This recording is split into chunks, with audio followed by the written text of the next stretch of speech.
Of Miles Franklin Precious Metals. We're going to talk about Russia's central bank announcing plans to add silver to its reserves, the manipulation of both the gold and silver markets.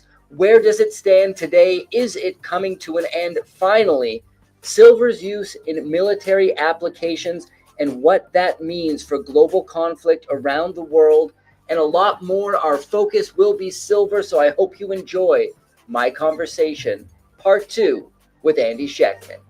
So Russia's central bank has announced plans to add silver to its reserves. This is from Numismatic News. Russia's draft federal budget for the coming year includes plans for the nation's central bank to continue adding gold, platinum, and palladium reserves and acquire silver for the first time.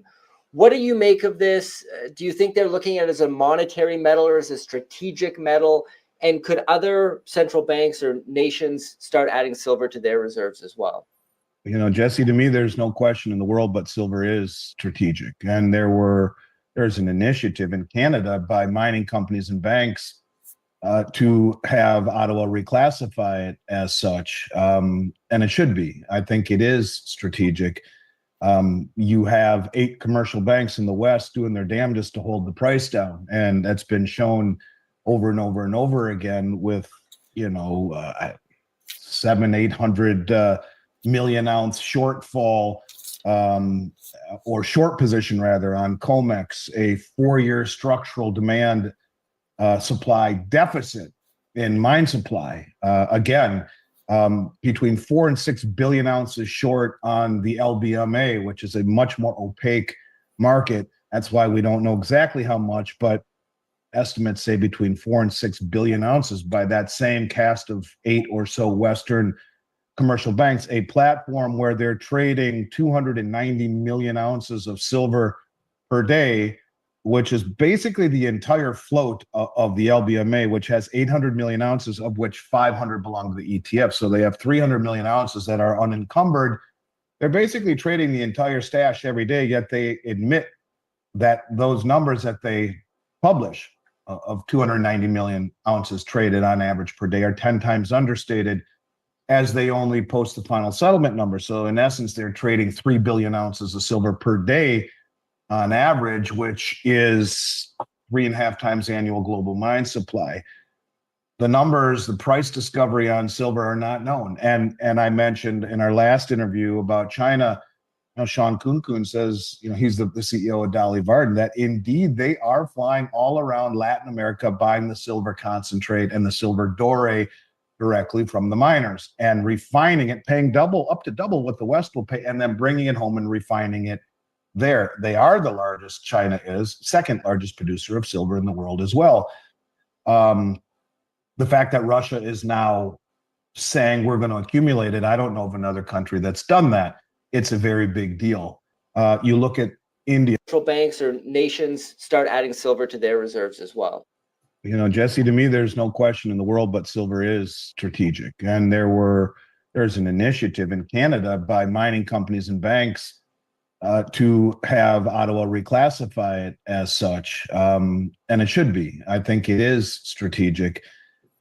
You have 8 commercial banks in the West doing their damnedest to hold the price down. And that's been shown over and over and over again with, 700-800 million ounce shortfall or short position rather on COMEX, a 4-year structural demand supply deficit in mine supply. Between 4 and 6 billion ounces short on the LBMA, which is a much more opaque market. That's why we don't know exactly how much, but estimates say between 4 and 6 billion ounces by that same cast of 8 or so Western commercial banks, a platform where they're trading 290 million ounces of silver per day, which is basically the entire float of the LBMA, which has 800 million ounces, of which 500 belong to the ETF. So they have 300 million ounces that are unencumbered. They're basically trading the entire stash every day, yet they admit that those numbers that they publish of 290 million ounces traded on average per day are 10 times understated, as they only post the final settlement number. So in essence, they're trading 3 billion ounces of silver per day, on average, which is 3.5 times annual global mine supply. The numbers, the price discovery on silver are not known. And I mentioned in our last interview about China, Sean Kunkun says, he's the CEO of Dolly Varden, that indeed they are flying all around Latin America buying the silver concentrate and the silver doré directly from the miners and refining it, paying up to double what the West will pay, and then bringing it home and refining it there. They are the largest, China is, second largest producer of silver in the world as well. The fact that Russia is now saying we're going to accumulate it, I don't know of another country that's done that. It's a very big deal. You look at India, just in the last few months, they imported another 150 or 60 million ounces of silver. They've bought close to 900 million over the last 4 years. They're little by little by little draining the world's exchanges. And you look at this coordinated effort between India, who's been on a nonstop accumulation tear, China, who is the second largest producer and now is flying all around the world buying doré and concentrate, and Russia, who is now adding it to their national stockpile along with palladium and platinum. And they're the major production center for palladium and platinum there in South Africa. It's a big deal. And I think being naked short in this market as a commercial bank is an existential threat. And I think that's one of the things that these countries know. The BRICS talk about building a grain exchange. And in the discussions, the gentleman who was tasked at developing it publicly says, we produce and consume more grain than they do in the West, yet we have no ability to control the price. It's controlled on COMEX. But with the development and rollout of the BRICS grain exchange, that will change. Well, they're building the BRICS gold exchange as well. And with the development, of course, and the actual accentuation of the Shanghai Metals Exchange, which over the last half a year, when you add the cumulative volume of the Shanghai Metals and Futures Exchange together, it's surpassed COMEX. It's the number 2 most heavily traded platform in the world. These exchanges are gaining legitimacy, unlike COMEX, where bars are rehypothecated, 15, 16, 1700% or more, sold over and over and over and over again, where if you stand for delivery, 1 out of 17 will be lucky to get delivery, if not much more than that. You look at Shanghai, in order to buy or trade a contract for silver, you have to buy a bar directly from one of the 6 or 7 approved refineries. They laser etch a number on the bar that is directly attributed to a certificate. It's transparency, it's authentic, and it provides, a confidence in a system where our Western rehypothecated opaque system does anything but that. See, these countries understand it's the Achilles heel, and they're slowly draining the exchanges rather than go in and buy everything up that they could and would end it just like that. They're playing the long game. And now that you see Russia jumping into the mix and saying, no, we're going to start to accumulate it for our state, this puts some of these Western banks on notice. And I'll tell you, to be naked short to that degree is enough to bring down a bank. And I talk about, Chris Marcus's interview with Bart Chilton, where I think everyone should watch that. Chris Marcus, Arcadia Economics, where, Bart Chilton, the head of the CFTC, admits that when Bear Stearns failed, part of the reason they failed is because of their massive short position in silver, which went from $21 an ounce to $9 an ounce, and they failed. Now, I don't know if that was the primary driver, but Chilton says, look, they called Jamie Dimon into the office and told him he needs to take, this position over. And Jamie said, well, we'll be in violation of position limits. And they said, Bart Chilton said that Hank Paulson and Ben Bernanke said to Jamie, that's okay, get your house in order. Here's a period of time to do so, and all will be good. Fine, he says. Well, at the end of the time period, Bart Chilton went into his supervisor's office, which would be Hank Paulson or Ben Bernanke. Yeah, right. He said, look, they're in violation of our agreement. They didn't tear down their position. In fact, they've increased it. They need to be prosecuted. And the answer was, back down, Bart. It's a political decision. Now, he died a week or two later. Was it a man clearing his conscience who knew he was close to death, or was it something more nefarious, or was it just a coincidence? I'm not going to say, but what I am saying is that this was enough to bring down or partially bring down a bank like Bear Stearns for being on the wrong side of that trade. And Bart Chilton, the former head of the CFTC, all but admitted that. What does it mean when you have these Western banks massively short trying to hold down silver with a 4-year-long now structural supply demand imbalance? And then all of that omitting, as we've talked about before, the military's role in all of this. There is no mention of military in the supply demand fundamentals.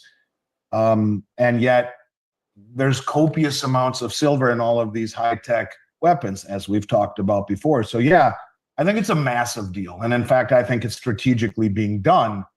And I think it should be something that puts these Western banks on notice that this is not a smart thing when you have sovereign nations and sovereign wealth funds that work on behalf of these countries that are using the suppression, jiu-jitsu, if you will, using the leverage of your opponent against them. That's exactly what they're doing. And that's why they're not bitching yet, because they're in the siphoning phase. We'll siphon as much as we can at these stupid prices because it is a strategic metal and it is not industrial. It is strategic. And if you realize that, yes, it's needed in green and digital and electronics and all that stuff, but it's also needed in a military capacity. And to me, that's why India, China, and Russia, are hell-bent on accumulating it, because it's far more than just industrial. Hey.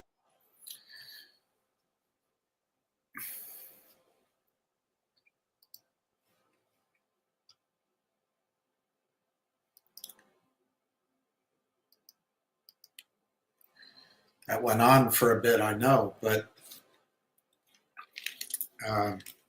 what have you been hearing from me? And I'm not claiming any genius. That's Miles Franklin. That's another good supplier of precious metals, and a guy I've followed for a while. I used to follow these things almost daily, if not daily. It's been a while since we got in the Finger Motion and other type companies. But if you hear what he's saying, the 2 or 3 things, and you saw the name of the website, you can go listen to it in full. But the 2 or 3 things he's saying that just strike me right off the bat. Western banks are criminal, and it's backed by the government. Everything is a casino. Everything is a ping pong ball. Everything is hypothecated, rehypothecated. So a few of these chosen men, I don't know of any women other than Blythe Masters, but I think she might be gone by now. They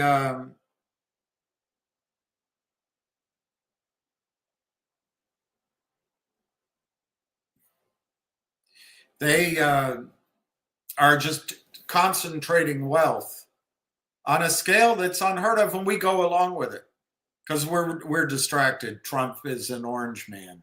Oh my God, a big country invaded a small country, so we need to go to war.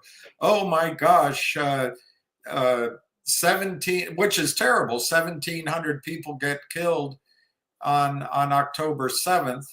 Of course, half are killed by the good guys, so to speak, to the bad guys, as the story goes. But so half of it is crossfire from young soldiers that don't know what they're doing, but we blame it all on this evil, despicable, subhuman race.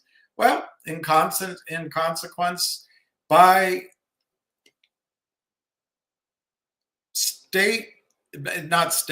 by a nation's own newspaper, they say 47,000 of those people are killed.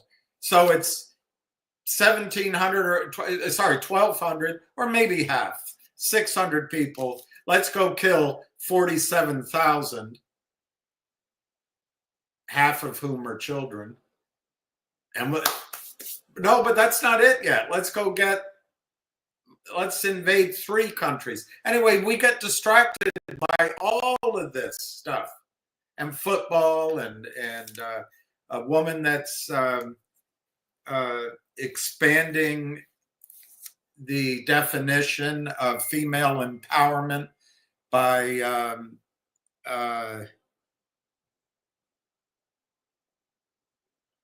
spinning the carousel, seeing how fast it can go in 24 hours. Distractions. What the banks are doing, though, while we're distracted, is they are concentrating wealth in the hands of, I don't know, a dozen people. And we don't care. We get distracted. We don't care. But what I've been so anyway, my first thing I point out from what I just heard is the banks who own the media are criminal. The Western banks are criminal. Everything is shorted. Everything is manipulated. There's no price discovery, and it's all done for the benefit of a few men on the top. The second thing I notice is the same thing that's going on in the gold market. The physical asset, gold, and the physical asset, silver, are being moved from Western repositories to Asia. Now, my definition of Asia for these purposes includes the subcontinent, Iran, and Russia. Russia, as you know from your studies, has the Slavophile problem. Are we an Asian country or are we European? And the Urals, the Ural Mountains, in some ways define that issue. But Russia is largely an Asian country. Peter the Great tried enormously to move Russia from being outside of Europe into Europe and bring it forcibly. He cut the beards off the whatever the priests are called, Busars. And he just, one guy brought it all up. He moved the capital to St. Petersburg and tried to imitate Venice up there. But the whole idea was to make Russia European. Anyway, for my definition, Asia includes all of that and probably more, maybe the north of Africa. But the real metals are moving to Asia. The third thing you hear there is honest exchanges are being built.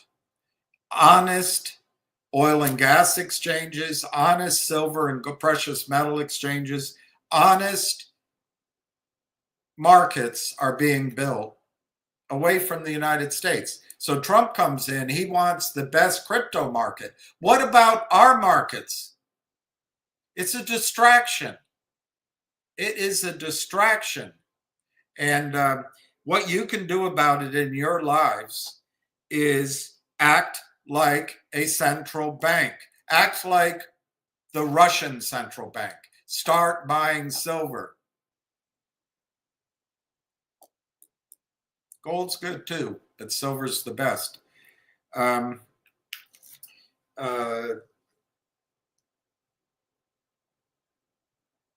I guess I would say that gold has more of a preserve your wealth aspect to it, or it's more like investing in back when, not now, but back in the the sepia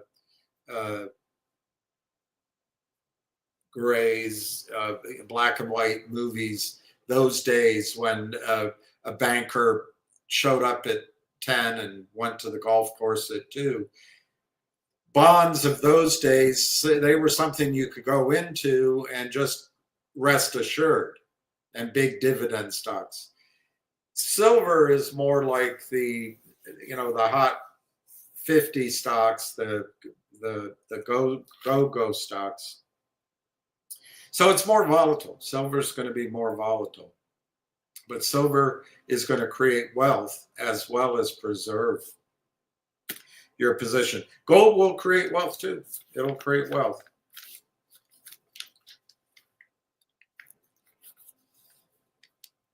These countries know what is going on. You don't. I hope, even if it's 12 of you that listen to me, I hope that I'm having some impact or opening up, saying, hey, I've got to look at this. But U.S. financial advisors, mostly young, come in through training. It's about asset gathering. It's about, let's put your money in this and that, and you need to be in this, have a little exposure here, little exposure here. Here's a glossy pamphlet that shows a smiling rainbow of races on the front. And you're in, if you do this every day for the next 20 years, you're going to be a millionaire, and you're going to live in a retirement community, and all your dreams will come true. So they train you, and most of America give the money and leave it there. But that's their backstop for their crimes. That's where they lend it out. ETFs, perfect example. Let's start an ETF on crypto. Well, then they'll start hypothecating and rehypothecating. Oh no, they can't do that. I don't know. But it's what they do with every other asset. They put it in an ETF and they lend out the stock dozens, hundreds of times, all for fees, all to concentrate wealth to a few men. And can it keep going on? Yeah, because we don't care. We don't care. We'd rather get upset at each other over politics or over foreign wars that really have no impact here, but we'll get angry at each other. Oh, you're a anti such and such. Oh, you're a so-and-so lover. Wait a minute. Why don't we start focusing on why our country is cracking up and failing right in front of our eyes? And let's start changing it. Number one, honest transparency. As the MMTLP community knows, get the blue sheets, get the consolidated audited trail. Ann Wagner couldn't care less, could not care less.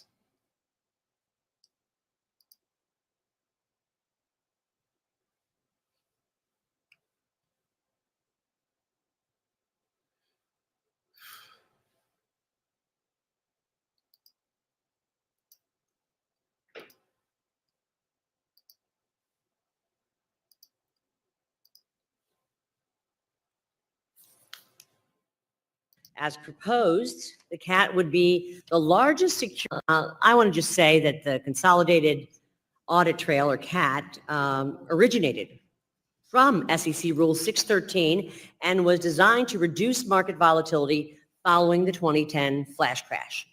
As proposed, the CAT would be the largest securities database ever created. Think about that for a moment. And the most Bigger than Venmo, bigger than it's not NASA, whatever that thing's called.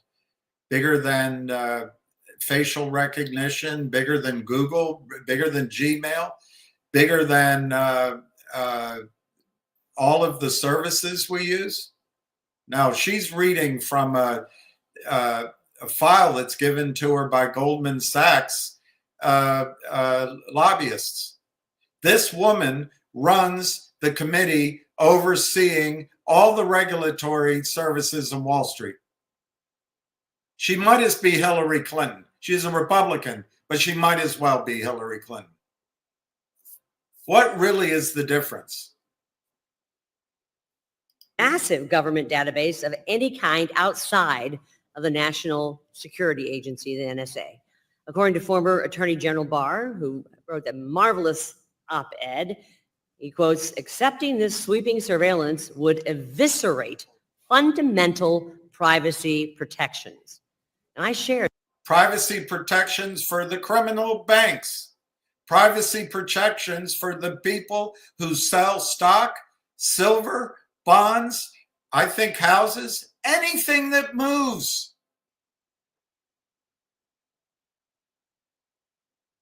That they don't own and they don't borrow.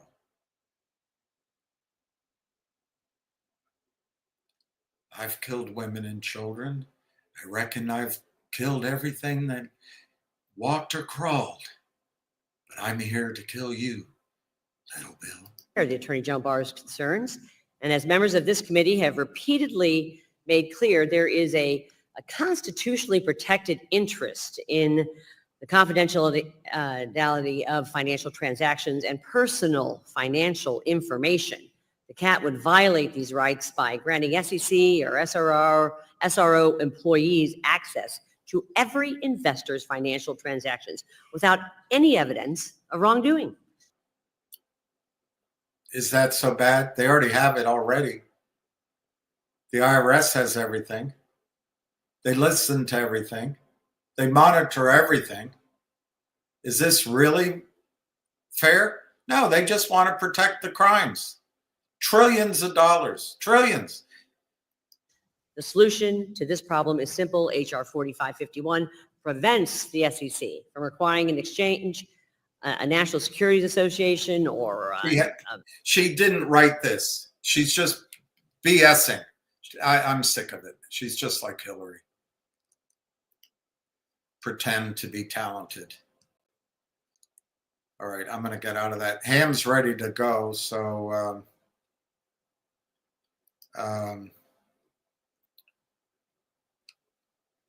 Matthew Parker, or over GTII and running your mouth on it for years?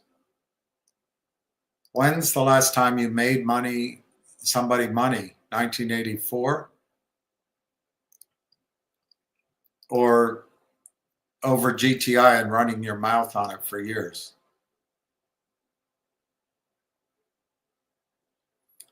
I'll let the audience let you know when the last time they made money on something that I talked about.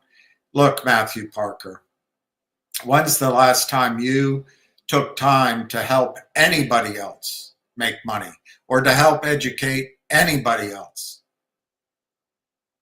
I will tell you that over a year ago, a year and a half ago, I personally don't think I could have been clearer that people had to avoid, lessen their exposure to GTII.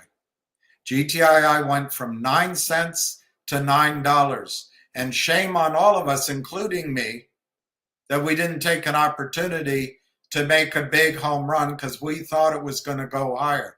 You're talking about trying to catch out a short squeeze against the criminals. The criminals fought back in GTII. And of course, you pop up here with your puny brain and your lazy ass approach to life because you're a thief. And you get paid to make these kind of nonsense comments. But the shorts won in GTII. They got 3 guys to distract everybody while the stock was squeezing, in my judgment. They got people, Alpine took over the massive short that the Kramers created, and it's in documents filed in court. Alpine failed. Alpine sued. GTII brought in a guy, probably you know him, Lou Rhubarb, who's a derivatives guy.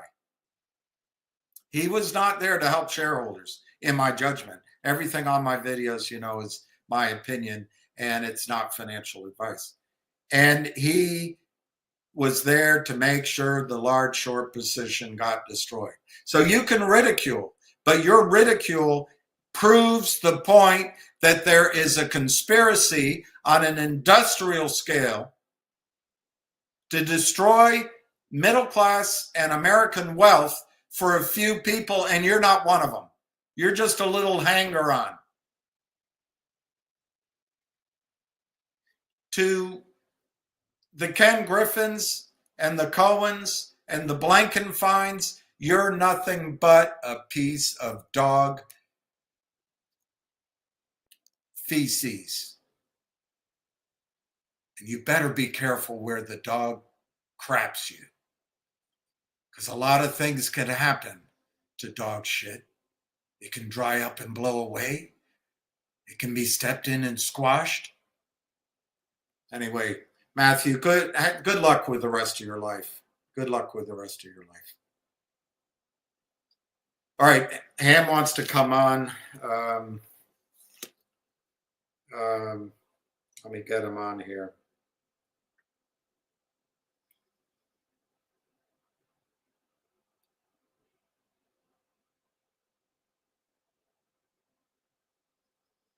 Battery 90%. Connected to Bill's iPhone.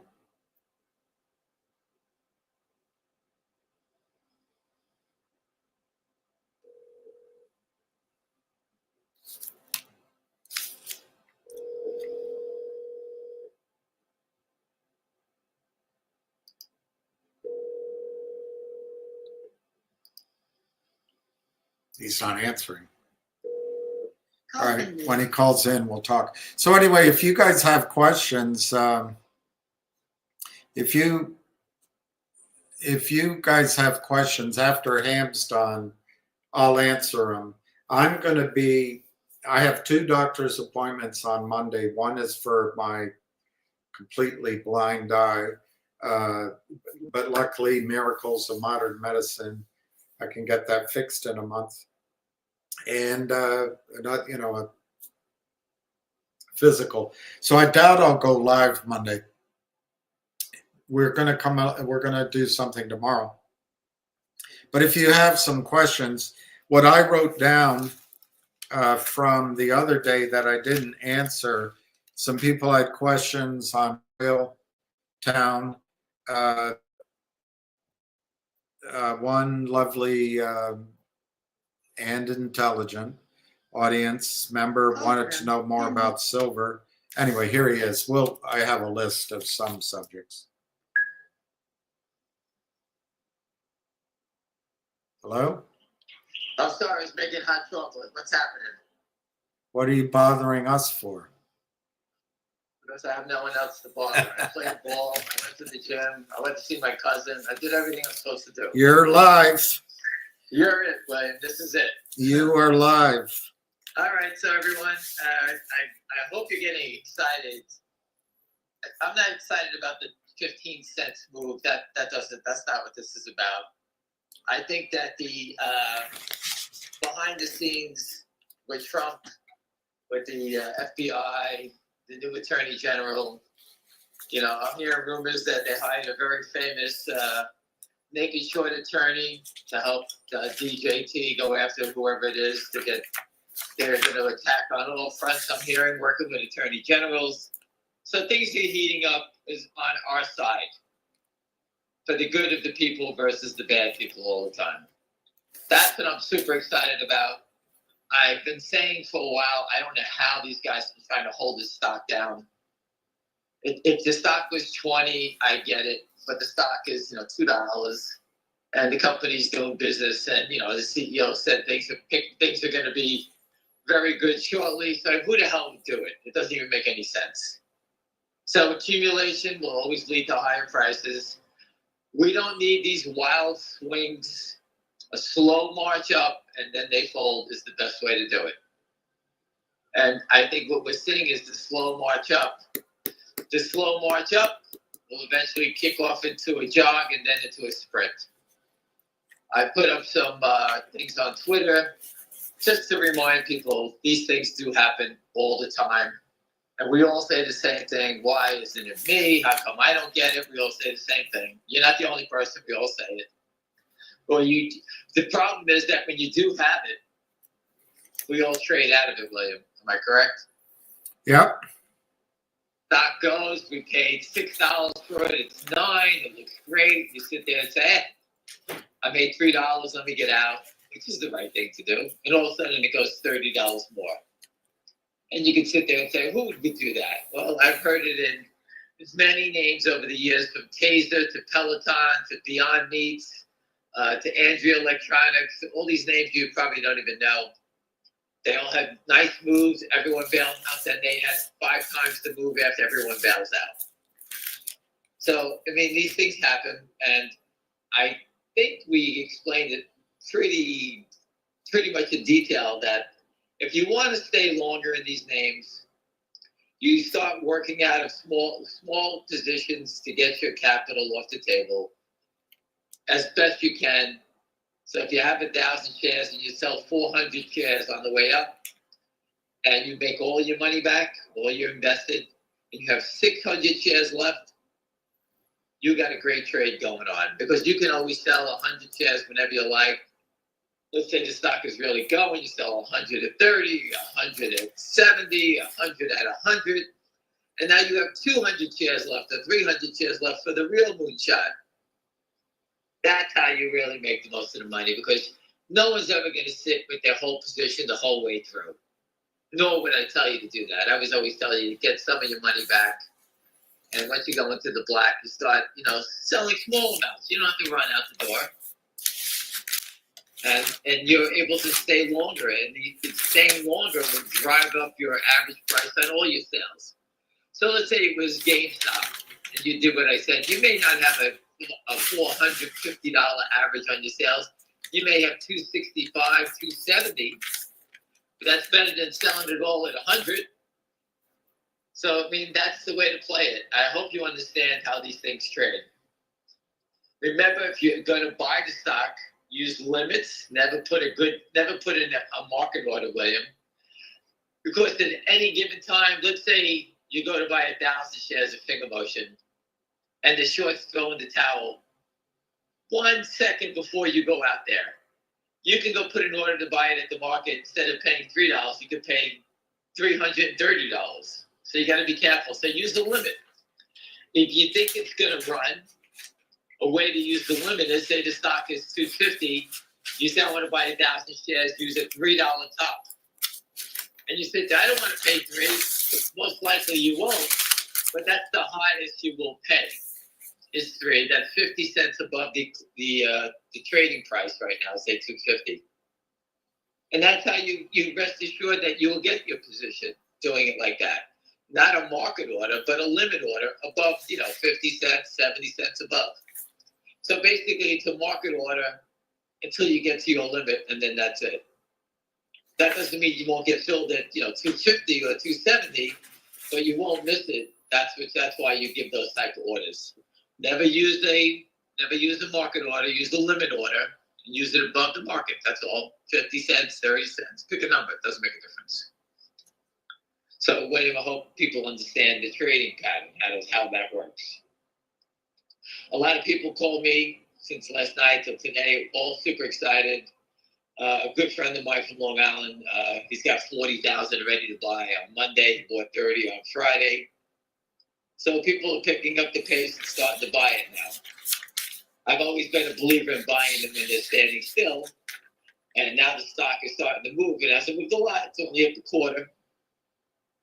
We've been straight down since the company rang the bell on the NASDAQ. We went from 4 down to 2. So there's room in here if you want to do play. I've always told everyone, I can't give you financial advice. But I also think that everyone should own 1 share for a child. Some kid in college, some of your nephews, someone in college, and you can discuss it with them. Because if it does turn into what I think it is, it could be something that, you can walk through every detail of it, and you basically understand why you're here and things like that. And for 1 share is $2.30, whatever it is. And this way they get an education that they would never get in a business school or anywhere else. And, they get to see what a short squeeze is about, how it trades, how high it can go. It's just a great tool to learn. And it's only for, one share, to buy it. Or at least mark it down that you bought it if you don't want to actually buy it. I understand if you don't want to buy it, but these are things that you get an opportunity to learn. And this is like a very hot topic and something that's very specialized. And most people do not know anything how to trade it or understand it. So that's my advice on that. Again, take it with a grain of salt, do what you want to do. But I also think it's a great opportunity to educate yourself on how this stuff works. Any questions, William? Yeah, there are. I just got to go through them. I'll start at the bottom.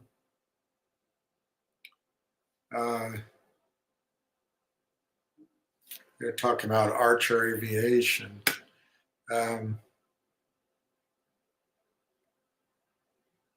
230 million naked short. Can that number be higher? Yes. I think it's 250, but I'm being conservative, saying 230. And for the people that don't believe it, make it 100 million. Cut it in half. Cut it down, whatever number. Make it 50 million. Pick a number. 50 million shares to buy will change your life. 230 can make you a king and a queen. That's how big that number is. ESK is saying Devin Nunes was just named head of the president's intelligence advisory. It's pretty powerful. You got some pretty powerful people. He's going to be on Maria Bartiromo's show tomorrow morning on Fox on Sunday morning. If you want to Money do anything Honey. on Twitter, what's the show? I don't even know the name. Money Honey. Is that No, it's Sunday Futures. It's called Sunday Futures on Fox. I grew up. Her parents owned a restaurant right around the corner where I grew up in Brooklyn. But then she dated a friend of ours. Not you? I won't go into details. Not about you? That. I'll Not you? leave that detail off. It's an old, pretty well-known story. But I'll leave that off. But I used to go. My uncle was the bookmaker in the restaurant the bar and restaurant that a family owned. I used to go see my Uncle Tony there all the time, and he was the bookmaker at the club. Back in the day, everyone was a bookmaker. My uncle was. And that was his spot. And he collected all the bets there. So if anyone wants to know, that's what he did. He just passed away at 99. Well, she must have been something to look at. Has Ham changed his mind on DJT being the first to go? Look, you don't know really which one's going to go first. You can't line these up and shoot them like ducks in a row. But anyway, I'll let Ham answer. At DJT, I do believe it's going to go. I do believe that there's a lot of pressure coming from Donald Trump and the AG. I think there's things happening. The people that are short are just brain dead, and they all belong in jail. I don't know who is doing it. It's just insane. But, at any given second, all Trump has to say is anybody making shorts and it's all over it. So that's how close we are. So does he do it tomorrow? Does he do it Monday, Tuesday? I don't know. But DJT is a tough stock because the only way you're going to buy it is with options. And the options are priced for a big move. So you got to be careful what you're doing. So if DJT is going to go, I think a lot of other stocks are going to go. So I'd rather stay with the stock that there's very little downside in. It has upside anyway. And that would be finger motion. That's how I look at it. Buying a $36 stock, not many people on this call are going to buy enough DJT to the only way I would do it would be 1,000 calls, and the calls are very expensive. So you got to, I can get wiped out 3 times before I make money.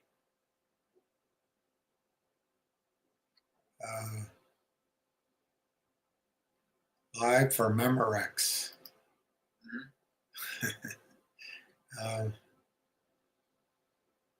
Ham is dating someone. I thought you're married. Well, I can date too. What's the big deal? I'm like a Mormon.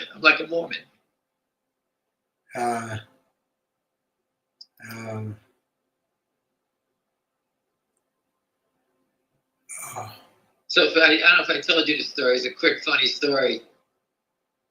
The other day with the physical therapy. Do I have pre-diabetes? Why? Because I get upset. Vin thinks I have pre-diabetes. So what? You take it with you. Don't worry about it. So anyway, I go to therapy the other day, and I got the greatest line for you single guys out there. My wife had bought me a new T-shirt, and on it was the sticker in the front that has, the size of the shirt. It said L, L, L. It's just, clear thing on your sweater. So I left it on and went to rehab. And all the girls were coming over saying, "Oh, you got a sticker on here." The women come over, "Hey, you got a sticker on there?" I go, "I know it's there." I said, "That's my move." They go, "What's your move?" I says, "I have the sticker on there," and the girls come to me. And this is my move. I said, "Now I got everyone talking to me. I didn't have to say hello to one person." And they go, "Where are you going now?" I says, "Go to a bar," because I know it works. There you go. There you go. So if you're single, guys, go get a shirt, put a sticker on, leave it on it, and the girls will come to you. You don't even have to say anything. They'll all remind you that you got a sticker on you. Then you rope them in. How's that one, William? Pretty good line, right? It's good. I wasn't totally listening. I was looking for questions. You missed out on the best line in the world? What's the line? You rope them in by saying... you don't say anything. Yeah, you don't. Leave the sticker on your shirt. That's all you have to do. Just gotta... Buy a shirt, leave the sticker on. They'll come over and tell you got a sticker on. Then you got conversation. There you go. It's pretty easy. Don't be shy. Takes all the glory out of love. What do you think about the after hours trading on Finger? To tell you the truth, I had gone out to get pizza. I didn't see it, but I heard about it. It was trading up to 226. And we've been tracking the real short number for a long time. Since he started borrowing it, I've been watching it up, down, sideways every week. Every 2 weeks we get the information. So this $2.20 number is pretty close to being on the nose. They tried to close it below 220 or 219, and then after hours it started to pick up again. There's a problem here. Did they come up with more money? It's so funny. I seen them.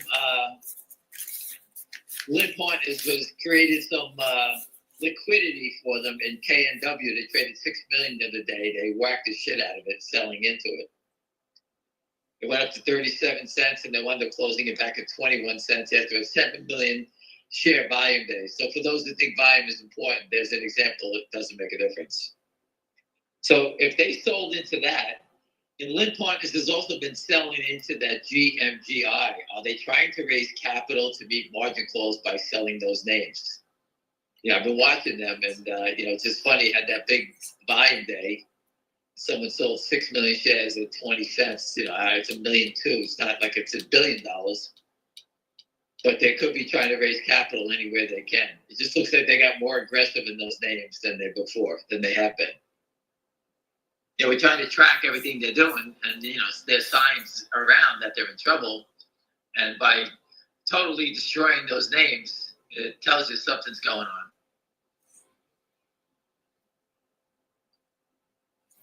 Mad Max says, I don't know if this is true or if he's asking, Finger Motion to close, big news, with one short who doesn't have cash to keep it down. That's why I believe it goes before January 20th. It could go Monday. It could happen at 7 o'clock in the morning on Monday. We're that close.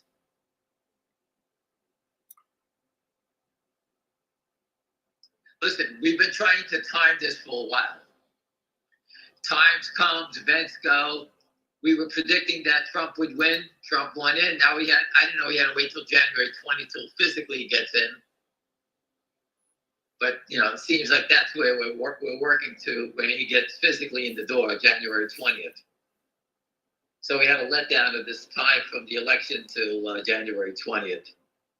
But they keep fucking around with DJT.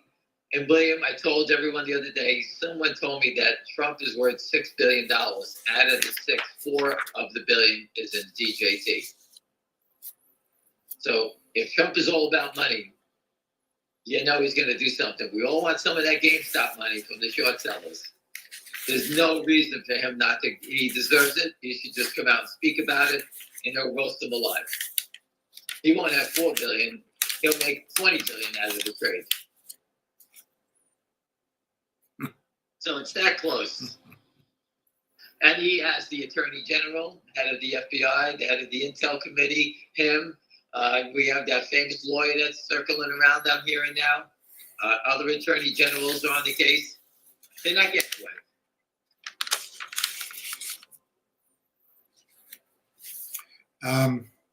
So Lion's given a couple other stocks for people to look at, but I don't think you know them.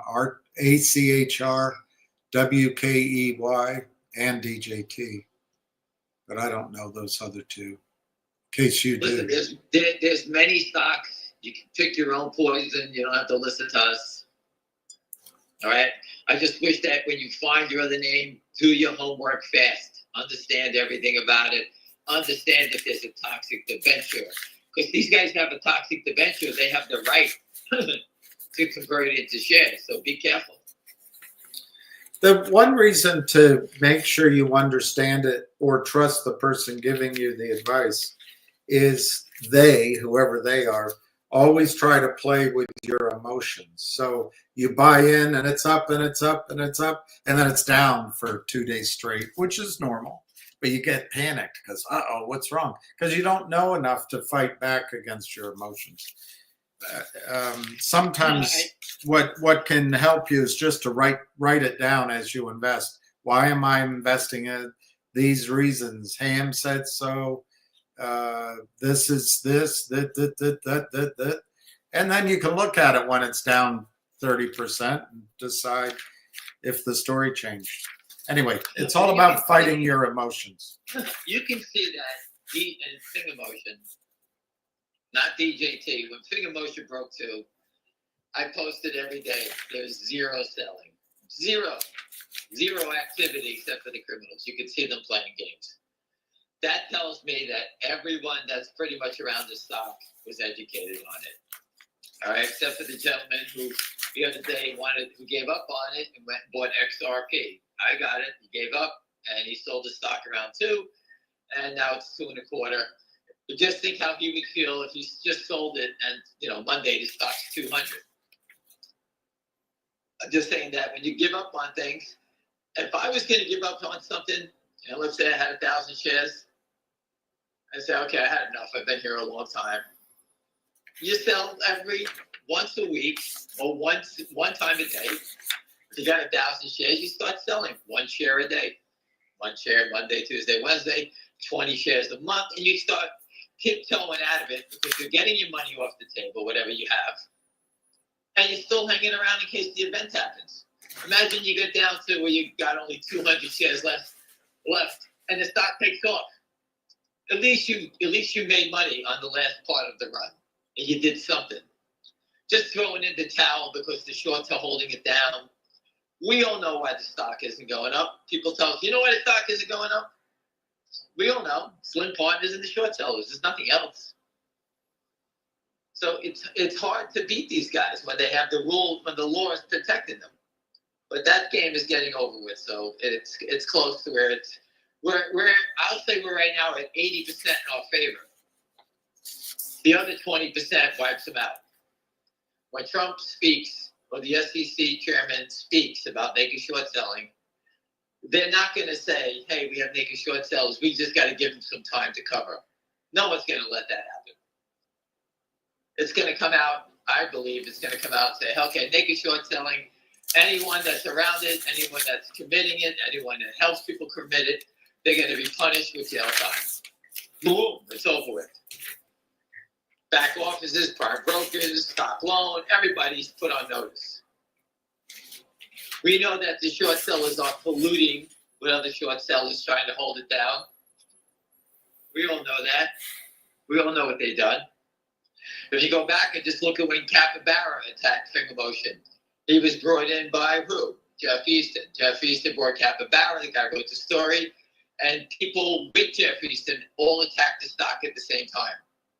That was a trade, that was a collusion trade. Same thing happened in GTII. Who came in for the stock? Timothy Sykes came in with the guy from White Rock Capital, whatever that guy's name was. White Diamond? No. White Diamond. They work in collusion. That's how these guys work. When they all attack at the same time, it happens so fast. They do it in the big stocks too. Andrew Luck was notorious for attacking big names all at the same time. It was all colluded, the whole thing. They all worked as one. They knew when the story was going to hit. As soon as it hit, everyone hit the machine gun and just started hitting it. And institutions couldn't even know, what's going on? Why is the stock down 10%? They have no idea. Then they find out the story. So that's what the collusion is. These guys attack like a pack of wolves at the same time. And I'm sure the DOJ knows that now. Everybody can see it.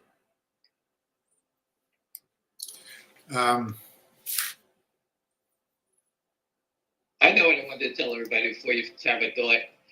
This small move on the stock from $2 to $2.25. Do you know how much money this little move cost everyone here?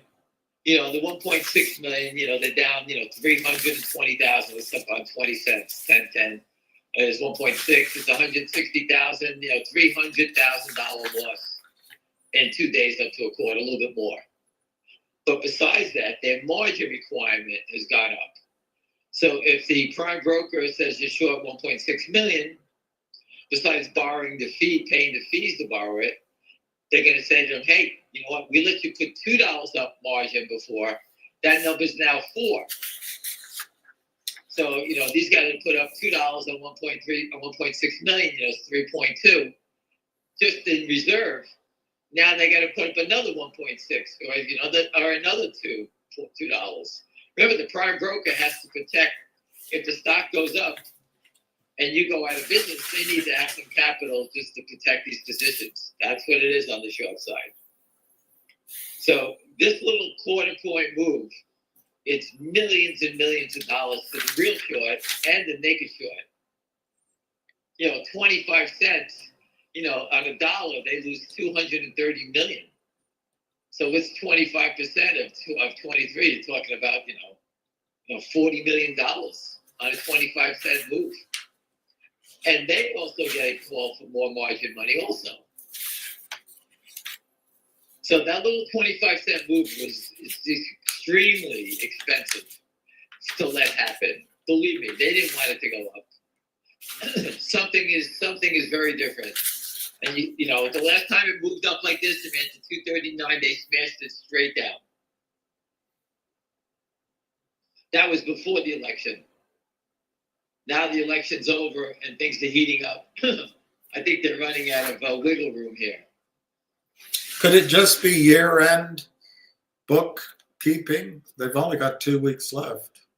Well, it's year-end bookkeeping. Let's buy back and, you know, I don't know, clean up, just to show your money clients or to take tax losses. I don't know. Listen, this stock traded 200,000 shares on Friday, 230,000 shares. Right. All right. Now we know they were still trying to hold it down by naked shorting small amounts, right? We all see that. The data shows it. Let's say they covered all 230,000 shares. Let's say it was the real short. He covered back 230. He's still got 1.3 million to go. And if he did cover it, who was selling it to him? Was it a long selling it to him? I don't think so. That means the naked short sold it. And now they're short another 300,000. So where did the shares come from? Was it the naked short selling them? Or was it real investors selling the 200,000? Either way, the mess got bigger. Doesn't make a difference. We need to see millions of shares, not 200,000.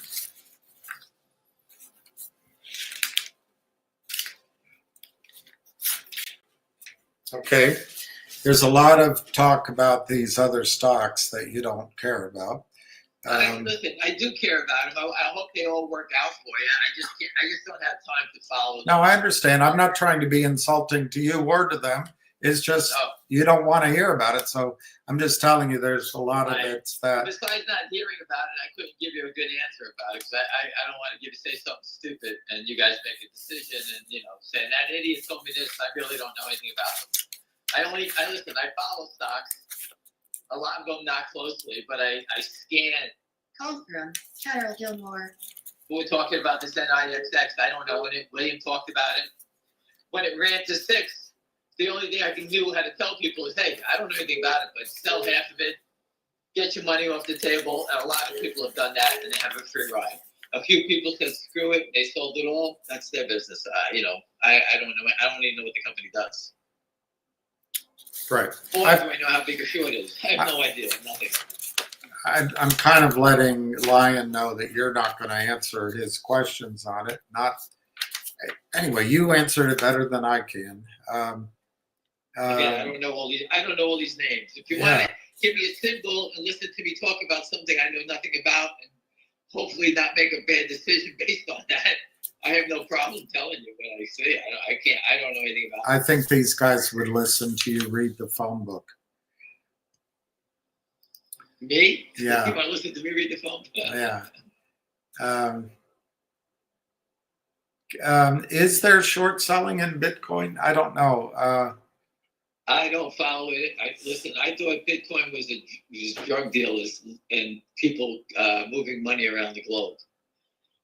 So my interest in Bitcoin was washed away early on, and that's what I heard. So I have no interest in it. So I know people that are real big Bitcoin players. I posted it many times. I still remember it was 12 to 16,000. They told me it was going to go to 100. I posted it. I mean, these guys made billions, and I know a few of them. So again, that's what they do. I don't do that at all. I'll try to. We can address that after Ham goes. If Finger's been hard to borrow for years. You can tell by the negative rebate rate. They keep lending out people's shares. Right, that's what they keep doing. So if you bought the stock on Friday and you have a margin account, William, you bought 10,000 shares. Right. The brokerage firm's just going to take your shares and lend them out, even though they're a fake share. They lend out the fake share. Yeah, that was a question somebody asked the other day, which is interesting. They have no idea. We need a yellow marker, like when you go to the supermarket to check for fake 20s and 100s. That's what we have. They don't have anything. Yeah. These are just journal entries everywhere. No one knows anything. Nothing settles. There's no accountability. The whole system is completely, the whole system is supposed to be based on everything being accurate, and nothing is accurate. Think about that. Nothing is accurate. And to make it easy for you, when these guys wash trades and create fake volume, I told you it disrupts the calculation of the days to cover and the short squeeze thing. Right. That was a big business for a while. Everybody goes, how many days to cover in these stocks? Well, if the volume is all fake, that makes the period to cover these shorts shorter. If a stock trades 30,000 shares a day, like in single motion, that's what it normally should be trading. Trying to cover 1.6 million is going to take, 54 days. I think that was the calculation. So if the volume on Friday was 250,000, you can say, this guy's crazy. The volume's 250, it's normally this. Well, then that is above, that is not normal volume that we saw on Friday. There was buying coming in, but they were still trying to hold it down, a naked shorting, not by a lot. But the volume is off. So if the volume is normal and they had to buy 30,000 shares back a day, it would take them 150 days. So the data, even though we're showing you in a finger motion, it's the same thing in all these other names. How do you figure it out in DJT? It's trading 30 million shares a day.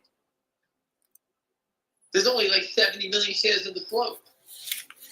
How can it trade 30 million shares a day? And sometimes it's in the dollar range. What is everybody selling the stock in a dollar range back and forth? So the volume, I'm just showing you that data.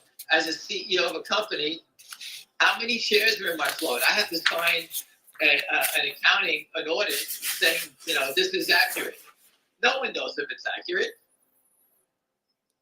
But if a CEO would issue any shares that are not registered, he would go to jail. Yet these guys are selling shares, taking the money, and the CEO's left holding the bag. And for those who don't know, at one time I had a woman call me up. I did too. She was the CEO of a public company, and she made some sort of submarine drones to keep an eye on the ships in the harbor. Get these small little drones, submarine drones. The short sellers put a story out that she just got a big contract with the U.S. government worth billions of dollars. The stock went from 30 cents to $7 or $8. She had to put a press release saying it was false out there, and the stock got killed. Now she got stuck with the SEC investigating the story. She got stuck with all these new shareholders that don't even know anything about the company, and it created a fire drill for the small public company. And when I spoke to her, she was in tears because she didn't know what to do. And that's a different way for the shorts to get away from this mess. They put out a positive story. They sell into them. And then they write, this is all bullshit, this story. And they keep saying enough, it's all garbage, which they know it is because they wrote the story. And if anybody investigates it, they're not looking at the shorts doing it. The shorts are just saying, hey, this doesn't make any sense. And they hide behind that. And they make the SEC look at people that have the motive from the long side. So they threw the SEC off because the motive is at the short side, the motive is the long side, pushing the stock up. But meanwhile, these guys sell into it, and then they knew the story was fake, and the stock collapsed, and they made a fortune. And that is a true story.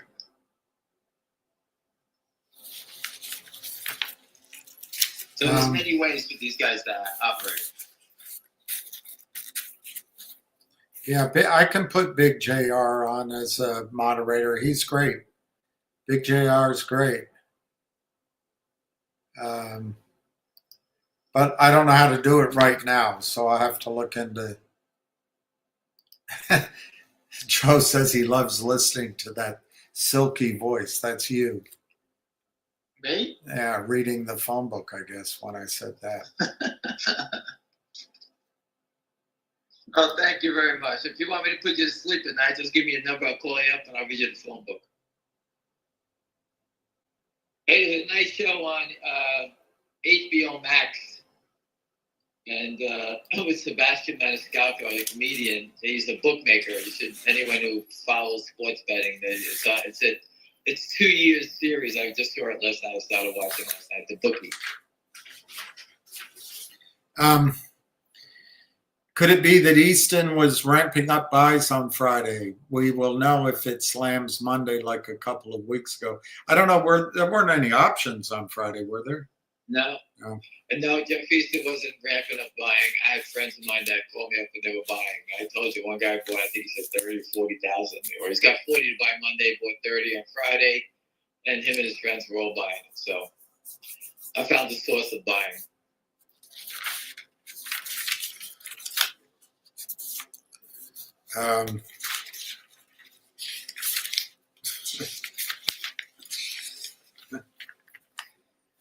Yeah. Listen, they can do whatever they want. The company's coming up with fundamentals and a special dividend. The president of the United States is attacking the shorts from a criminal angle. There's many things in our favor. We didn't have all those things in our favor 6 months ago. Now we do. What would covering 100 million naked shorts, or 50 million, or 10 million? What would it do? 50 million will make it $300.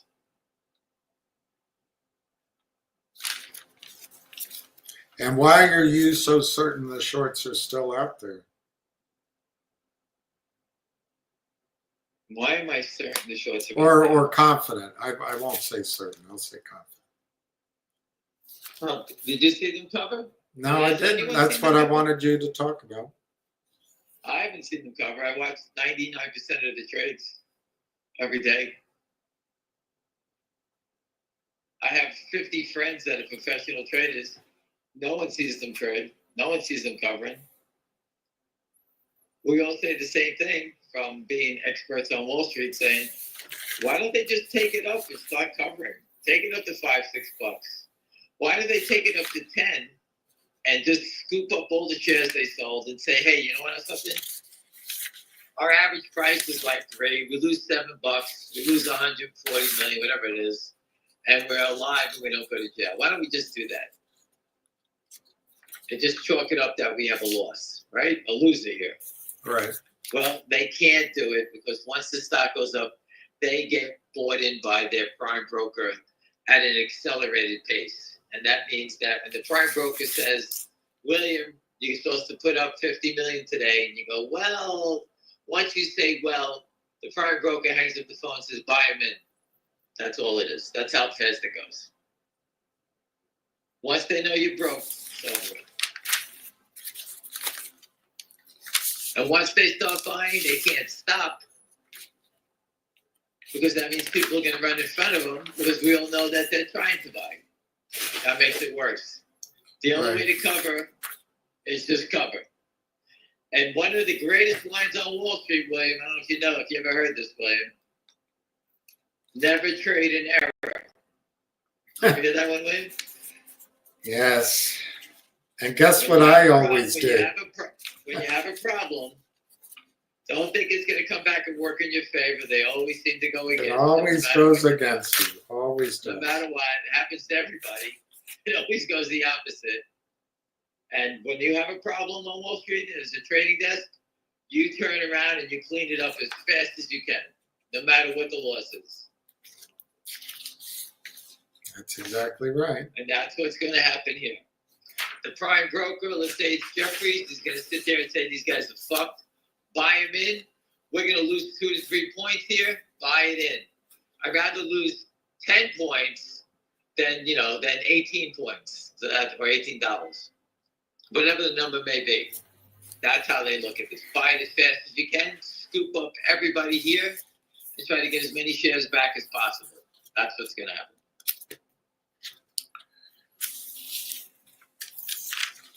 Okay, let's see. What questions? Mm-hmm.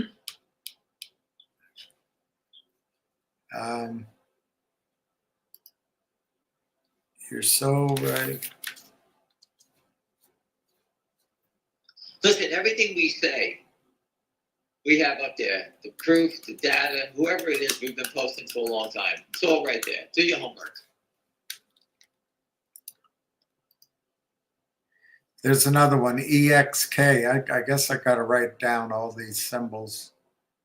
Write them down. You look at them. Listen. I'll do it, but I'm I'm trying to find another question for you Give first. us the story here with it. What's the story? Tell us the rest of it. Why are you buying it? He's What's put the some of story? the story here on one of them. I'll find it. Not sure if Ham is referencing me. I did sell 5,000 finger to buy XRP at 170.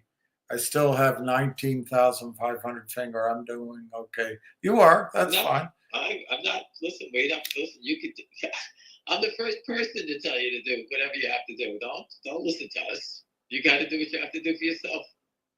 XRP went from 170 to 3. Did you flip it? Did you trade it? No. It's 240 now. My advice to you is when 170, when it went to 3, you should have blasted it out and wait to buy the dip. It went back down to 205 or something like that. 190, I think it went down to. You could have bought it back. You could have did it twice. Yeah, what could have. XRP is a trading beast. You can trade it every day to make yourself a dime. Yeah. Keep making money. Don't be afraid you're going to miss it. If you got 5,000 shares, sell 2,500 shares. You could have sold it, bought it back, and lowered your position by almost $1. Yeah. That's what Wall Street's about. I keep trying to tell you that. It's not just standing here. I don't happen to have a stock that's tradable right now, so I'm just sitting here watching.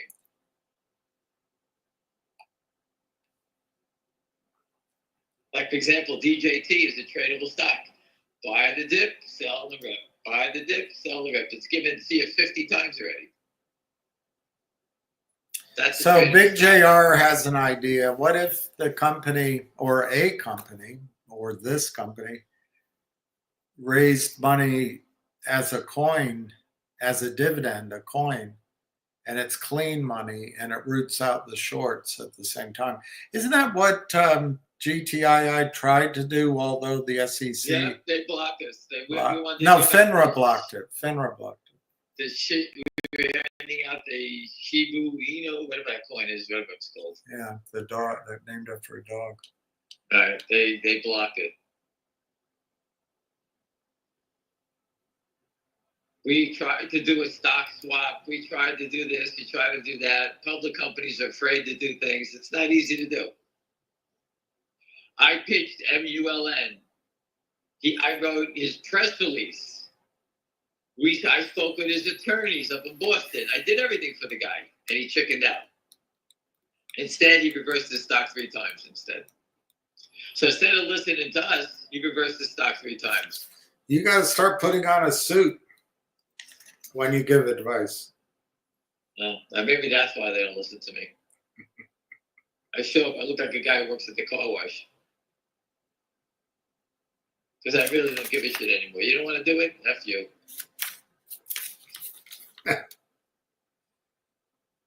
Just look what happened to him. He reversed his stock 3 times. I told you I met a naked short seller in MULN. He only made $400 million. And then he put his clothes on? $400 million. Unbelievable. That was giving the company money. Unbelievable. You're unbelievable. Think how many people got murdered in MULN. How much money was taken there. You're unbelievable. I think they robbed the MULN shareholders for at least $3 billion. Easy.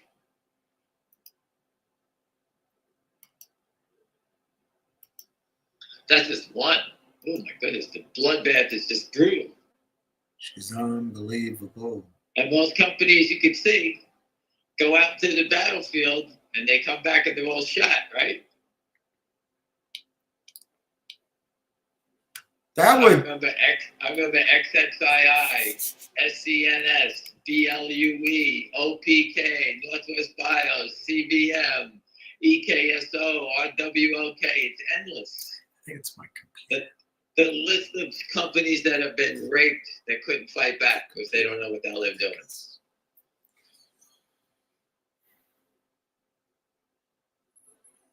And it's so funny that GTII, which we all say, it's a piece of shit. That company is going to rise from the dead soon. When they get that audit done, I told you, there's a company that wants to merge in there that's lights out. It's a monster good company. And with reduction of shares from the CEO and the board of directors all being handed back their shares, I think it's going to be a nice, it's a little bit bigger than we wanted, but it'll be a good company with a good fundamental story and over 500 million shares short. That's still alive.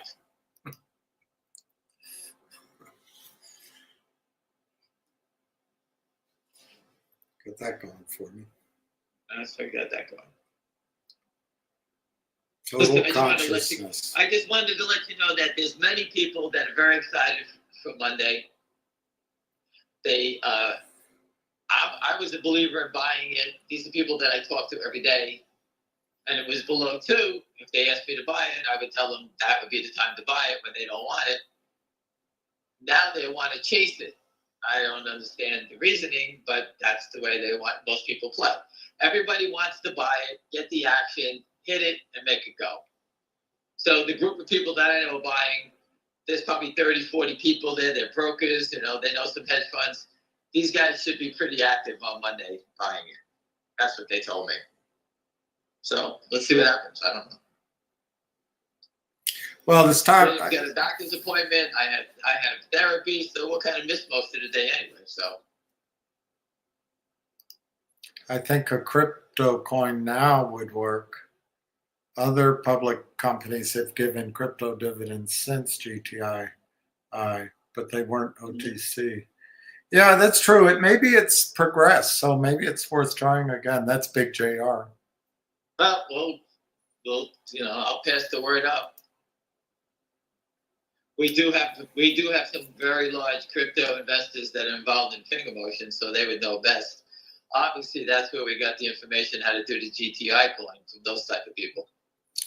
If the real short is red, we should see price movement to the upside.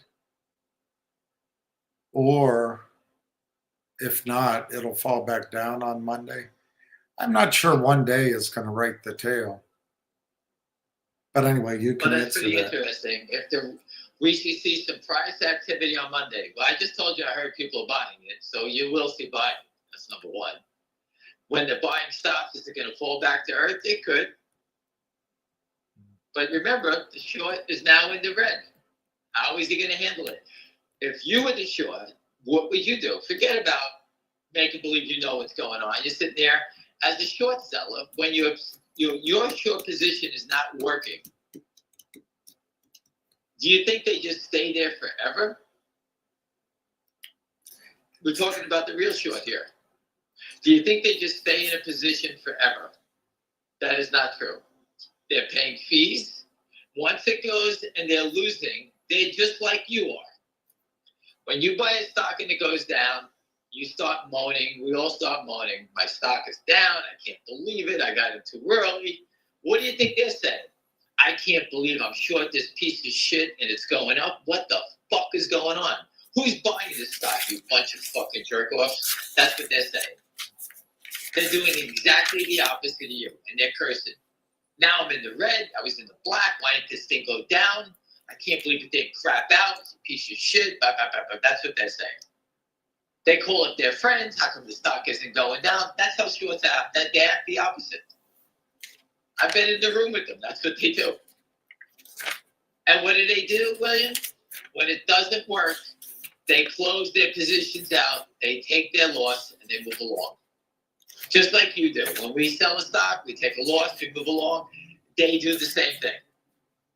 If they're short 1.6 million, they have some money to spare. They'll buy it back. The guy short 230 million, he can't buy it back. He doesn't have the money.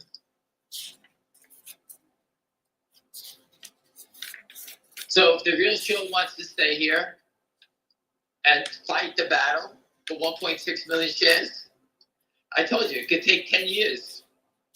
The stock may not go to zero. What's he going to sit here? Keep paying those fees every day? Trying to hold it down to $2? It ain't going to work. There's no reason to be in the short position. I can see they tried to break it. It didn't work. Now what do you say? You know what? Screw this trade. I'm out of it. I'm going to start buying it. Hopefully I can buy my 1.6 million back and only lose $2 or $3, right? That's how they're going to probably start thinking. And when they start buying it, there's no selling. They're going to sit there and say, wait a second. There's people buying with us now. Now what are we going to do? And each time it ticks off, the prime broker's ringing the phone saying, hey, put up more money, put up more money, put up more money. It's the opposite. You know, if you're long and you got something on margin as the stock goes up, you get money back because you don't have to keep that much in margin. But when you're short, you got to keep throwing wood. You got to keep throwing wood on the fire to keep the bet alive.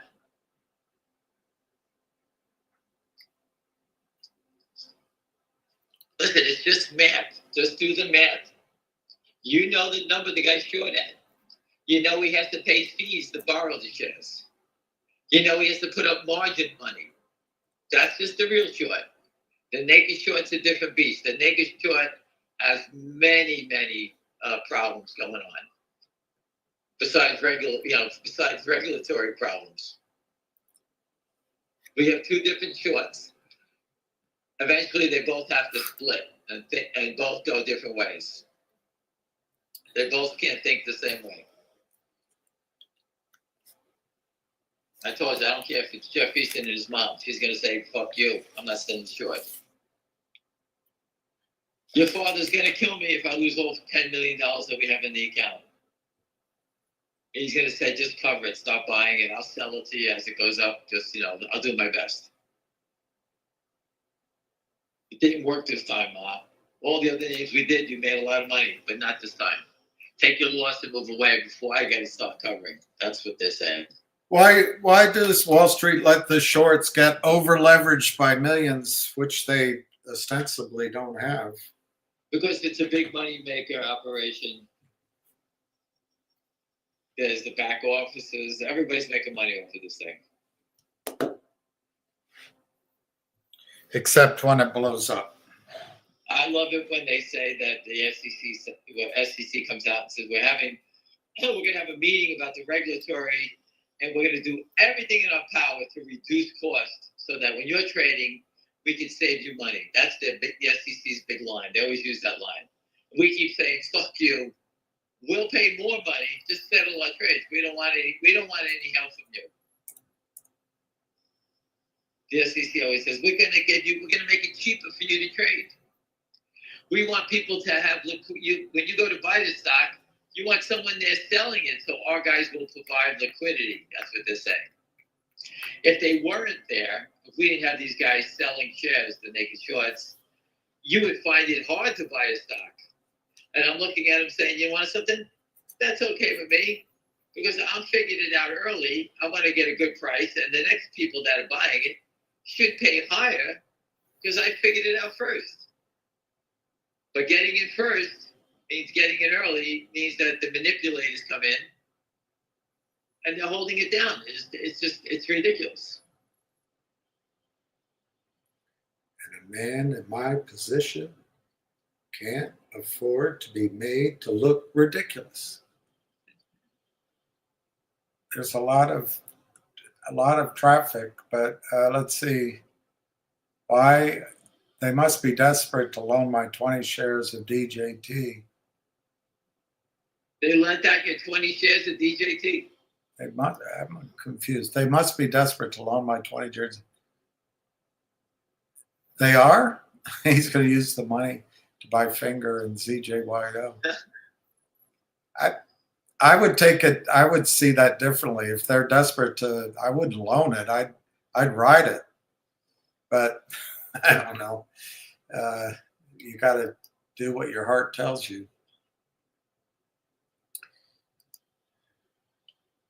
Listen, if you own DJT, let's say you bought 20 shares at $10, and now it's worth whatever. Let's say it's worth $500 or $1,000, whatever it is. You could sell it and then take the profit and just go buy 10 or 20 calls. Pick a strike, pick a date, and hopefully it works. But instead of owning 20 shares, if you were to buy the calls with the profit that you made on the, riding it up, you'll now have 1,000 or 2,000 shares versus 20 shares. And if it works like we think it goes, and it goes to 100, imagine buying these 40 calls and selling it at 100. You make $60, 2,000 times. And that's just, you rolled up from buying 20 shares of stock. Now you're buying 20 calls, and you're doing it with their money. Boy, if that works, you kill them. Right? Think about that. If from 40 to 100, you make $60 20 times, you're making 120,000 on no money. On the profit you made selling your stock that you bought at the bottom, you sold it on the run up and used that profit to buy calls. Think of ways that you can get bigger in your position. That's the key to Wall Street. I want to be able to trade, make money, buy more, and keep getting bigger using their money. That's all I want to do. I want to start out by buying 50 calls, and hopefully within a month or so, now I got 350 calls, and I did it by trading them back and forth, and I own all these calls for free. If it goes to zero, what can I say? I did it for free. It wasn't me. But imagine having 350 calls. That's 35,000 shares. Imagine if you hit it 40 to 100, make $60 times 35,000 shares, you almost $2 million. It wasn't me. Those are life-changing trades.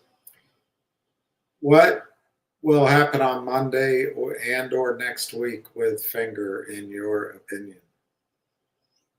I think it's going to keep trending up. Listen, my opinion, I think it's close to over. I think you could see a nice move on Monday to 3.5, 4, and then just to really rock it from there. There'll be a spike. It'll stop for 10 minutes and then it'll take off, because that's when the prime brokers. That spike is the calm before the storm, because then I think the prime broker takes over at that point. It'll go up, it'll stop, and you say, what's going on? How come it didn't explode yet? Well, that means the prime broker is probably on the phone with the short sellers saying, hey, you got to put up money.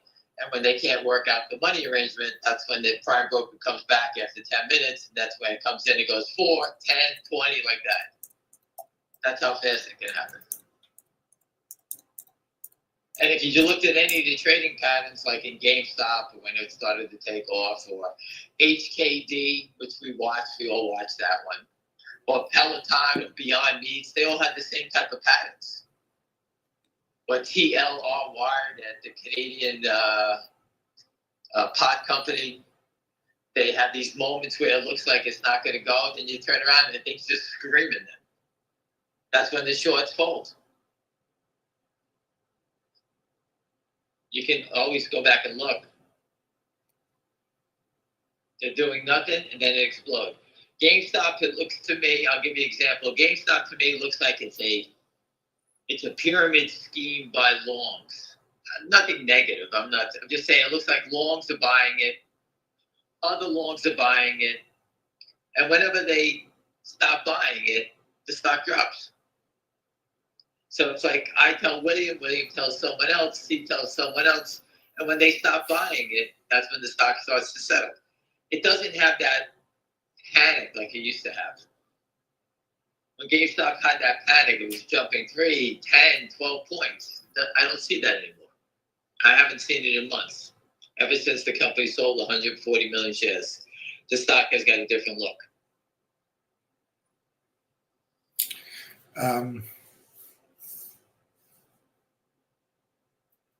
Lion has a question for you. Oh, I see. Do you know LCID? Lucid, is that the car manufacturer? I don't know if it's Lucid or not. Maybe that makes sense. LCID. I think it's a car manufacturer. I actually was on a call with a guy from Greenlight Capital. I know them, yeah. Very powerful money manager, and his partner is from Abu Dhabi. He was long RIBN. They actually funded RIBN, Rivian. And this guy, Greenlight, was shorted. And he was kind of getting mad at me because I was calling the shorts the devil. And the guy from the Middle East understood what I was saying. And basically we were pointing the finger at the guy at Greenlight because he was a short seller. He didn't like being exposed. So he did everything he can to try to get me off his scent and get rid of me, because our friends put me on the phone with him, and he was really upset that I was exposing what the shorts are. And the shorts were attacking that RIBN. This guy was short his French stock that they funded. How's that one? He didn't say that on the phone calls. My friends told me later on. I'm like, you gotta be kidding me. And he was advising the guys. Think about that. I'm sure he wasn't advising them in his best interest, that's for sure. They're just bad people. They want everything to fail. I don't understand it. I want everything to succeed. I don't want to see failure. I want to see people with cancer get cured. I want to see people with heart disease get cured. I don't want to. I just want money to flow up. I want Ken Griffin to buy a condo in every seaside resort in the world. Right. He needs more, right? No, he should have $100 million condo that he can live in every week of the year. 52 of them. Right. I told you before, tried to tell Devin Nunes and Trump and all the messages that I sent, put the money in the hands of millions versus, 1,000 guys with all the money. Ken Griffin's going out tonight to dinner. He's going to have a steak, a drink, a bottle of wine, spend $5,000. Him and his friends left, $10,000, whatever it is. And that's what he's going to spend. Now think about 5 million people going out. And we all spend. We spend, so much more. And we make the economy go. Whether you're buying shades, you're fixing your house, your lawn, whatever it may be, your fence. That's what the money does for us. For these guys, it's like a joke. He's going to buy all of Palm Beach. Who cares? It's like ridiculous already. It's not going to make him any more handsome.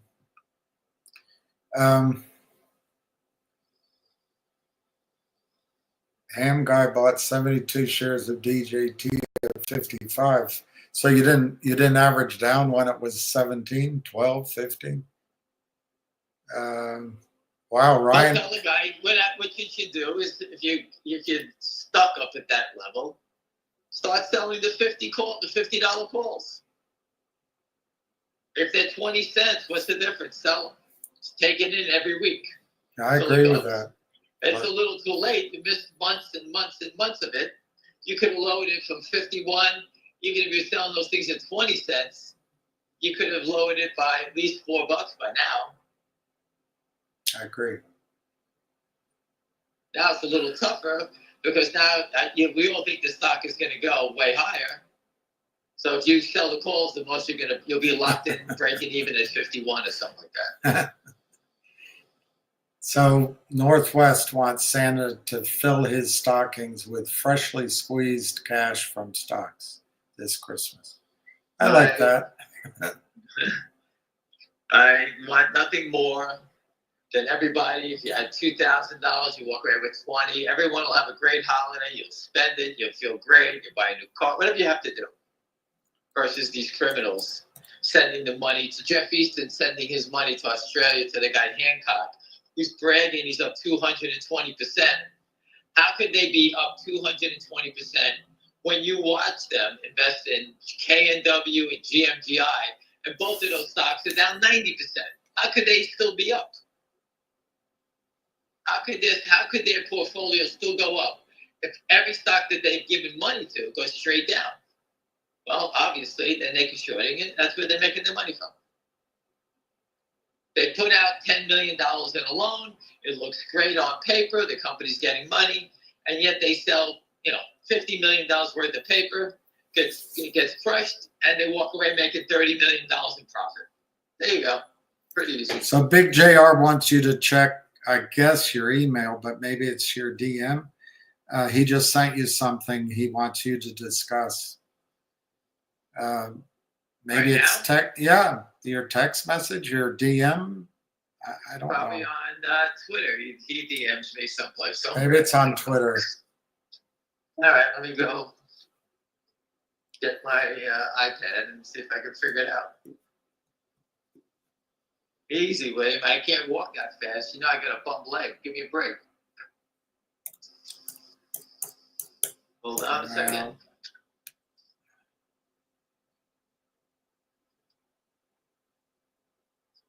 What is going on in New Jersey? Now there's a floating orb to go along with the drones. I think they're looking for you. Hold on one second.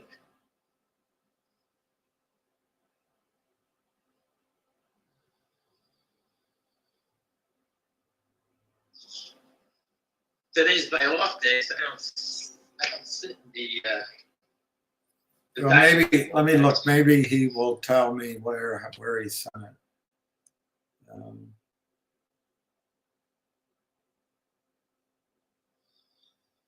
don't see where There he you sent it. go. Hold on, take it easy. I'm signing on to Twitter right now. Let's see if it's there.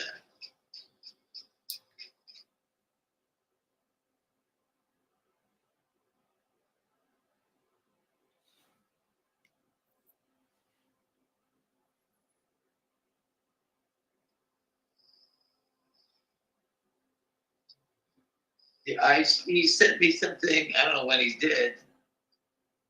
He talks about the market manipulation. When they plead guilty, they were cooperating. Celsius founder and former CEO Alexander Malinsky pleads guilty to multi-billion-dollar fraud market manipulation scheme. I don't know. Is that it? Maybe. I don't know. I don't know what that is. But Okay.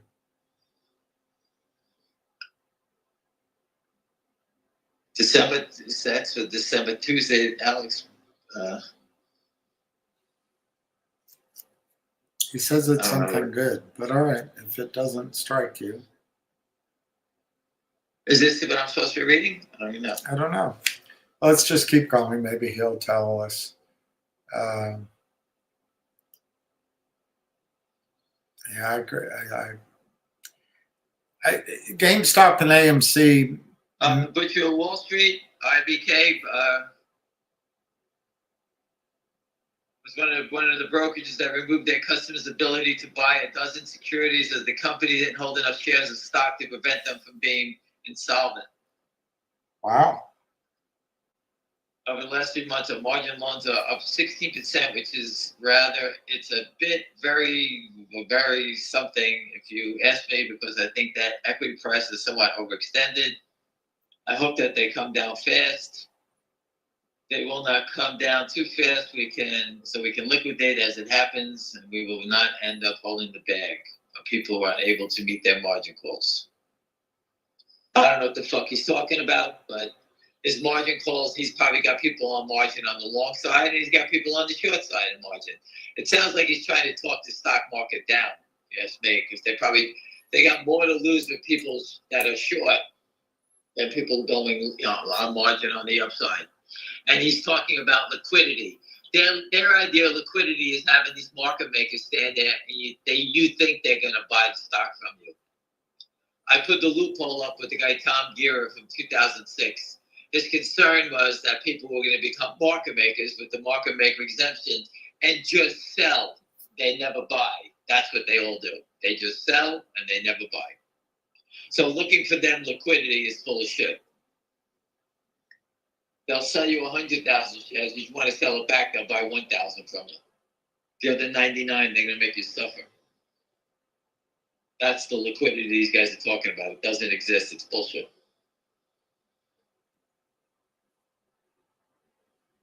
And Interactive Brokers has got busted for naked short selling, so I don't trust that guy as far as I can throw him. It's so funny. These guys are all worried about what they're doing. If you can't take the orders and you have no money, don't take the orders, right? But instead, they all commit fraud.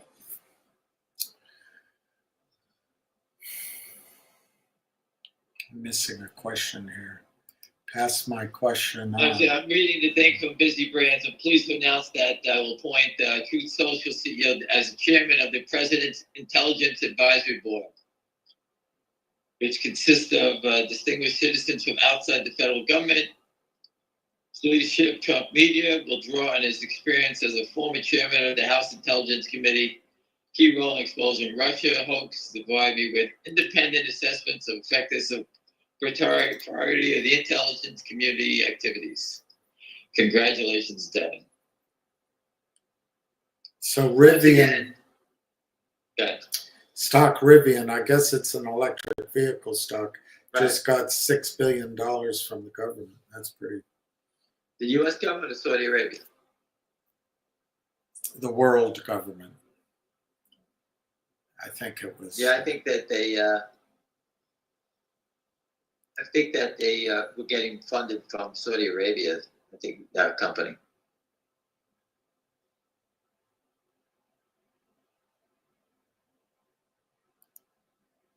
Lyons says thank you to you.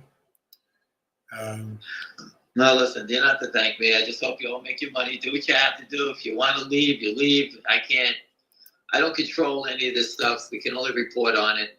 Everything I spoke about is right there. I put up my post again. One guy was calling me out that had nothing to do with GameStop.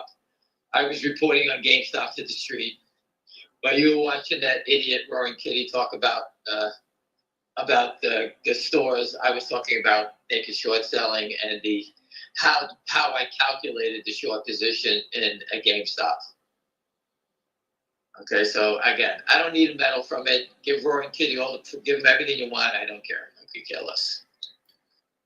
How can they lend out my shares of DJT?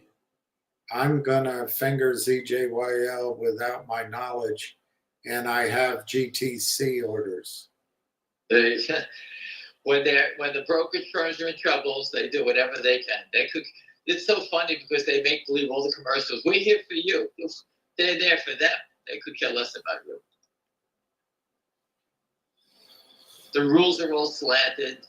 The hedge funds, listen, I was on a trading desk one time. I had 3 major people short a stock. I think it was Marty Swag, not Leon Cooperman, Michael Steinhardt, and I forgot the third person who it was, another powerful person. And they were all short of 100,000 shares, each one of them. My firm called me up and said, listen, we lost the 200,000 shares. You can either break it down or just have one client short, but 2 of the clients have to be bought in. You got to get rid of it. We have to get back to stock. So I got the 2 clients I left the number 1 client that I have short, and the other 2 guys I had to tell them, say, you can't be short the name anymore. We have to, the stock's getting called in. So I had to buy back those 2 guys, and the other guy stayed short. I made the determination based on my clients. No one else. There's no ifs, ands, and buts. We don't care. So if you were short with me, William, I would tell you, William, nah, fuck William. Buy him in. He doesn't pay enough in commission. See you later. Next. Right? That's how we think on the desk. You got to make a decision, and you just pick and choose who it is. That's how Wall Street determines whether you get a good deal or not, just like that. They don't even know you when they do that.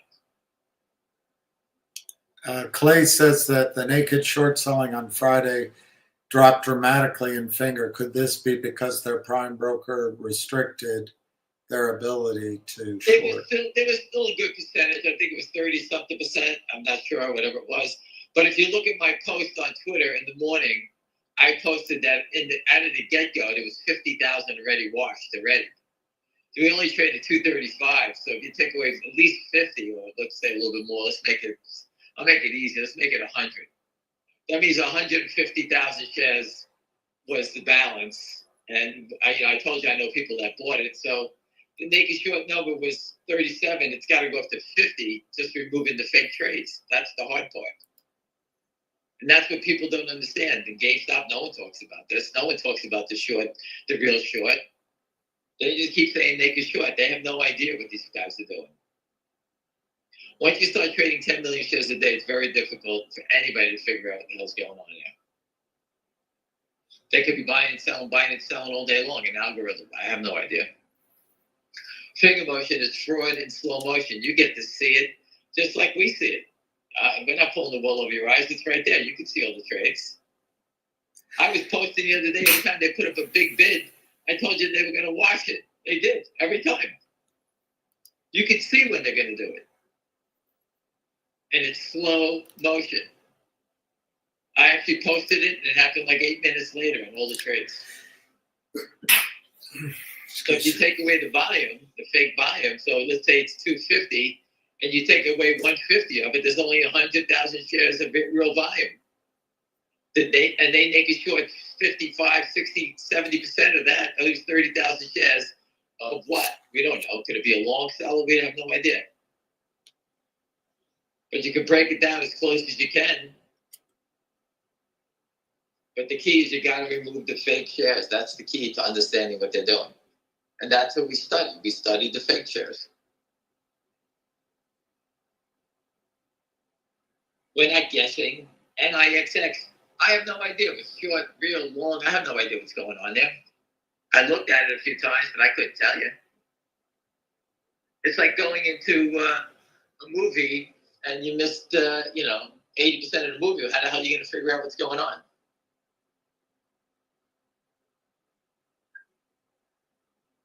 So we've been studying it every day.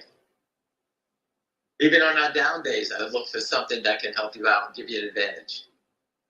There's not much more we could say because naked short selling is a pretty easy crime. Just sell, and hopefully no one calls you to deliver the stock. That's it. There's no rhyme or reason why they attack companies. They don't care if it's a cancer company, a company extend your life, whether you make it robotic to help people walk. It doesn't make a difference. They attack Virgin Galactica, I think his name. What's his name? It was Virgin Atlantic. What's his name? Branson? Company. Yeah, they attacked his company. It's a space company. We don't need any more space companies. Why not? Who knows who's going to have the right, the right ship? Who knows? No one knows. But the shorts know. Kill that company. We don't care. Boeing's got tires falling off the plane. The windows are falling out, and they don't attack that stock. We know it's a big company. We all got it. But if it's not run well, who gives a shit about it? It shouldn't be around. They're not the only company that's ever disappeared. That's a big company. There's been many big companies that disappear.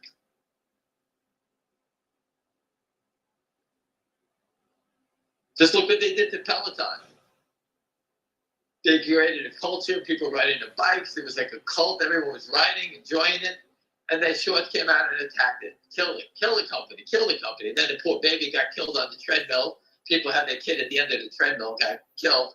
And, and now the company's at fault. And they attacked everybody, the whole culture, the whole thing.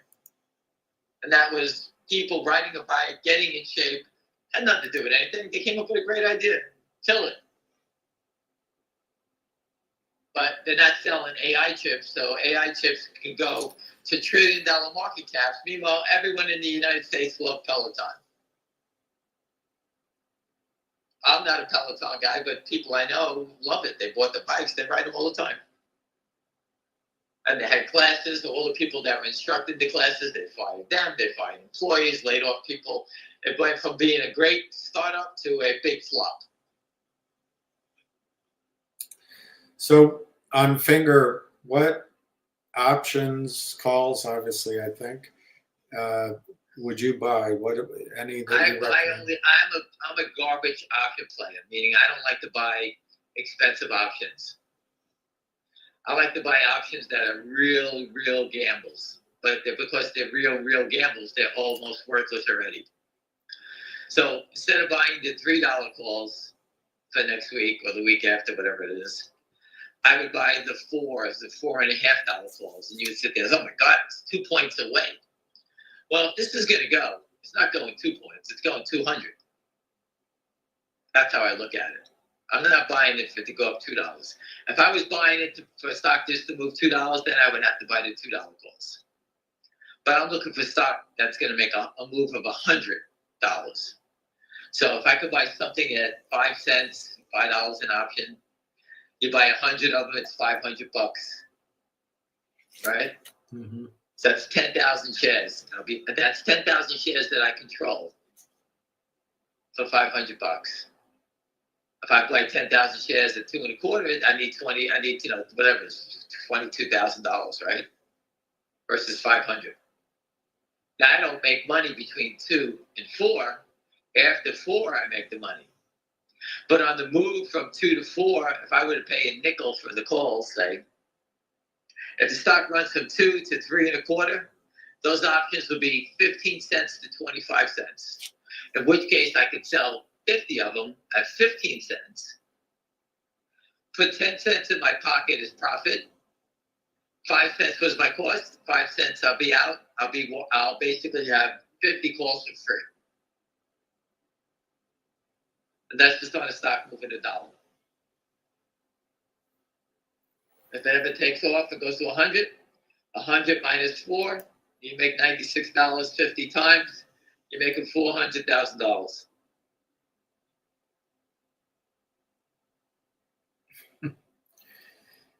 There's other ways to play, That's the way I look at. That's how I look at options. William comes from the old option school where I like to buy close to the money. It moves with the stock price. That's a normal thing. If you look at the trades, but you don't make as much money. That's for sure. Well, you have to put up more money. Yeah. And if you're looking for a stock to make a 2-3 point move, I got it. That's what you have to play. But if you're looking for a stock to do, be a moonshot, you got to go for the garbage options. And there's risky. They're risk. They're all risk. But the whole thing on garbage options is the timing. What's the timing? What's your timing? What do you feel? Well, to me, the timing smells like it's now.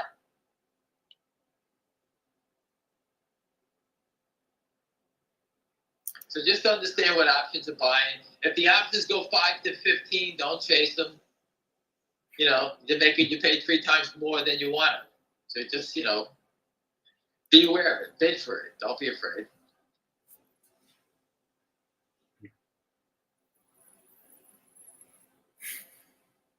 Anything else, Blaine? Not really. I mean, they're well, listen, Blaine. questioned out, I think. I'll get a bunch of calls to make tomorrow morning to put feelers out. If To the Lord? Anything else, right? Excuse me? To the Lord? We're to the Lord, wherever I can get it. I'm going to try to see if there's anything going on that we need to address. And I want to do a half-hour call tomorrow at 12 to 12:30. Okay. I want to watch my football game at 1. So I'll do a quick call tomorrow to be ready for Monday. And I'll try to put some quick notes. I'm not going to be a Q&A. I'm just going to go over as many things as I can, as fast as I can, so you understand everything that potentially is coming at us. Be ready for school on Monday. That's all I can say. And just to people, remember the anger in this is going towards the short sellers. Public companies are public companies that are basically wrapped up by their lawyers. The lawyers scared the shit out of all these CEOs, from CELU to MULN. These guys are all controlled by their law firms. They're afraid to make the companies to say anything. They're afraid they'll be investigated. So the problem is not the public company, it's the naked short sellers. Remember, they're just hitting a sell button. And in finger motion, if the stock was 20, I would expect manipulation. But the stock is 2.25. It's up 25 cents. The only thing that's coming here is that these guys have a margin problem. The manipulation, we've seen it over and over again. But again, their downside, they're basically trapped themselves. There's no room on the downside. They took the stock too low to actually basically, it becomes a buy, is what we said. William said the same thing many times. The downside in the stock is up, and that's how I feel also. The downside is up, meaning that, Benchmark used their financial analyst and said the stock is worth 5. Who the hell's selling it at 2.25? Only somebody that needs to get people out of the stock, that need people to sell. If you don't understand it, read the Bash's Handbook. Google Bash's Handbook. You'll see it. Their job is to bash the stock to get you to sell. That's all it's about. And that's why you see when you see an attack coming so fast. You saw it in DJT the other day. They drove it down from 37 to 32 in one day, right? And then right back up. And it was done in the afternoon. I put the chart up. You could see it. Bang, bang, bang, bang, bang. Someone sold a couple of million at the market. They sold a couple of million at the market to drive it down. Hopefully they can come back and buy back the couple of million they sold and buy back some more to get people to come out of the stock. And you'll say, well, they lost money on that. Well, they lost $2, yeah. But they covered, they sold 2 and they bought back 5. That's what they're trying to do in DJT. That's why you see those crazy swings. They do it in GameStop. They're doing all these things. These are ways that the shorts try to cover. They drive it up, then walk away, let it fall down like an elevator, just collapses. Then they go back and scoop it up. But in finger motion, they haven't done that. They can't let it go up. The ceiling above them is killing them because there's margin. This isn't Ken Griffin. This isn't Stevie Cohen. This is Jeff Easton, Phil Lavalier, and those 2 women that he has in his office. That's what's going on here. And the guy in Australia is probably sitting there saying, don't you get caught here. Don't lead it back to me. You're not taking my money. That's probably what's going on there. They're probably fighting with each other, trying to figure a way out of this thing. Because all it takes is one enforcement action and it's over with. They're all dead. All right, William, so I'll touch base with you tomorrow at 12. I'm going to do some notes tonight. And I have no problem talking about it. I'm excited for next week, and we'll see what happens. All right. Thank you. Have a great day. Thank you. Call ended. So, Jeff, I'll just quickly answer that because I'll forget that one. The gold company that everybody got in, you put up $10,000, to the company directly at 4 cents a share. I negotiated, and to their credit, they were responsive. You also get a warrant for every share you have. So let me just do that arithmetic. Yeah, 250,000 shares. So you also have, I think, a 5-year warrant at the same price to buy the same number of shares at 4 cents. So you get double the pleasure if it goes up for the same initial investment. And I didn't emphasize that when I talked about it because I didn't want to, I don't know, it's just good. It's just very good. I thought people would be pleased when they found out. So you actually, for 10,000, you have the right to, if the stock goes up in the next 5 years, a total of 500,000 shares, which is, you don't have to exercise those warrants. They don't expire for, now I guess it's 4.5 years. And I mean, just to use an example, if the stock went to, I don't know, if the stock went to, let's go with one of the lower targets. Let's say it sold at $4.04. You would make $1 million on your shares that you have, but on your warrants, you'd also make $1 million.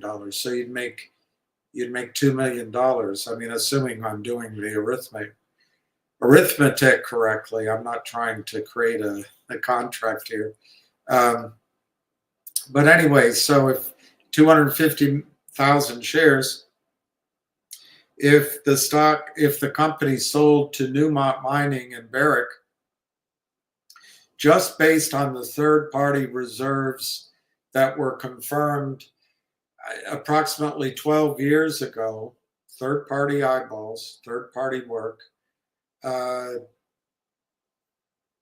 and based on just the results from the caustic fusion assay, which is it's a fire assay. It's heating the material. They found 0.038 ounces of gold per ton that they could recover in these tests. It's a measurement. It's not a commercial process. It's just a way of measuring how much gold is in there. If Newmont and Barrick Gold, who own Gold Strike in Nevada, which makes Nevada either the largest producing gold state in the country or the second largest, Alaska might be first. They currently are processing reserve sand. It's the same kind of thing. It's the same kind of invisible gold. But they combine forces. I believe Barrick owns 40% and Newmont owns 60%. They have huge autoclaves, which are pressure cookers, basically. They're the size of submarines. And they pour the sand in. I've never seen it, but the sand is basically heated under pressure, and they recover 0.0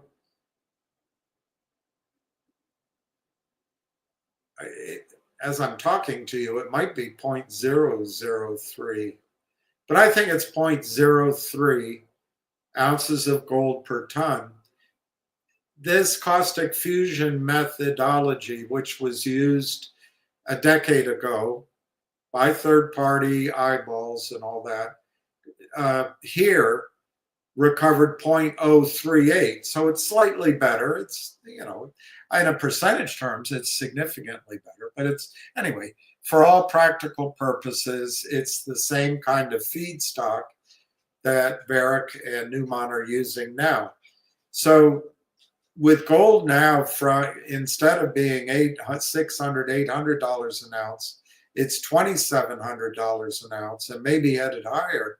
A natural buyer just a few hundred miles away would be Goldstrike, the combined company, the combined joint venture of Newmont and Barrick Gold. So if they were to buy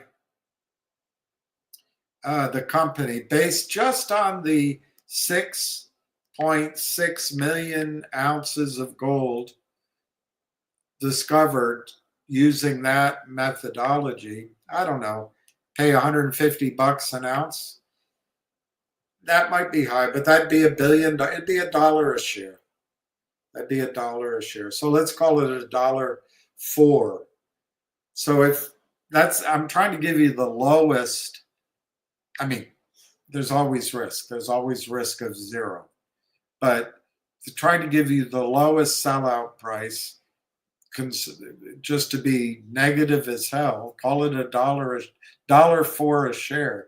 So your $10,000 would be worth $250,000 in your shares, plus you get $250,000 from your warrants, and the company gave you, for doing the deal, the company gave you 40,000 warrants additionally. So it's really, for $10,000, you control 540,000 shares, which currently, this will change once the rest of this money is in. But I would guess currently that might be, hey boy,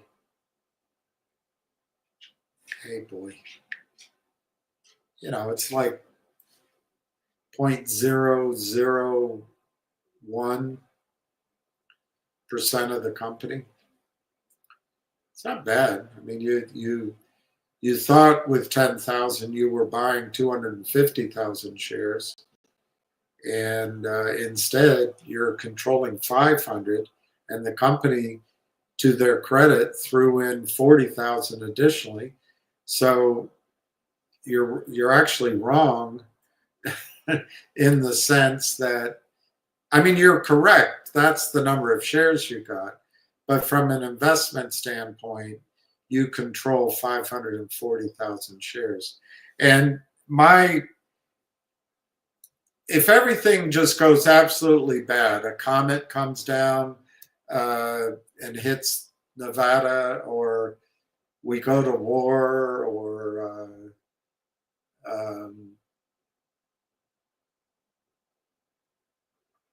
I can't think of bad effect,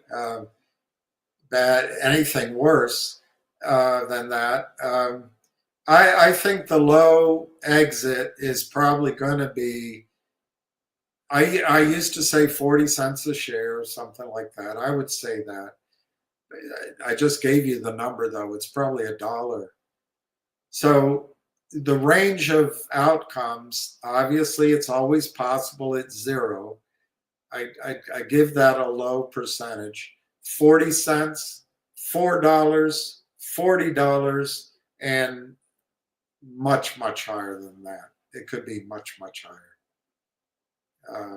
So if it were to go, let's just use caustic fusion. Let's not use the number that he's projecting and he's proven to his satisfaction.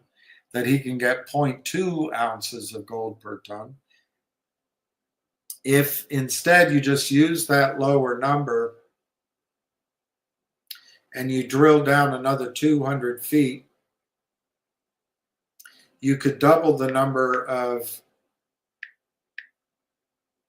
proven ounces, divide it by the same sort of number of shares. Well, let's just assume they pay 140. It's 2 billion, so it's $2 a share. But where the power of the story comes in is if he does get this pilot plant running and proves up 0.2, and they don't drill any deeper. They just go with the third-party tested reserves at 200 feet in just 2 zones. They have many more areas, but just go with that lowest. You've got 35 million ounces of gold almost. If you multiply that by 150, it's $5 billion. So it's $5 a share. Let's call it $4 a share. So what you have there is you have 250,000 shares that'll be worth $1 million. You have warrants that would be worth $1 million. And then you've got 40,000 shares, I don't know, worth 160 grand. So it'd be 2,160,000 grand for a $10,000 investment. But for that kind of reward, there's risk. And the risk is, will they get fully funded? And yes, I think they're about to be. Will the gentlemen, the group, the plural gentlemen, will they be able to get this process proven on a commercial scale? Pilot plant is a commercial plant. It's just small. It's a mini-me. And if they do that, then you get joint venture offers, buyout offers. You get money just to do it yourself. And in a JV, and it's successful, I don't know. JV buyout $40, but it could be much. It could be in the hundreds of dollars after all is said and done. It's very exciting, Jeff. It has the potential to really be the largest discovery of gold. Put that in brackets because we know it's there. It's just how much can be commercially recovered. But it just has the potential to be ginormous. You don't have to worry about, do not put money into don't exercise those warrants. It's a bad use of your capital. Just keep your 10 grand. They have a 5-year maturity, so there's no urgency. In 4.5 years, maybe you'll want to do it, but you don't have to do it now.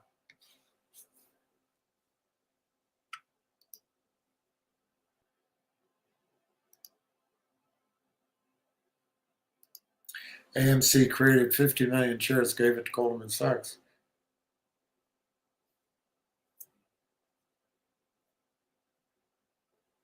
Of course. I don't know why people, GME and AMC are just so obviously under control. And all they have to do is put that raving idiot roaring kitty out and everyone goes, oh, hey, he knows something. When I come here and actually talk, why did you do this? And how come? I don't know. I like MSTR. Missed that one. You had a great call on that, kid.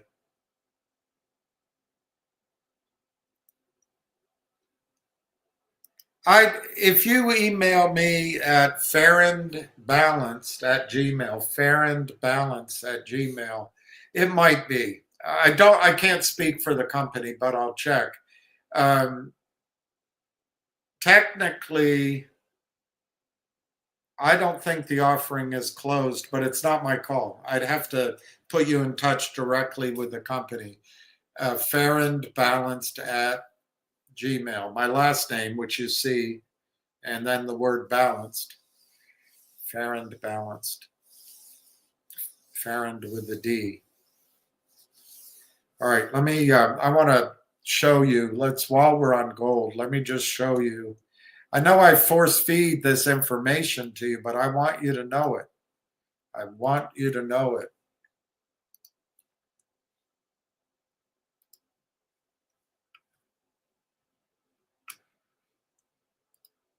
Let me take that down. Put up big JR. I'll put up big JR. Big JR. All right, let me read this to you. I'll try to be quick. Survey says, beep, beep, beep. Central bank, this, by the way, this is, you can find it in the Daily Reckoning, but it's HAMShort, and it's from December 12th, 2024. Central banks back up the bullion trucks. That's gold bullion. Beep, beep, beep. Central bankers are once again backing up the truck to buy gold, but it's primarily Asian banks. I'm using that as short for all the rest of the world. The World Gold Council recently released its central bank gold statistics for last month. The chart shows the purchases and the sales. So last month is here. It's over here on the end.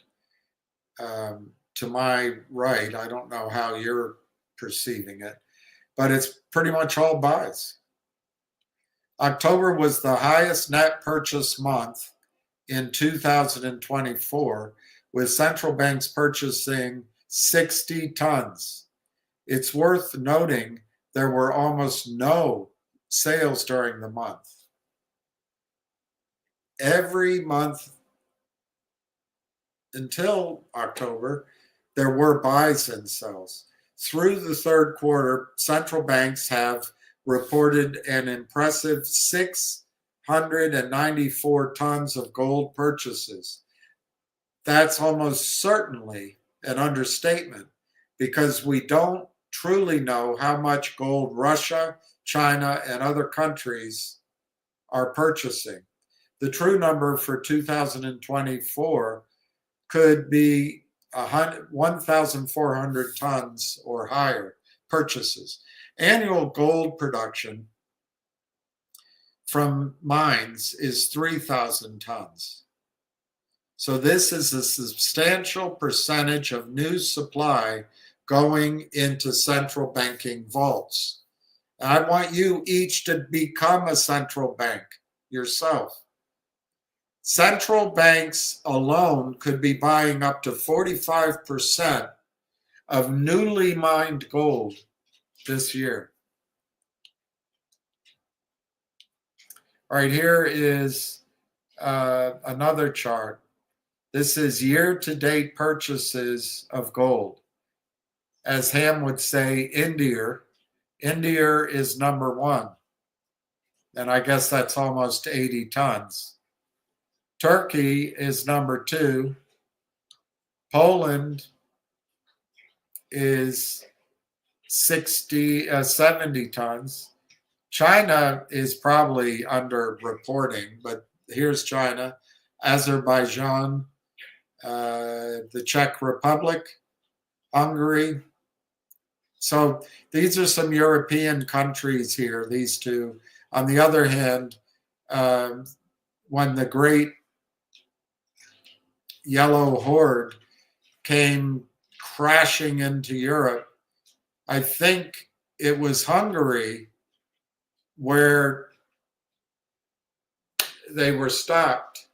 And I'm trying to think of the map. I think Czechoslovakia is just above that. Anyway, one could argue they're on the border of historic quote unquote Asian lands.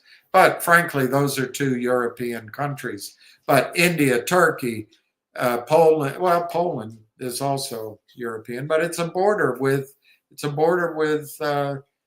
Russia. Poland was a big empire of itself way back when. So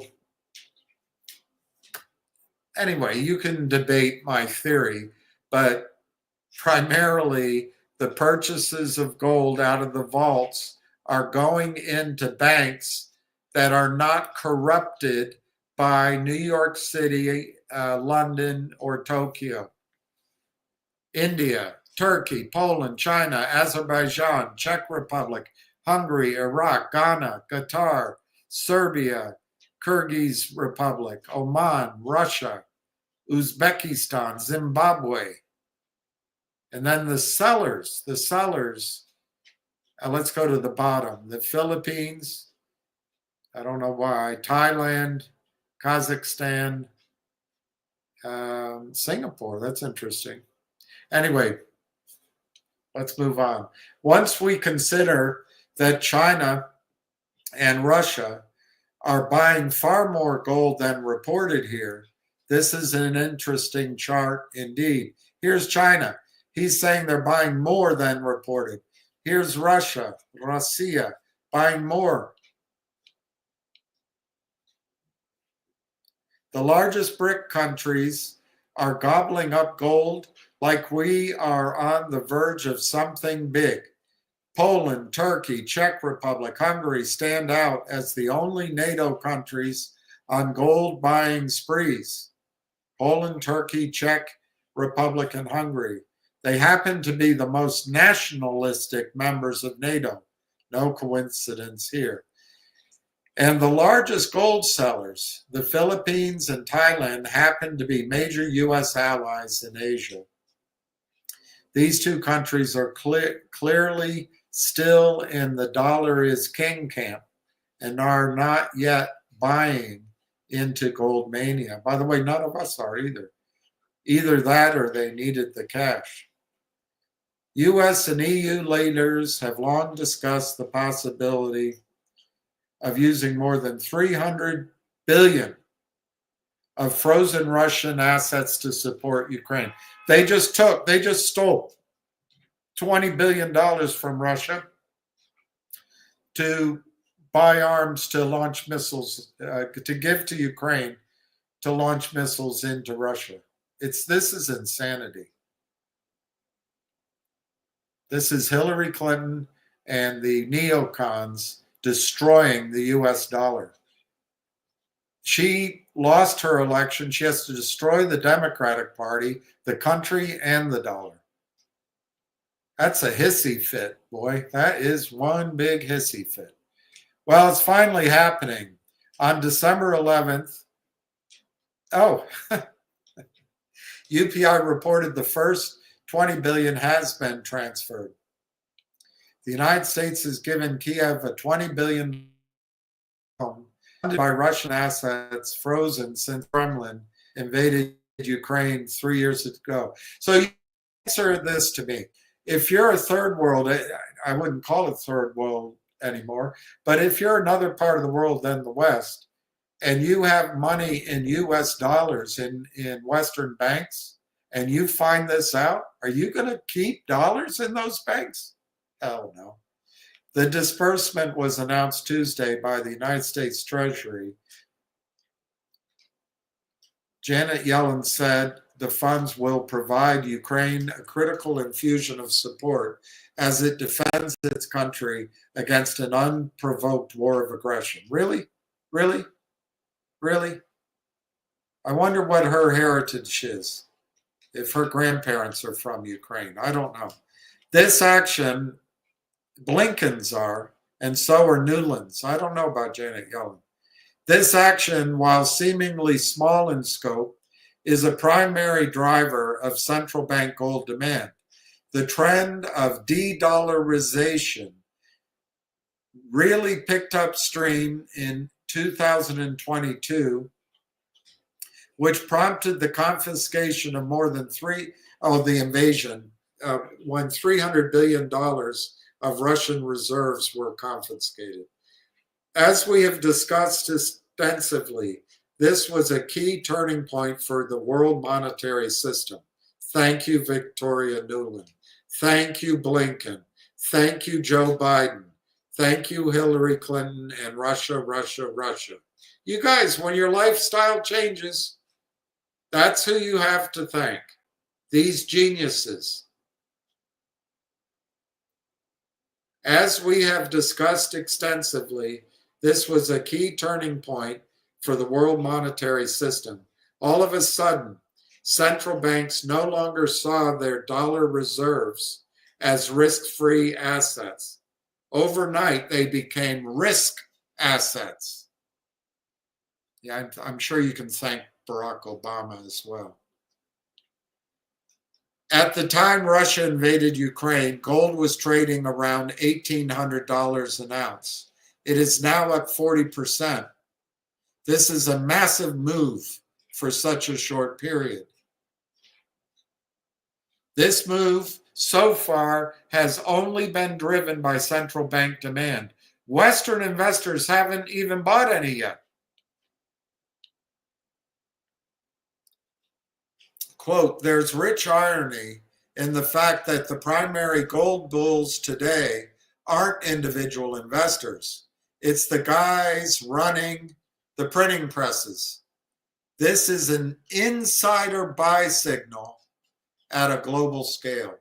And these aren't fickle day traders for a quick flip. These central banks have a new reserve policy, and it appears to heavily favor gold. Unquote. That's from a report this gentleman wrote. I don't see central banks slowing their buying pace anytime soon. The world's monetary order is shifting.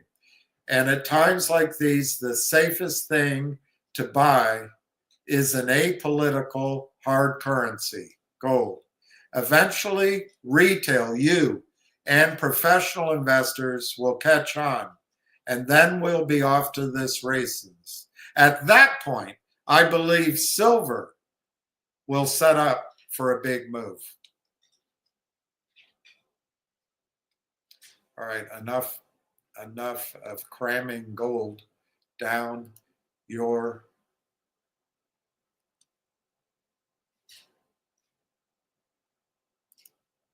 oh, there we go. Stop screen. Okay. All right, so now let's hear the shills. I answered that question. So if you're, I'll try, I can't promise it, but at farrandbalanced@gmail.com. The other money hasn't come in. It's about to. Once that comes in, there will be no further. There'll be nothing. But they may still take a little bit. I don't know.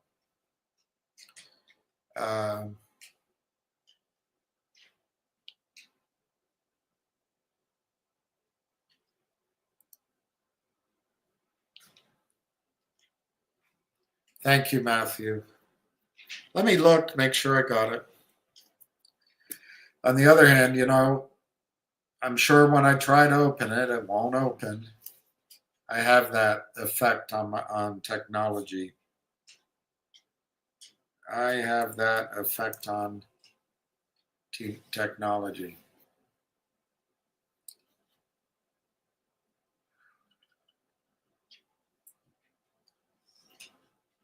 Lucky boy, don't be. Oh, there it is. All right, so I don't see your email. Oh, yeah, I do. I see it, Matthew. I see it. I'll work on that this weekend. I can't promise it, but I'll try. Jimmy had Roaring Kitty. Yeah. It doesn't mean, you know, Pete, the one thing is these boo birds come in here. They are right in the sense that sometimes recommendations don't work. But hey, that's life. Ted Williams only hit 4 out of 6 baseballs thrown at him, and he's the best of all time. Evidence to back trade settlement. That's right.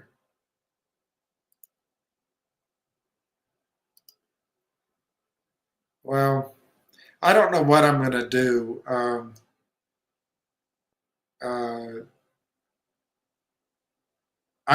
For me personally, I need to change this somewhat. I need to make it more professional. I'd like to have interviews like some of these other guys do, maybe have a producer.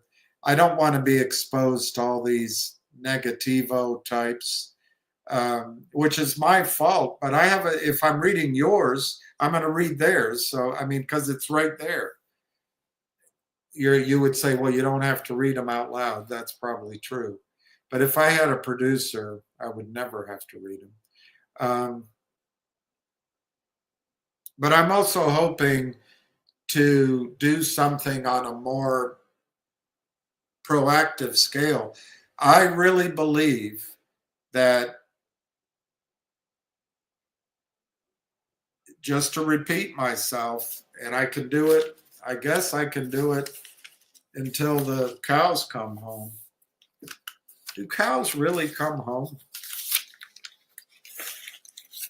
I used to help shovel horse manure and some cow manure when I was living in anyways, the job I took with this guy, I can remember him. I don't remember his name though. His breath always smelled like alcohol, and he smoked cigars. But I made cash. Anyway, well, I can't find it. What's going to happen? I think we're in the verge, we're in it now, a huge melt up in the stock market, all indices, and everything's going to get you excited. And then I think we're headed for a crash where the markets lose 90% of their value. That doesn't mean that stocks won't make money during that. It's just the bigger markets will come down. I think the smaller stocks are going to have their day. They are having their day. But in that sort of devastating correction, there's going to be a rotation. There's going to be leadership change. It won't be those 7 stocks. I mean, it might still be, but probably not. I think it'll shift to, if we're at war, it'll shift to the war machine stocks. But and the defense stocks, it might do that anyway. But I think it's going to be the resource plays, the things that whether you voted for Trump or not, we're going to have to live within our means probably in the future. The dollar is not going to be accepted as rock solid, and our bases are going to start shrinking. We're not going to be able to afford it anymore. This is the genius, the absolute genius of the neocons, the strongest component of which are the people like Hillary Clinton and Barack Obama who supported them in action. But hey, you can hate on Trump, but I don't think the Democrats did you any favor, and I am a Democrat.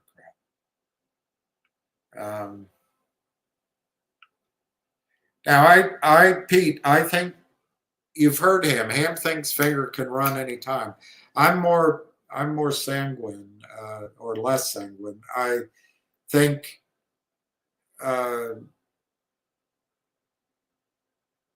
maybe $3 or $4 first part of next year, which is a great move.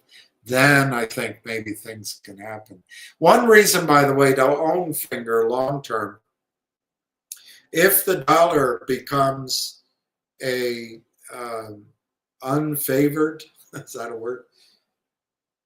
Less favored currency worldwide. I don't think it's going to get replaced overnight unless there's a cataclysm. But what will happen as the dollar's value, purchasing value, goes down, possibly vis-a-vis other currencies? Earnings in one of the world's big currencies, hard currencies, the dollar, I hate to say it, I lived in a country where the dollar was hard currency. We can get to a world where the dollar is no longer the hard currency, it's something else. By the way, this can change with leadership. We've got to get rid of the last 20 years. We've just got to get rid of it.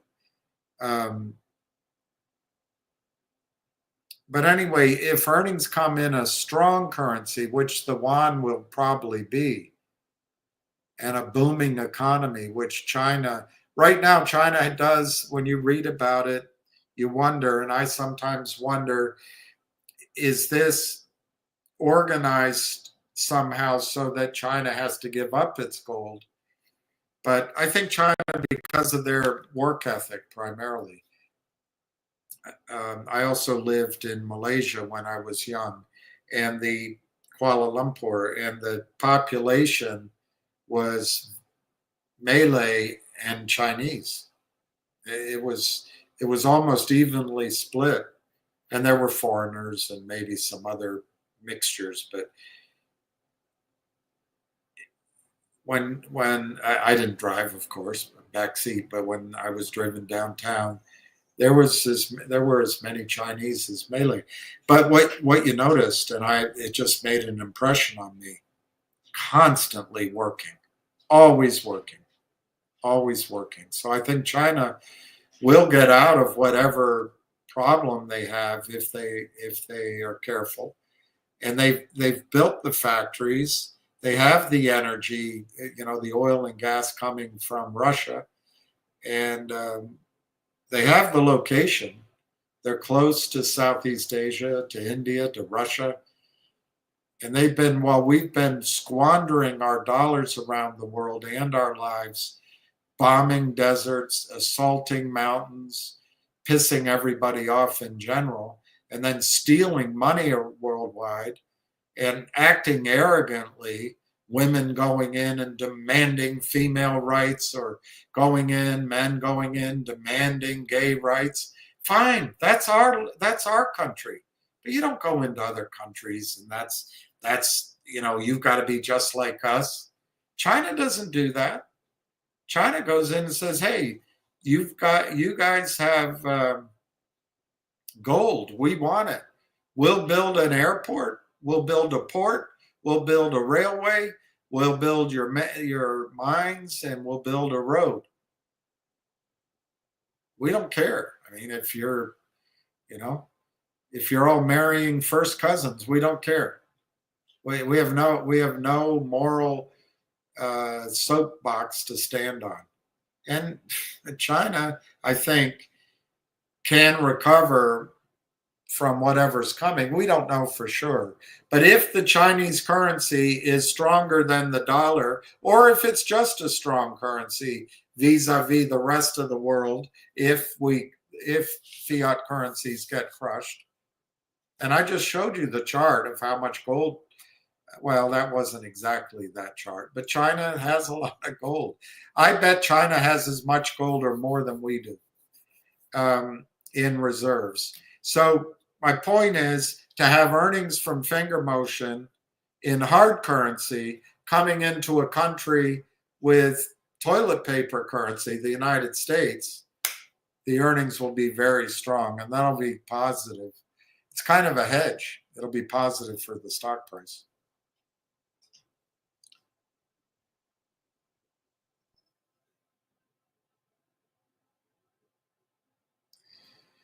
Look,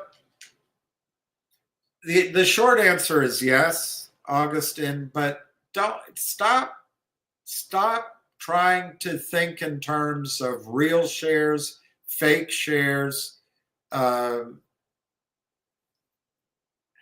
I don't know what I can compare it to.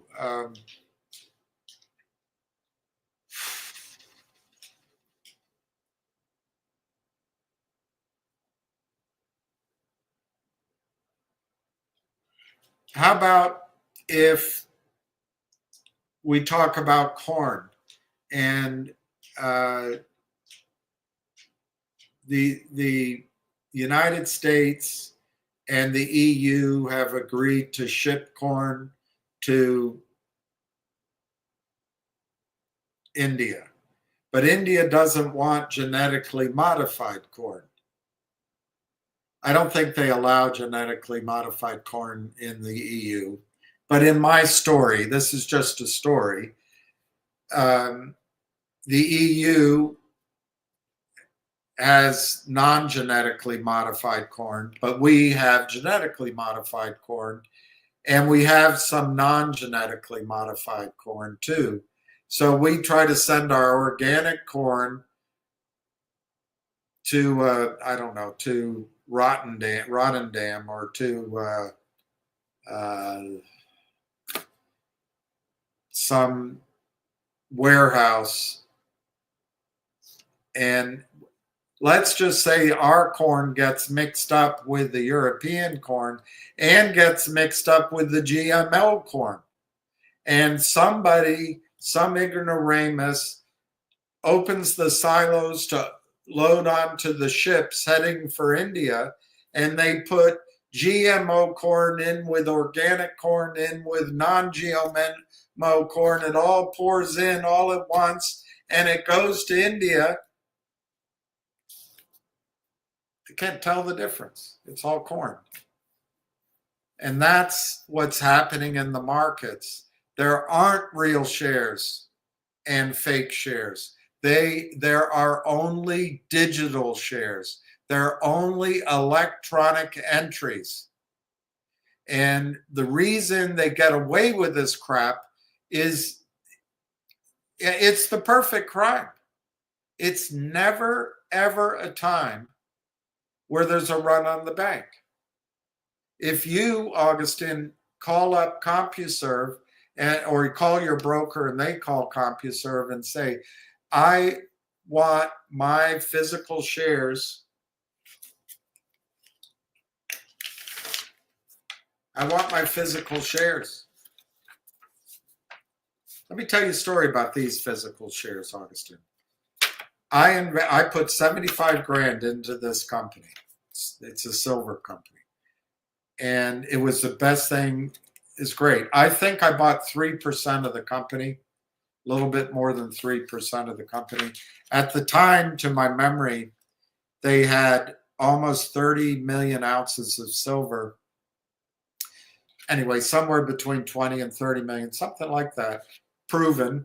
Then they had the expandables, you know, the possible and probable and all that.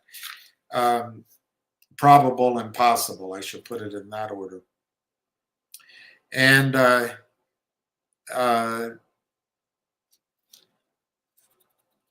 it was a private company when I did it, so I didn't have anything. Well, then the CEO left and a young guy came in. That young guy started doing deals with Wall Street. I called him. I talked. He's a good guy. I was impressed. But I said, do you know that you're being taken advantage of? That they're just going to short? Oh, no. It's all right. I'm bringing in capital. I'm doing this and this. Sure enough, he was.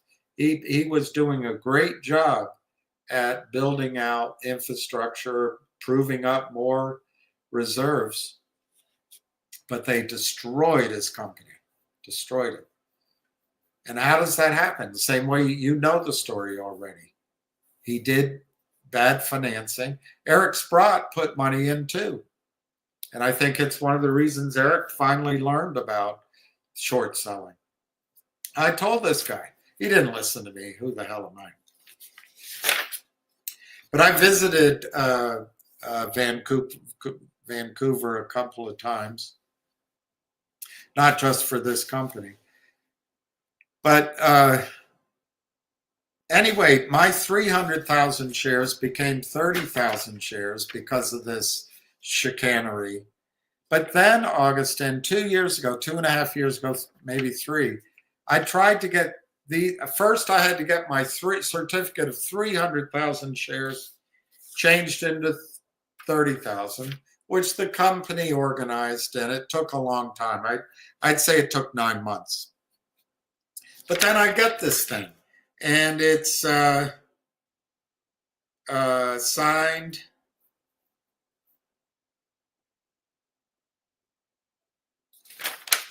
It has a legend on the back. So these are restricted shares. I can't get this into the system. I cannot get these shares into the system. I called over to the counter markets and I got upset with them. Oh, no, we're the best. We're the greatest. And they gave me a name of a group. I talked to a broker, Silverman, Schonstein. No, it's not. Something like that.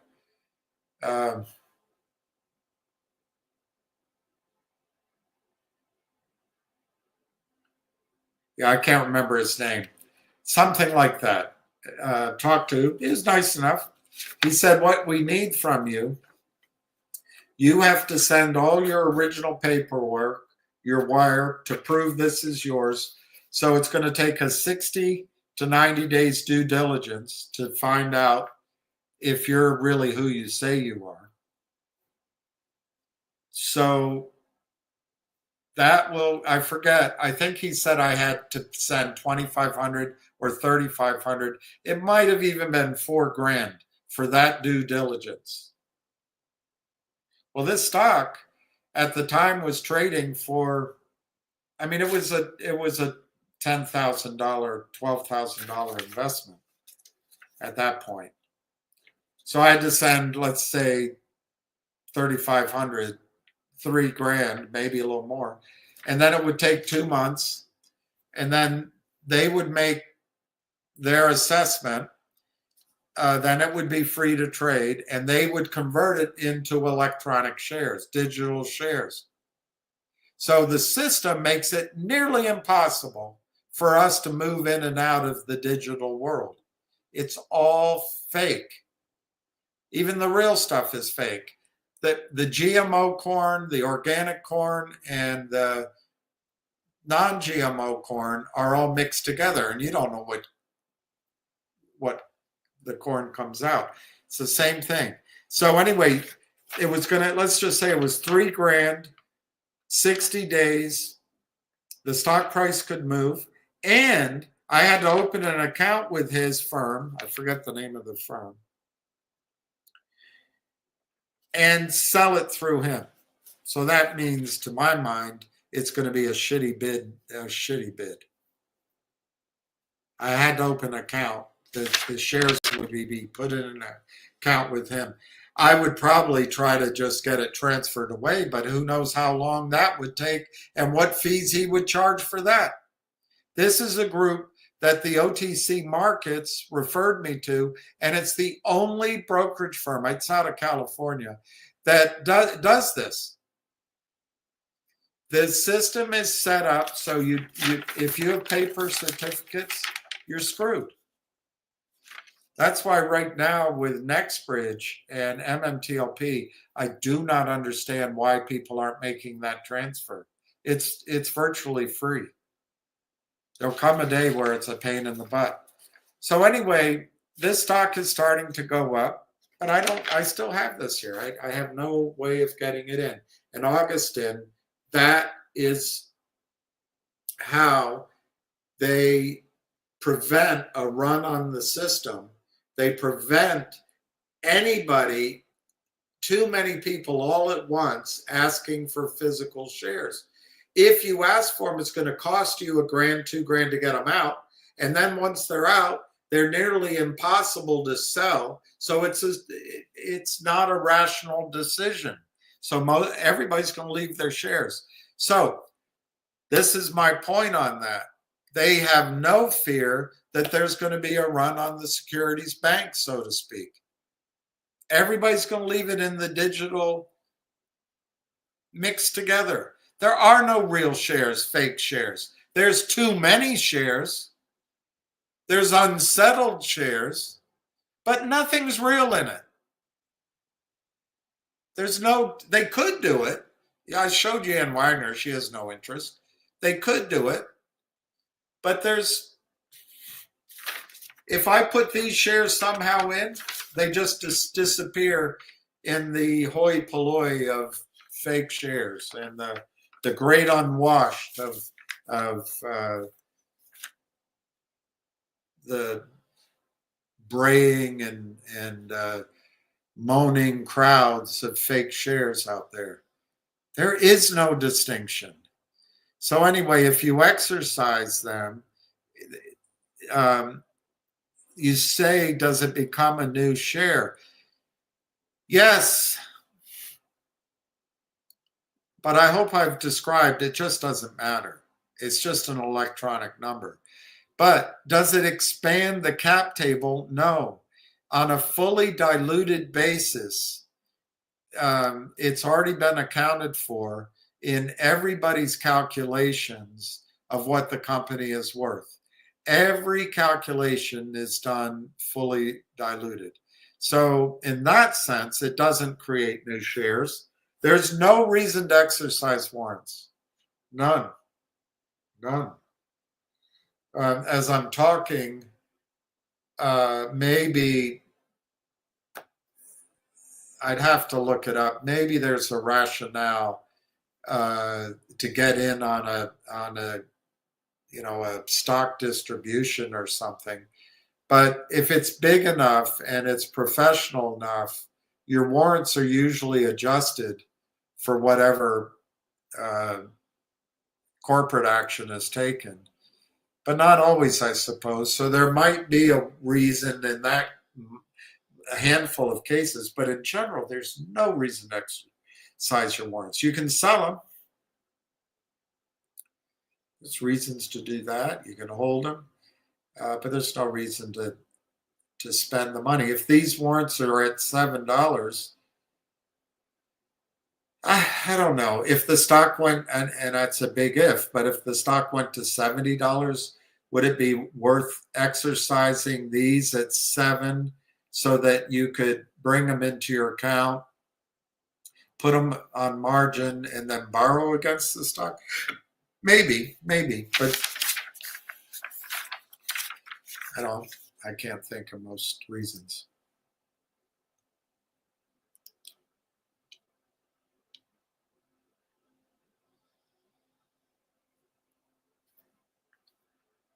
I'll look up his, I didn't know he was on almost every day. And I didn't know he was in Qatar.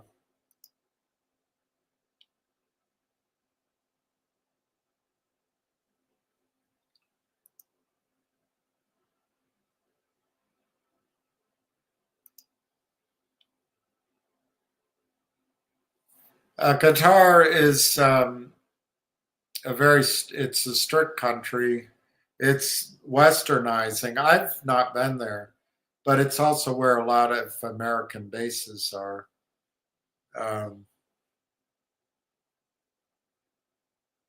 So it's somewhat westernized. Maybe that's why. Maybe it's hospitals.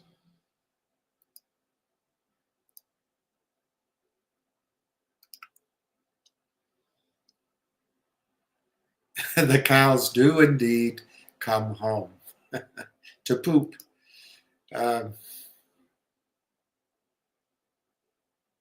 Melt up on meme stocks. Yeah, I think there's going to be a lot of money. There's so much money out there. And then it's all going to panic in. The main short can't handle 3 or 4. It's game over. That's Ham's contention. And I'm not disagreeing, but I just feel like the shorts have it under control a little bit more. I'd like to see more power behind the move, although the Friday's trading was very strong, very strong. It's quite convincing. Friday's trading in Nixie looked good too. We can look at a couple of charts, I guess, and then I'll sign off. So you couldn't get that very well.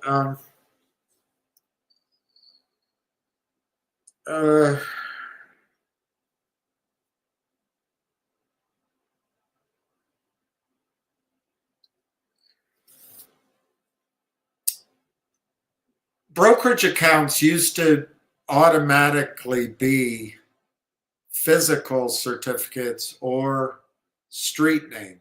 So, Augustin, you would have your shares in your name in safekeeping at your brokerage firm. That was type 1.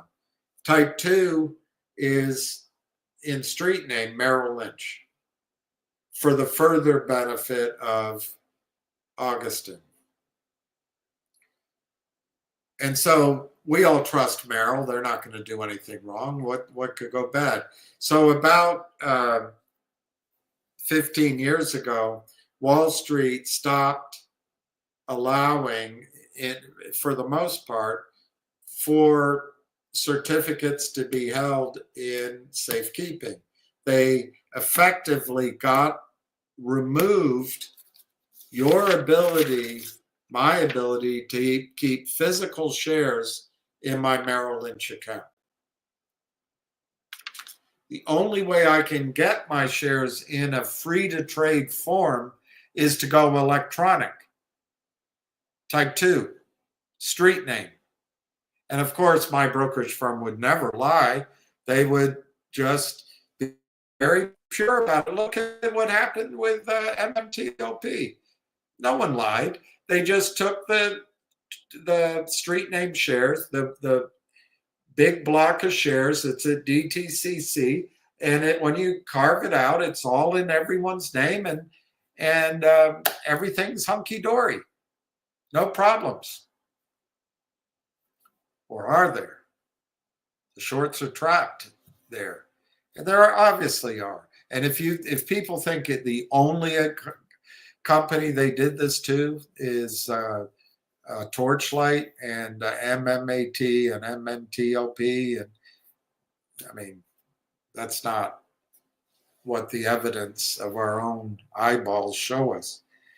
So, Augustin, every stock that trades in U.S. markets now trades as street name stock. Every share trades as digital. Everything's electronic, which gives us great efficiency, but it also removes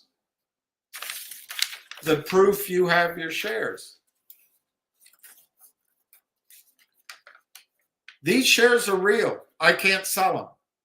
I could call my broker today and say, I have 30,000 shares to sell them. Can't sell them. The only way I can get these shares to trade is if I put them into the electronic digits, and then they just blend in with,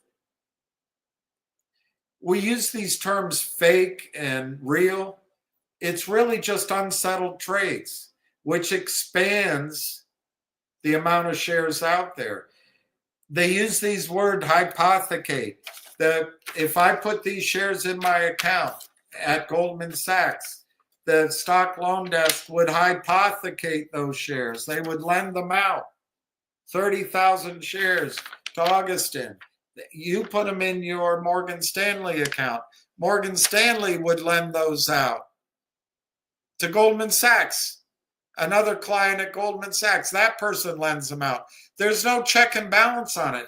They could literally lend this same number of shares out 100 times, and no one cares. It's the biggest Ponzi scheme ever. And when it falls and collapses, it's going to go straight the bees down.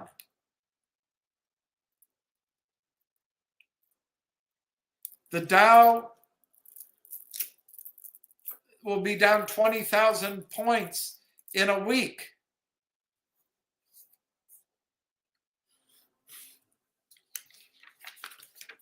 But anyway, how else can I make it clear? These are real shares. This is real.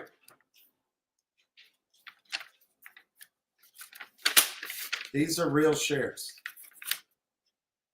Once I put them into the system,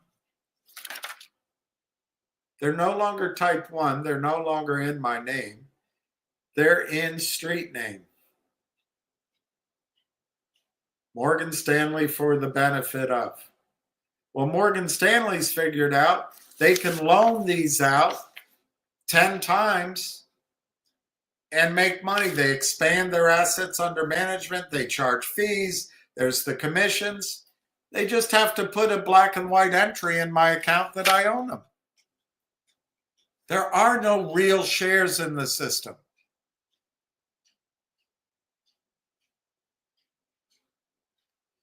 There are settled trades and unsettled trades. There's people who own the original position. Like, it's very clear, I own the original position here. But if I put it in my account and it's lent out, and then lent out again, lent out again, lent out again, lent out again, who has an original position?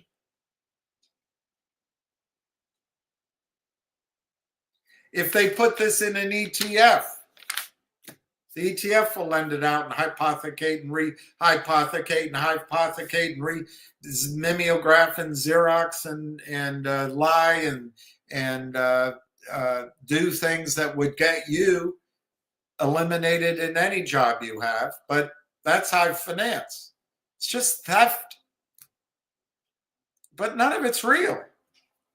It all works because we are conned into believing it works. Well, the rest of the world is going to devise markets which are honest. Ours are not honest. Ours are leveraged to the maximum. If you can't get that, this 30,000 shares can be lent out 100 times. What does that become? 3 million shares? And it's all in accounts everywhere. And cash has been paid for all of those trades.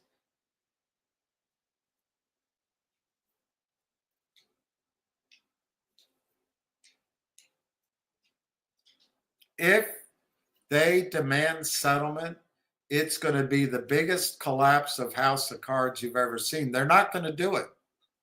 They're not going to do it. I believe they should do it with small caps first. The big boys can handle it. Let the big boys take care of themselves. But I'm telling you, the markets are fractional reserve securities. That's all it is, fractional reserve securities.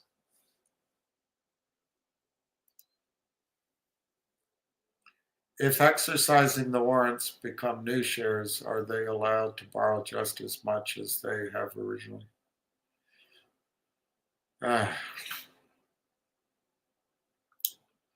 Allow doesn't enter into it.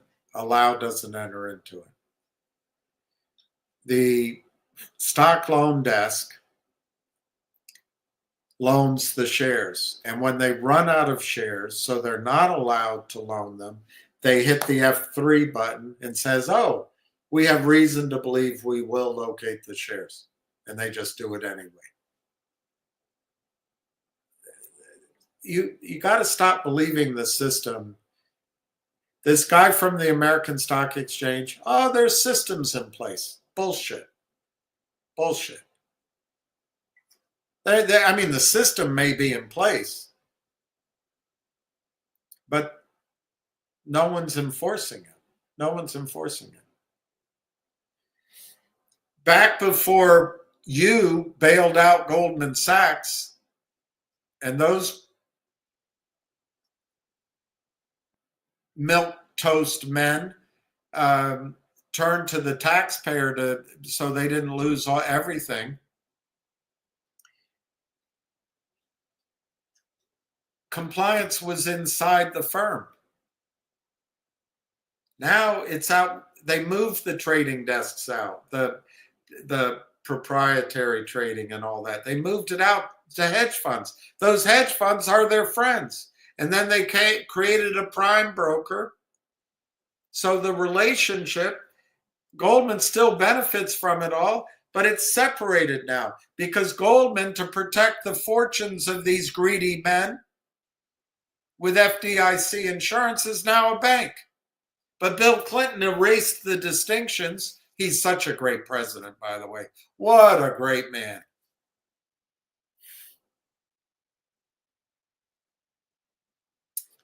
And the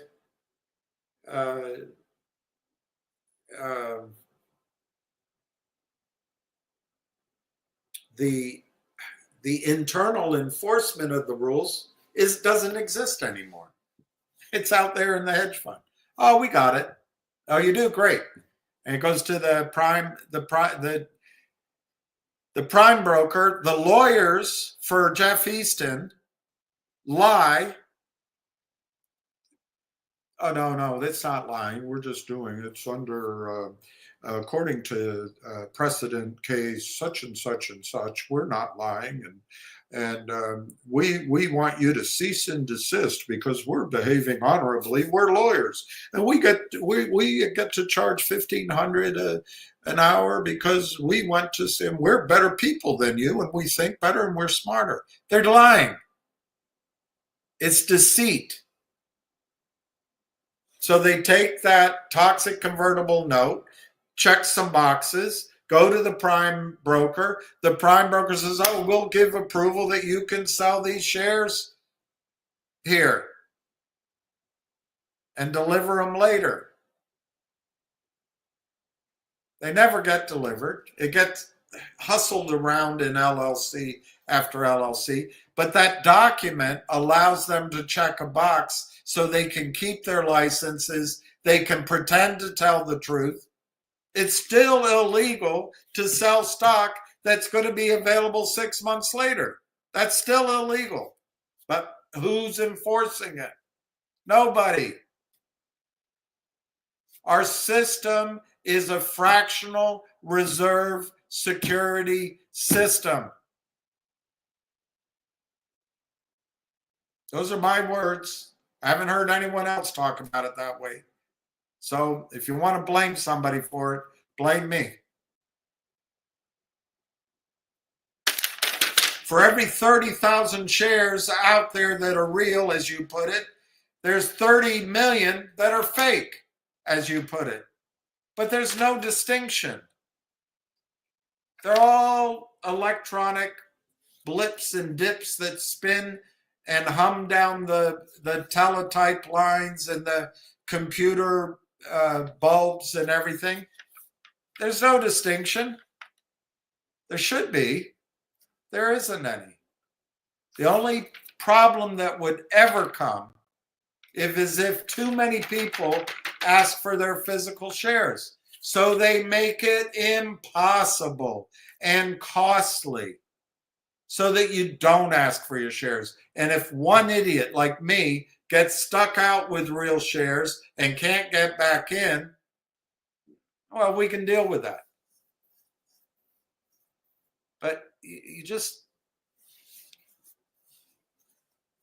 I don't know how to explain it.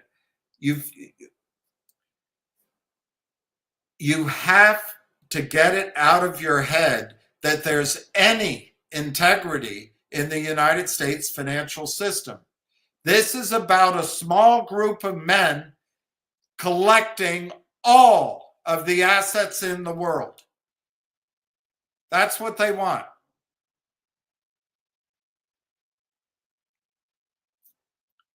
The Ukraine is the breadbasket of Europe and Russia and that MENA area. BlackRock owns 40, 50, 60% of it. Larry Flink.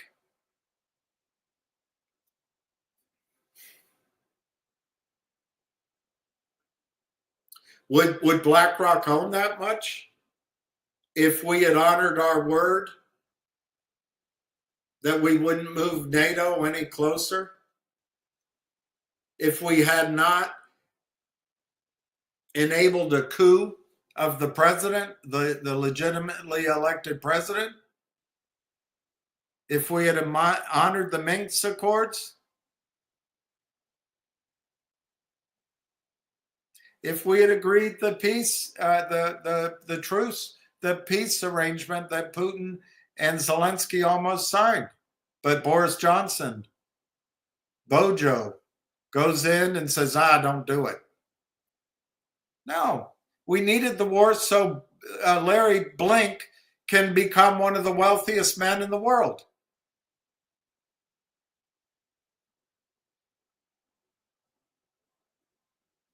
He already is. But anyway, I got off the topic. If by exercising the warrants they become new shares, are they to borrow just as much as they have originally shorting if all of us exercise one? It doesn't matter. Those are complicated little things. It doesn't matter. Now, where it might matter, frankly, is the rules. The legal system is outside of this. And the legal system still seems to function for the most part. Where it'll matter is if there's Fidelity, for example, who were paying 1,000% to borrow Finger shares a year and a half ago when it was $9. But remember, the criminals had so much money, my opinion, they came in, I don't know if these guys knew this is what was happening, but effectively they bribed Frank Benedetto, they bribed Lou Bravo, and they bribed the Greek CEO of Cosmo with dreams of riches and pay and contracts, and here's a ton of money. Go tell everybody that COSM is going to change its name, change its CUSIP, and there's 2,000% short, and we won't take a toxic deal. It's going to go to the moon. And it worked. It worked. Lou got everyone to sell. Benedetto came on with his gravelly voice. People sold. The CEO lied, probably traded offshore. This is all my opinion based on information and belief, but it is my opinion. And then the CEO did a deal, took 35 million, I think, out of the market, out of you collectively. And it stopped the squeeze in Finger. It stopped the squeeze in Finger. And so at that moment, Fidelity anyway, was feeling the pressure to honor the rules. And in a mechanical thing that I don't quite understand, Fidelity, in order to exercise the warrants at $2.75, did have to get shares. But in my opinion, it's about closing the positions. It's about settlement, much more than locating what you call real shares. Now, there may be a chain reaction where if shares have been rehypothecated and hypothecated and hypothecated, they have to go back and cover them all the way back to the source. That may be the case. I don't know. I'm not a back office person. But in the middle of that squeeze, Fidelity was trapped. These three guys, knowingly or unknowingly, were the vanguard of the criminals to pop the balloon. And they got it popped. And my point on that, though, is that this time, if it starts again, Fidelity could lose their license. People could go to prison if this warrant, that's a dividend, if they try to do the same thing. The first time, they could probably argue, oh, we didn't know, our systems, it didn't cover it. we had a 15-year-old in our back office. Sorry, Your Honor. This time they won't be able to do that. So I think there are things that can cause, mechanically cause, legally cause a squeeze to happen. But to me, Augustine, the biggest thing to make it happen is price, because it's all on leverage. If you can understand, all that hypothecation is leverage. It's fun on the way up, but when it starts teetering and cascading and collapsing on itself, oh my gosh, fortunes will disappear. And I don't think Fidelity can lie about that. I personally think they were playing every game they could before. They can't do it again, in finger anyway. And neither maybe as Wells Fargo. So I'm optimistic that that can catch it out. But it's not an issue of real shares, more shares. The warrant, what to me anyway, you can ask Ham what he thinks. But to me, what the warrant does, the warrant gives you a right to 1 share of stock for every 10 you own. They need to go out. I'm trying not to use real shares in my answer because I've told you to ignore real shares. They have to go out and settle the trades. Your brokerage firm has just put an entry in your account. You went out and bought 1,000 shares of Finger at $3. You paid your 3,000. They said, okay, done. The prime broker told your broker, hey, we'll take care of it. They called again. Where is it? We'll take care of it. Called again. Where is it? We'll take care of it. Well, when this dividend crap comes in, Fidelity faces a choice. Do we just put 1 dividend, 1 share in for every share Augustine has, or do we have to go out and settle that trade before we do it? And you know, I'm not a back office guy. I don't know the mechanics of that, but I think Fidelity is the one place where, because they got caught before, they're going to have to try to follow the rules as much as possible. But anyway, I don't know what else to, I don't really know what else to say.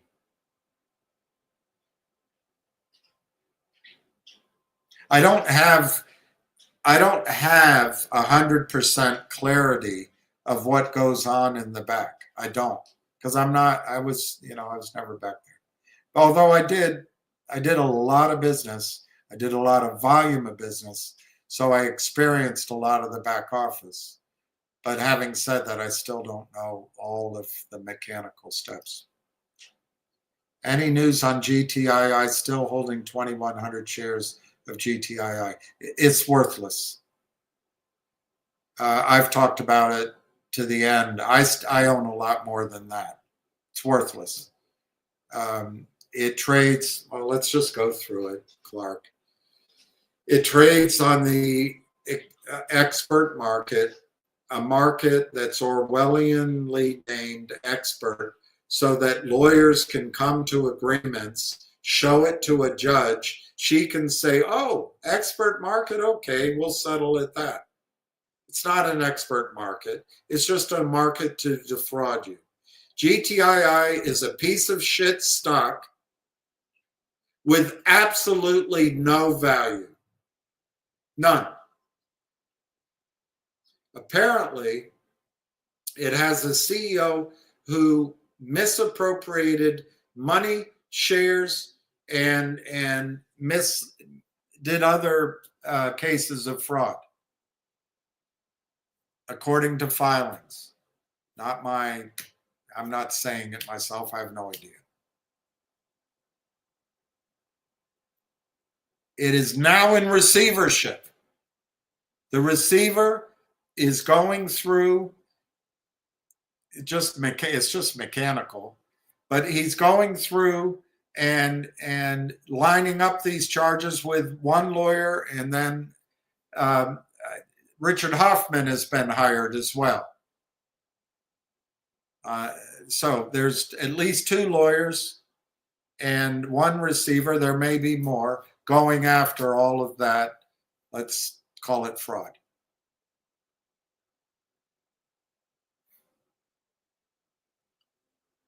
Now, Shell is probably worth $1 million at the most. If it's on the NASDAQ, it might be worth $10 million. There's 400, 500 million shares out. And there's a short position apparently of a big number. When I first saw the story of GTII, it was something like, I can't even remember, 40 to maybe 100 million shares out. But the effective float was somewhere around 10 million. The float now is huge. It's in litigation. Everybody's lawyered up. It's in receivership. Receivership apparently won't lead to bankruptcy because I understand there's no debt. But call me skeptical. Call me skeptical. We'll find out. There are companies that want to come in to GTII, but why? Why? Why not go get a shell somewhere else without all the legal harassment, troubles, and all that? So what are the positives? What are the positives? One reason that companies might want to come in is because if this company gets through receivership without getting rid of the large short position, a company might come in and be able to do what Popcorn has done, or do what Cohen has done, if that's his name, at GME. They could use a managed short covering in the future to raise money and slowly raise hundreds of millions of dollars even in the market because of the short position, if they can create a real company. So that's one of the things. There's whales that are paying for all this legal work. So that's a positive.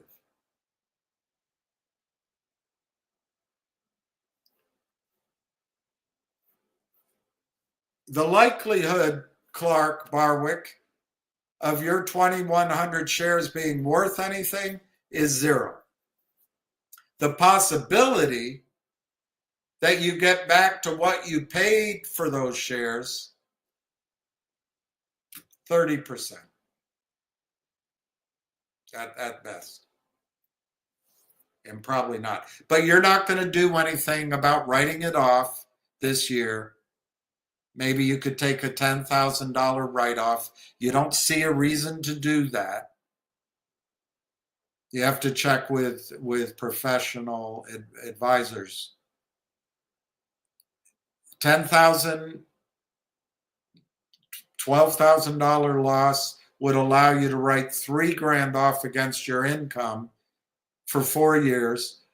It'd save you $1,000, $1,500, depending on your bracket, a year. It's not a lot of money, but on 2,100 shares, call it, you save $4,000 in income in income taxes over 4 years. It works out to $4,000.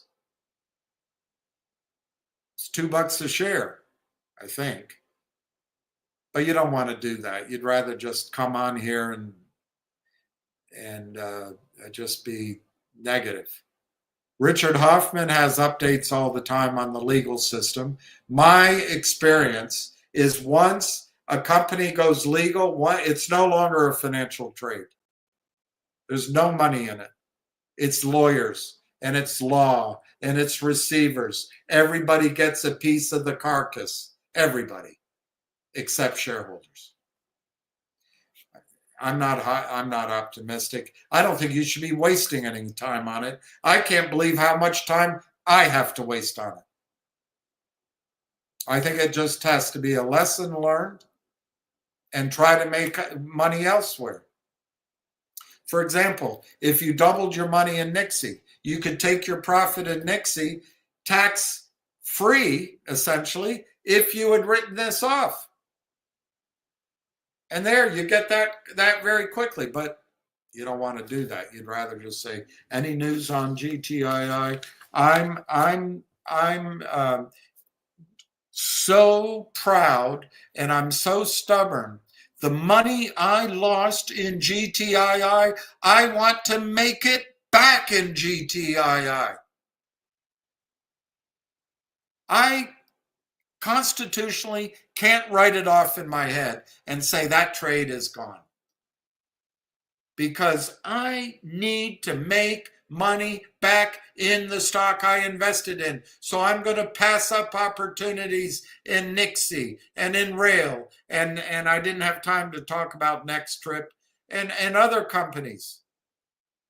And silver, because I am only going to focus on GTII. GTII is finished as an investment. Finished. Now, I do think there's a possibility that you can get your money back.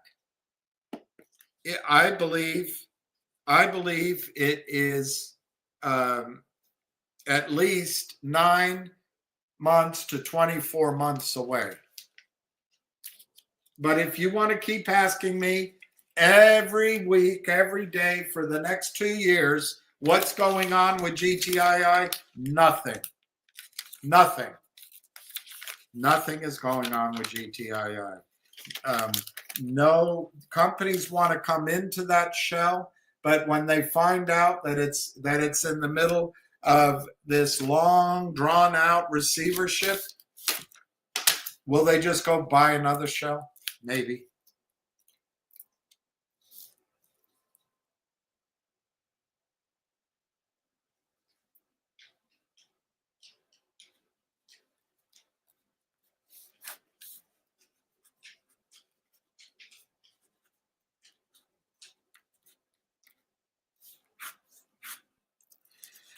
You're in GTII.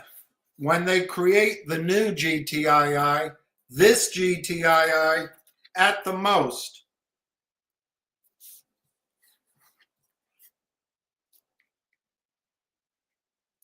at the very most, will own 15% of new GTII. It's called a cram down. You might own less.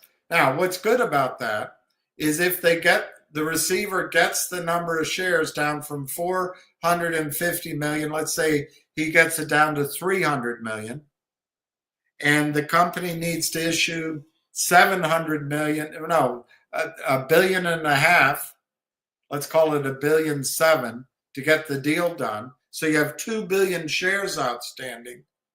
We would have in the new co 15% of that, we'd have 300 million shares. Now, if they bring in a company that's worth $1 billion, let's call it $2 billion, that's $1 a share. But they have to bring in a company worth $2 billion to get $1 a share. How likely is that, Clark? And how does it help? Ask if there's any news. The news is it's in receivership.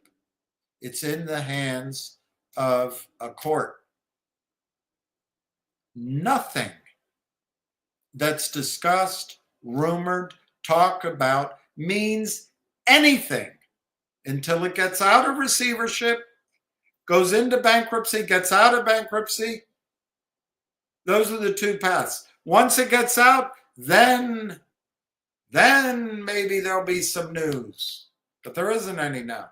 But the most likely news, if it gets out of receivership, is we have a new GTII. Do you want to invest in it? That becomes a new trade. That's why I say this trade is over.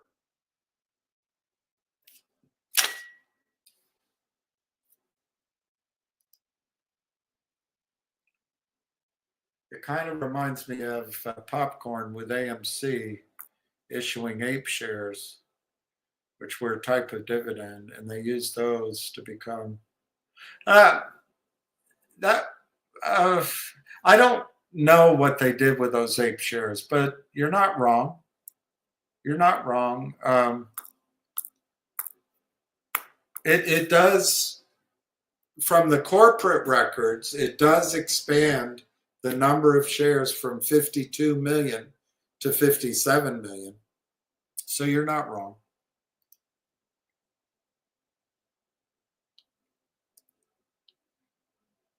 I agree. By the way, I'm not trying to say that I know more than your questions or anything. I'm learning in this process too. But I really think what will make the shorts pay in Finger is price. When that stock gets up to $3, $4, $5 and stays there and keeps growing, that's when the one thing they can't hide and they can't counterfeit and they can't pretend away is when they're losing a lot of money and their bookie calls them up and they say, we're going to send the Russians over to break your knees if you don't pay. That's when so it's, to me, it's all about what happens in the wallet. And as Finger gets higher and higher prices, that's when magic can happen. Yeah, I know, 225. It was very strong, Nunya. It was very strong trading action on Friday. Warrants are issued directly by the company, whereas stock options are traded between investors. Warrants are used to raise capital. Well, that's right. That's totally right. Warrants and call options are mechanically the same kind of thing. But it's not completely true that options, there are things called employee options, which is a way of rewarding employees. It raises a little bit of capital, but really not that much. Options are created by the exchange, but it's the same concepts. Warrants are a built-in way to raise future money. So when you get one warrant at $7 for 10 shares, let me see if I can do this correctly. It's like raising 70 cents a share in the future when you exercise that. So it's a built-in way for the company to know they're going to get capital if their stock performs well. And yeah, options aren't always speculative. They are hedging. Yeah, I guess that's what you mean. But yeah, dilution.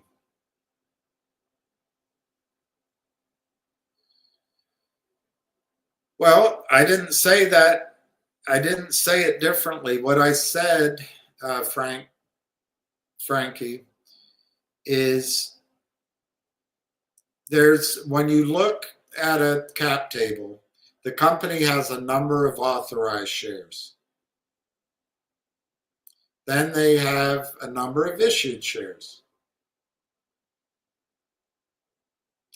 So when the warrants come out, they're covered by authorized shares, not issued. So then you see a entry, authorized and issued, and then you have the total authorization. But then you have a calculation. What is the fully diluted number of shares? Once the warrants are created, every calculation, every metric, every research report, every buyer, except maybe for me, is going to go through the analysis based on fully diluted shares. So right now, Finger Motion has 52 million, I don't know the number, 53 million shares issued and outstanding. They have They have 53 million shares. They have authorized, I don't know the number, 400 million. After this warrant is created, which there hasn't been yet, so there's no fully dilution calculation regarding this warrant to be made. But after this warrant is issued and exists, when research analysts give you a per share earnings number or an accountant, they'll do it on a fully diluted basis. They'll say finger motion earned, I'm not going to be able to do it in my head, $1 and not $1, whatever the number is. But finger motion earned 5 cents a share, fully diluted. They'll take whatever the earnings are and divide it out not by 53 million, but by 58 million. Now, you're exactly right. Those shares haven't actually been issued, and they're not actually, as you put it, new shares, but they've been authorized. And the calculations are made to include them as if they are effectively issued, because they will be issued. They will be issued. Accounting and Wall Street cuts to the chase. They don't want to get the rose-colored glasses scenario of, well, your earnings are great on your issued shares. How many do you have fully diluted? Well, actually 3 times that. Oh.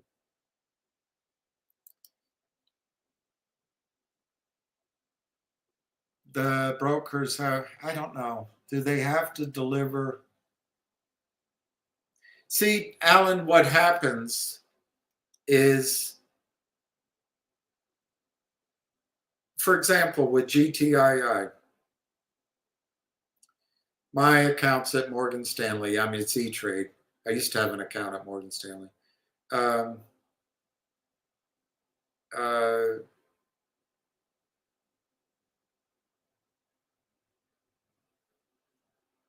When I would call in, they would delay and delay and delay and delay and delay. Doesn't matter what the excuses are. There's always an excuse, fill this out, do that. But at the bottom line is they delayed. So what would cause the system to have a run-up is if they had to issue all of those at one time. But by delaying, they can process a little bit at a time without causing a run on the bank, a panic. And in fact, and I just think it happens everywhere. They all collude together. I just cannot believe this isn't done with the head of Morgan Stanley talking to the head of whoever owns Alpine. But the stock's now down. They have no, and it's on the expert market. They don't have to do anything. So yes, when you say they have to deliver, but if they slow walk it, and they've got all methodologies to do it, at the end of the day, it becomes meaningless if they're lucky. And look, the only time short squeezes happen is when there's a surprise out of the blue, when they're losing so much money that they panic, the broker dealers, or if there's a coordinated long attack, just like there's a coordinated short attack. In other words, it doesn't even have to be coordinated, hey, let's meet at 10 o'clock and we'll, no, it can just, like with GME, all of a sudden this goofy guy comes on and he giggles and gagas, and then a million people buy together. That's not really organized in the sense that anyone set it up, but it's like everybody had the same idea at the same time to buy. That can cause a short squeeze. Do not sell the warrants. Yeah, I think that's true. Hey, Ricky, I wish I had you talking about that. Rail, I'm going to call it. Rail looks exceptional. I guess my markers are somewhere, so I can't draw. But Rail is 40 cents. I think you might have a couple more days to buy Rail, maybe next week at 40, 50 cents. But as I've explained to you, and the chart looks great, but it's very similar to a company, a technology company that I'm would like to invest in the oil and gas area, that will be bought out as they've proven up their concept. I believe Rail will be bought out. Question is when? Is it done quickly or is it done in a year? Again, my guess is that because it's technology and because the power, as it was described to me. Now, if this description is wrong, then it changes the story. But when companies need to upgrade software, they hire teams and there's a budget, and it can take 9 months, a year and a half, 6 months. This AI technology, which is a closed system, by the way, it's not out there on some platform, it's not to be shared, whatever that terminology, it's not open source. This can do it in minutes. That's a quantum jump in efficiency, productivity, results, and that means profits, and that means revenue. And I just think this is a stock that's primed to be bought out, particularly when you look on and this is all from the presentation, the CEO built 2 companies and sold them. One he sold to Microsoft. It's not clear when I read it where he sold the other one. But the partners here for Rail are Microsoft, AMD, NVIDIA, somebody else, which might have also been Microsoft. Those are the logical buyers. I think Rail is going to be explosively higher. And to me, Rail takes, as a year-end trade, we've already made money in Nixie. I think Rail takes first position right now for results over the next 30 to 60 days, potentially happening more quickly. But Nixie is still sexy, and I think with a lag, Nixie can be explosively higher as well, just based on the chart. And I'll tell you what, the chart looks so strong. I thought it might have pulled back by now. It's kind of showing a lot of strength.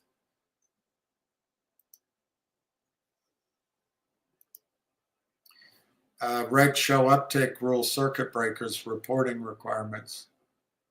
There is no uptick rule. There isn't one. It's gone.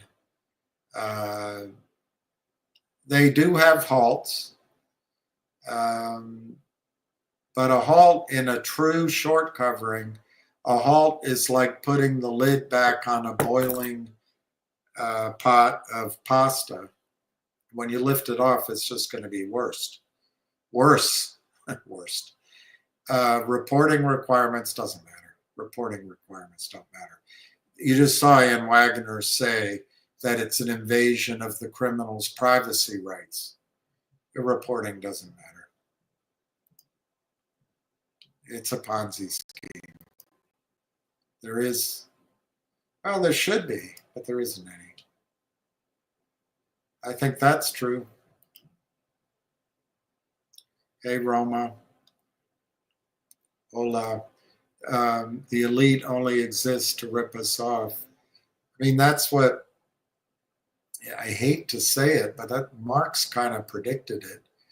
But we have to get back to freedom of the press, freedom of speech, freedom of assembly, property rights, the fourth estate, real journalism. Bill Clinton signed that American Media Law and Act 1987, 1992. So Bill Clinton, because he's such a Democrat, he's the best Republican president they ever had. He took thousands of radio station newspapers and TVs, and now we have 6. And they're all controlled by BlackRock. That's Bill Clinton. Well, I think you should...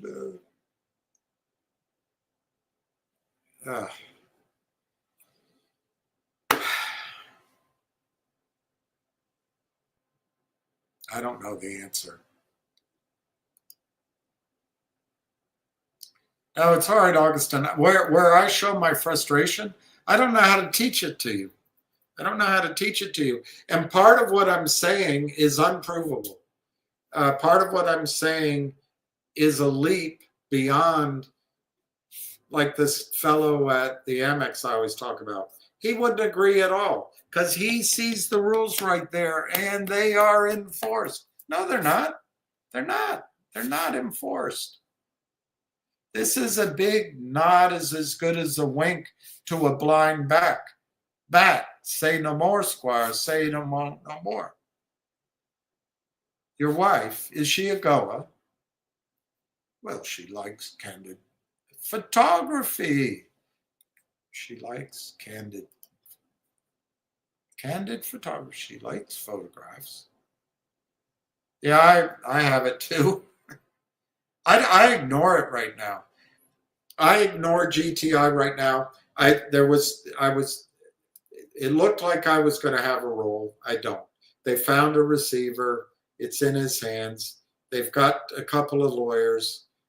The other guys have lawyers too. So lawyers are all going to feast on the carcass along with the receiver. That's just how our legal system works. And the creditors get first, although I understand from Big JR there doesn't seem to be any debt. So maybe there's something left over, but it's not going to be very much. And in any event, there's nothing we can do. We can't buy more, or you shouldn't buy more. You can if you want to. You get ripped off. You don't know the spread. You don't know the bid and the ask. This executive market is crap. If you go in and you happen to buy, it's because if you put a low bid in, it's because the ask has come below you, and they're making some money. Remember that stock Lou got everyone in MNRA, RVNA? That was trading around hundreds of millions of shares from 0 to 4 cents. They were making millions of dollars. And don't think Lou didn't get part of it. Oh, you can't say that about a dead man. Why not? Why not? If it's true, and it's obvious, somebody was getting a lot of money out of that. If Lou didn't get paid, he's as naive as I am. Hey, Mike. MULN is a piece of shit because of the financing. The company itself was a good idea. COSM, all they had is some contracts. Oh, we got them contracts, we got this, and they had a lie, the big lie. And the Greek, he made more money. He can now sit in cafes in London, Paris, have a yacht off of Ibiza. His life is set. That guy took everybody. AMC, GME, I've never liked any of those. There's a guy out there, George Donahue, who's really good. You can follow him, but bless his heart, he just believes it. Well, I haven't listened to him in a few months, but he still believes those can squeeze. I don't see it ever happening, ever. What do you make of Ripple XRP? Look, the stock has pulled back now. And so for those who want to buy it, it might make sense to start buying it. I don't think I'd buy 100% of it because it still could pull back further. But maybe. It just depends on how much you want to own it.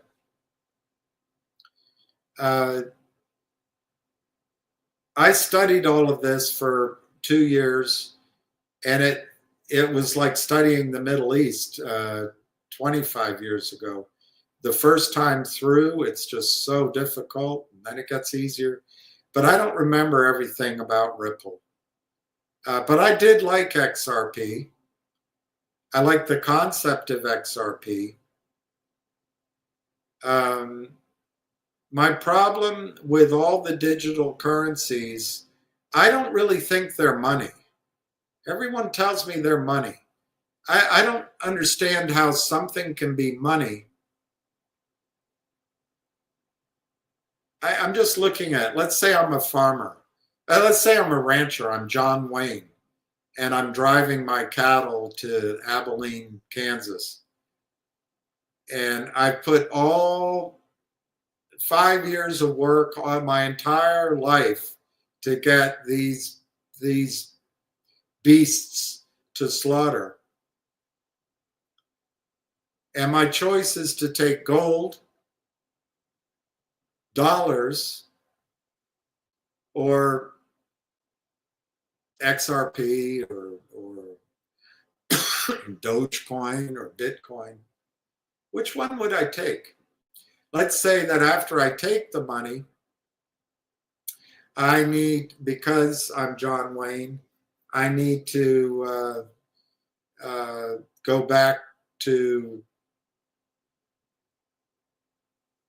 some town where there's a girl, although he makes such an unconvincing lover, but there's some girl he has to go see, or he has to go rescue his brothers. So he's not going to be able to get back to Texas for a year.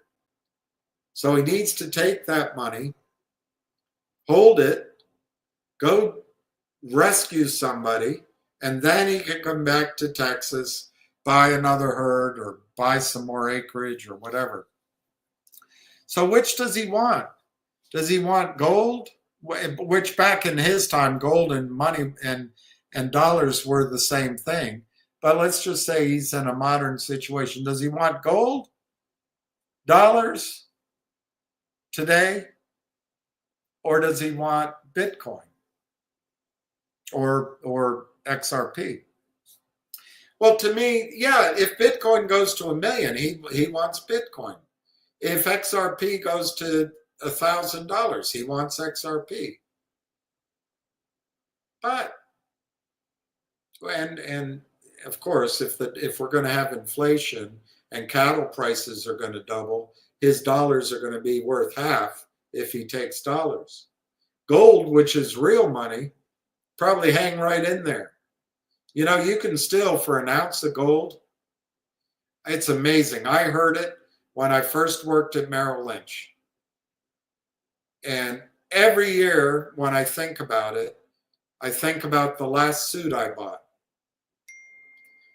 1 ounce of gold can always buy you a really nice suit. 1 ounce of gold. Always buy you a nice suit. I mean, maybe a couple of times you had to go to Joseph Banks, but it can always buy you a suit. So which one would he want? I'd rather have gold if I need to have a store of value. If I'm speculating, XRP might be the thing to have. But XRP can go down too. That's what confuses me. It's not money. I think it's a wise thing Frankie, the main reason I would buy XRP, everybody, and I mean everybody, is buying it and wants to buy it. So these pullbacks, I don't need to know anything else. I would buy the pullbacks, and I think XRP is going to go a lot higher. But I can't give you the real reasons right now. I intend to study it. I'm going to sign back up for the services I had, and I am going to study it. I just don't have time right now. I got to get my eye fixed before I start reading a lot. And but I like XRP. Now that it's pulled back, I would nibble at it. Will it come all the way back to where it broke out? I don't think so. But I'm not smart enough to know how low it can go. But it can go lower. I mean, obviously. But now that it's pulled back, I think it's a good time to add to your positions. But I think you should be buying XRP as a long-term trade, not day trading, unless you want a day trade. And I agree with him. When it broke out and went to 3, that was time to sell, or at least sell half. But I wouldn't look at XRP. I wouldn't own XRP as a day trading item. I would buy it. It would be one of several things that I would buy to set aside to protect wealth. My priority is silver, number 1. You should pay off your credit card debts and maybe other debts. You should have some cash. You should probably have some cash at home, because if a financial crisis comes, the ATMs won't work. So you probably need some cash. Even if cash is worthless, it'll get you out of town. But if the crisis lasts long enough, people won't take the paper anymore. They'll want silver. So you should have junk silver coins, that from pre 64, I think. Anyway, secondly, I like gold. Thirdly, flip it around, maybe platinum. John talks about. I heard an interesting concept that what makes gold stable is the demand for gold can be met by mine production, except this is changing with central bank buying. But mine production can be visibly seen for many months. I forget the number, but it's a long time, like almost 3 years. So that it's stable. A new discovery of gold is not going to make gold prices fall or go up a whole lot, or if there's a shortage, because they can see where it's coming from in any reasonable investment decision. Silver's not like that, and platinum's not like that. And I'll try to get those ratios. I just heard the concept, so I'll try to get those ratios in my head and explain it better. But silver, there's not enough silver right now. And I think platinum's even worse. I think platinum could have a short squeeze. But anyway, I would do that. Then I don't know if I do Bitcoin. People tell me to do Bitcoin, that we've only just begun. But I don't know. But XRP might be one. The other one I like, I think, is called Luna. I have to look it up. But it was on Ethereum, and it made the most sense to me. It's the way you can. I loved the decentralization of these coins, and I think Dogecoin, or is it Shiba Inu? I love this that a guy in India or a woman in Nairobi can get access to borrowing money, and they don't have to go through Goldman Sachs. I love it. I just don't know how to make money in it. That's the thing. But I like it. I'll leave it there. ARW. Not good. What did I say to your wife? I'm sorry. Finger is going to rip shorts. Yeah, it can. Absolutely, it can. But I think it needs to go to 3 or 4 first. It's all a shame. It's all a shame. Well, Clark, it didn't used to be that way. I think the other way to look at it, it's a lot of people competing and aggressively pushing the boundaries to make money. And they're backed by lawyers that'll push the boundaries to make money. And the regulators don't know what the hell they're talking about. Ann Wagner didn't know what she was saying. Just reading it. It sounded good. So a lot of it's just about making money. And it's very communist. The ends justify the means. The brokers will just lock your shares and force you to close your position. They could. They can do anything they want. I don't think they can force you to sell, though, unless you're on margin. But they can say you can't buy. Yeah. I'm going to call that day of issuance and demand proof of real shares. Well, that's what Steve Rosenberg says we should all do, is write letters in and demand proof in writing that we have real shares, so-called real shares in our account.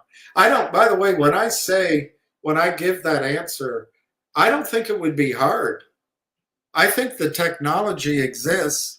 I mean, this has a QSIP number, an ISN number. It has a certificate number. It has a barcode. I don't think it would be hard for our computers to track down every single share and do it very quickly and efficiently. They don't want it to be done, but I think they could do it. I really do. The stock market is scary because they can just lock you out of your exchange. Well, if there's a crisis, and it'd be interesting to see what happens with the ETFs of Bitcoin and the rest in XRP. If there's a complete collapse in the financial markets, you won't be able to get into your accounts. But that's so extreme, I don't think it'll happen. But it could. It happened with MFS Global, with Corzine. But everybody eventually got their assets. But it was really uncomfortable for a long time. The brokerage firm will appropriate the assets in your account to save themselves. Retail has very little control. Very little control. Cryptocurrency, on the other hand, you can transfer it to a cold wallet. Well, yeah, that's why I didn't buy Bitcoin under $1, by the way, because I didn't understand a cold wallet, and it confused me, and I didn't know how to get it and do it. I wish I had. I wish I just put 25 grand in. I could have put 100 grand in. I put 75 grand in this stock, and is one thing. But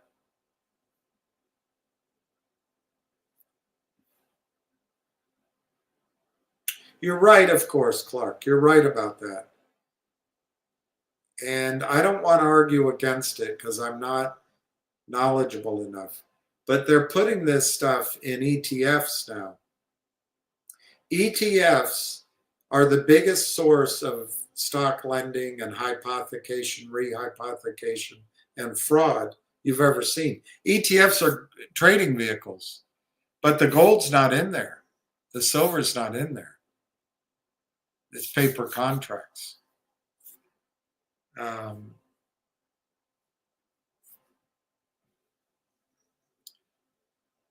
But yeah, you're right. I've got to learn more. It's a whole new, brand new thing.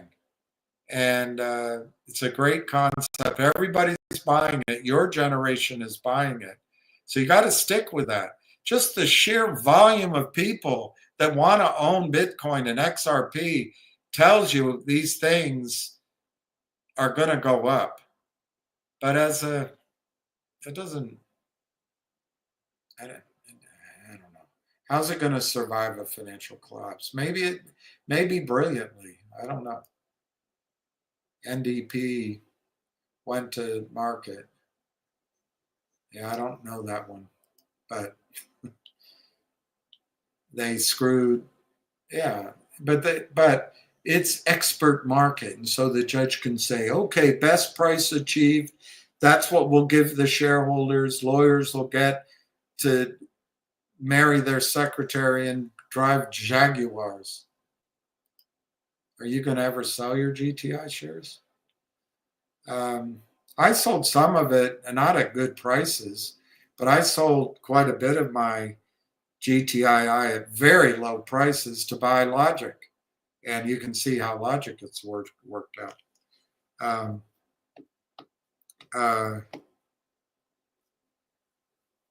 But for the rest of them, I don't think I'm ever going to be able to sell them. I personally do not think GTII is going to get through receivership without going into bankruptcy.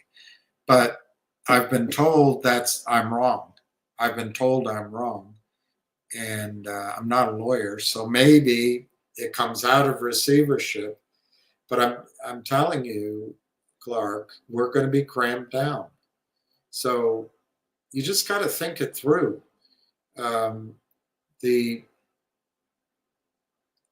any kind of cash settlement or recovery of assets, a lot of it's going to go to the receiver, and a lot of it's probably going to go to that lawyer out of Arizona, whatever his name is.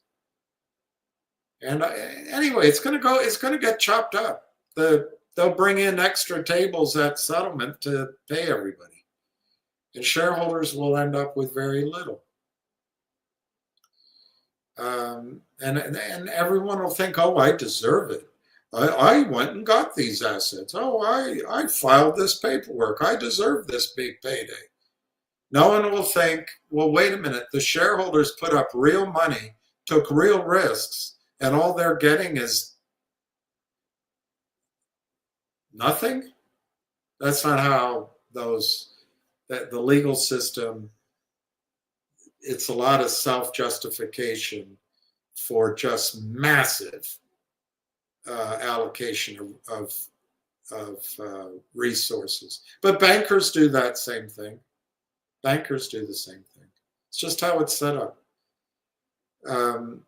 So anyway, I don't personally think there's going to be a pot of gold to distribute in GTII. I don't believe that. There might be enough to keep in the shell to make it attractive for a company to roll in. Well, when that company rolls in, Clark, what is the company going to get in? Let's just say that, let's pick a company. I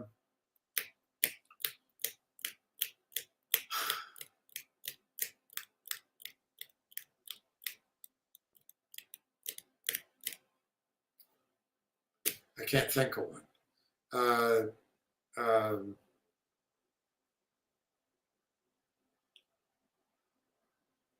Let's say that I'm just trying to think of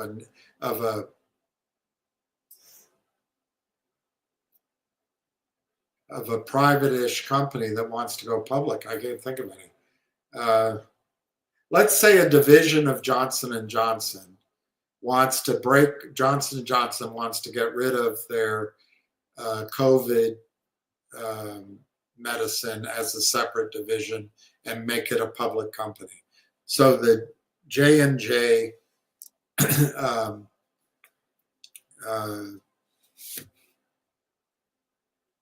cure-all company decides they want to come in. Let's just call it J&J for short. J&J's a division of J&J wants to spin off and wants to go public in the vehicle of GTII. What will J&J get? when they do that. I'll give you a second to think about it. Let's say they're going to put a $5 billion company, $5 billion in turnover, into GTII. What's that company going to get? I'll wait.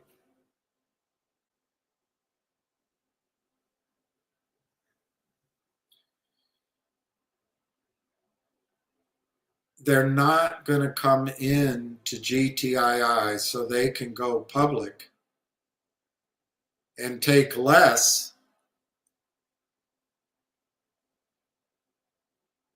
than 51% because they're going to want to control the company.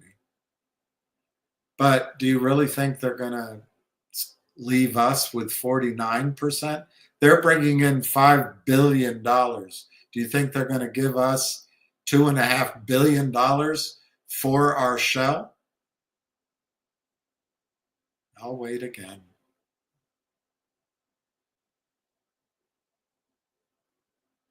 So what's more likely?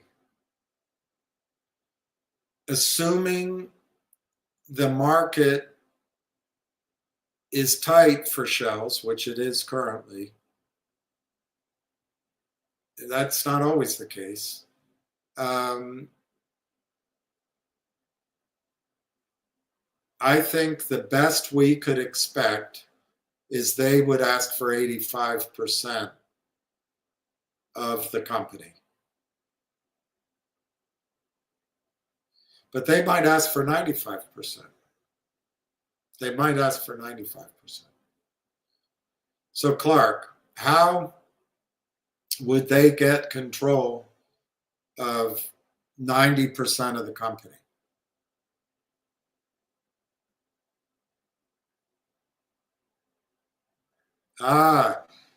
GTII would have to issue new shares to acquire the Johnson & Johnson division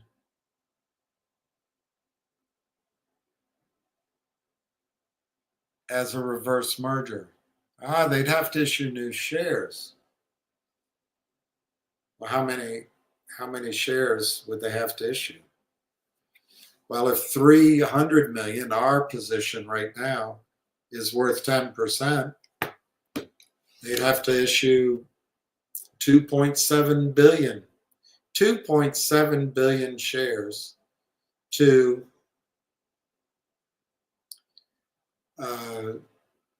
Johnson & Johnson. Well, you're still saying, well, it's a $5 billion company. That's true. That's true. Sounds great. But we have 10% of it.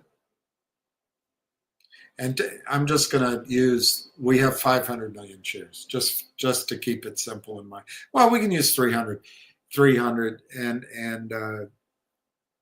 say it's more than 5 billion, maybe. So our 10% is worth 600 million. So it's worth $2 a share. That's not bad. That's not bad. But that's probably the most extreme positive example I can give you. What if Johnson & Johnson says, no, we're going to leave 5%? Well, then we have $1.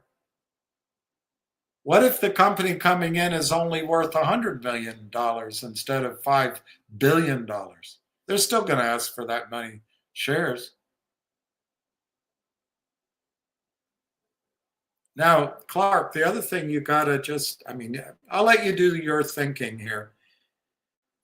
If we are left with 10% of the company and we have 300 million shares, I think we just agreed, I'm kind of talking to myself, but I'm thinking you understood it. We would have to issue 2.7 billion shares so that we have 10%. So the outstanding shares would be 3 billion. So Clark, let's say you have an investment banker helping you, like a Jeff Easton or a Yorkville or somebody else that Benchmark introduces to, or Goldman Sachs. Let's say Goldman Sachs decides to advise this company. What do you think their first recommendation is going to be?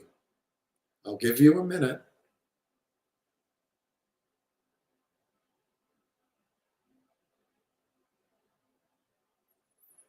Ah, you're right. You think they're going to do a reverse split. I think that's brilliant. So they'll take the 3 billion shares down to 30 million in a reverse split. That doesn't affect us in terms of percentage ownership. But you know what it does? That huge naked short position, if it exists, and all that cash out there that the Kramers caused and the Hurries caused and Alpine caused, 90% of that money can be taken out of the broker dealers. So all of the hundreds of millions, or how much ever it is, billions, can be paid offshore without taxes, and the shorts win. Yeah, but then we're going to have a squeeze. There's going to be so many shorts. Well, wait a minute. Wait a minute. We just did a reverse split. So the number of shorts out there goes from 500, I'm making these numbers up, 500 million to 30 million. So we have 30 million shares out and a short of 30 million. That's a pretty big number, but is it that really that scary? Particularly since all the criminals just walked away with it, I'm making it up, $1 billion tax-free, $2 billion tax-free.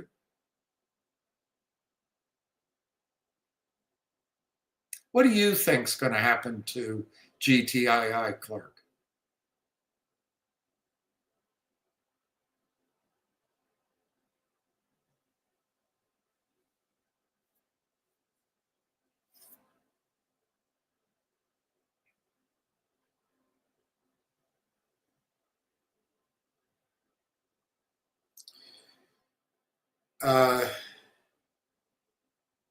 I may write off my shares, but I have other losses, so I don't feel the urgency to have to do it this year.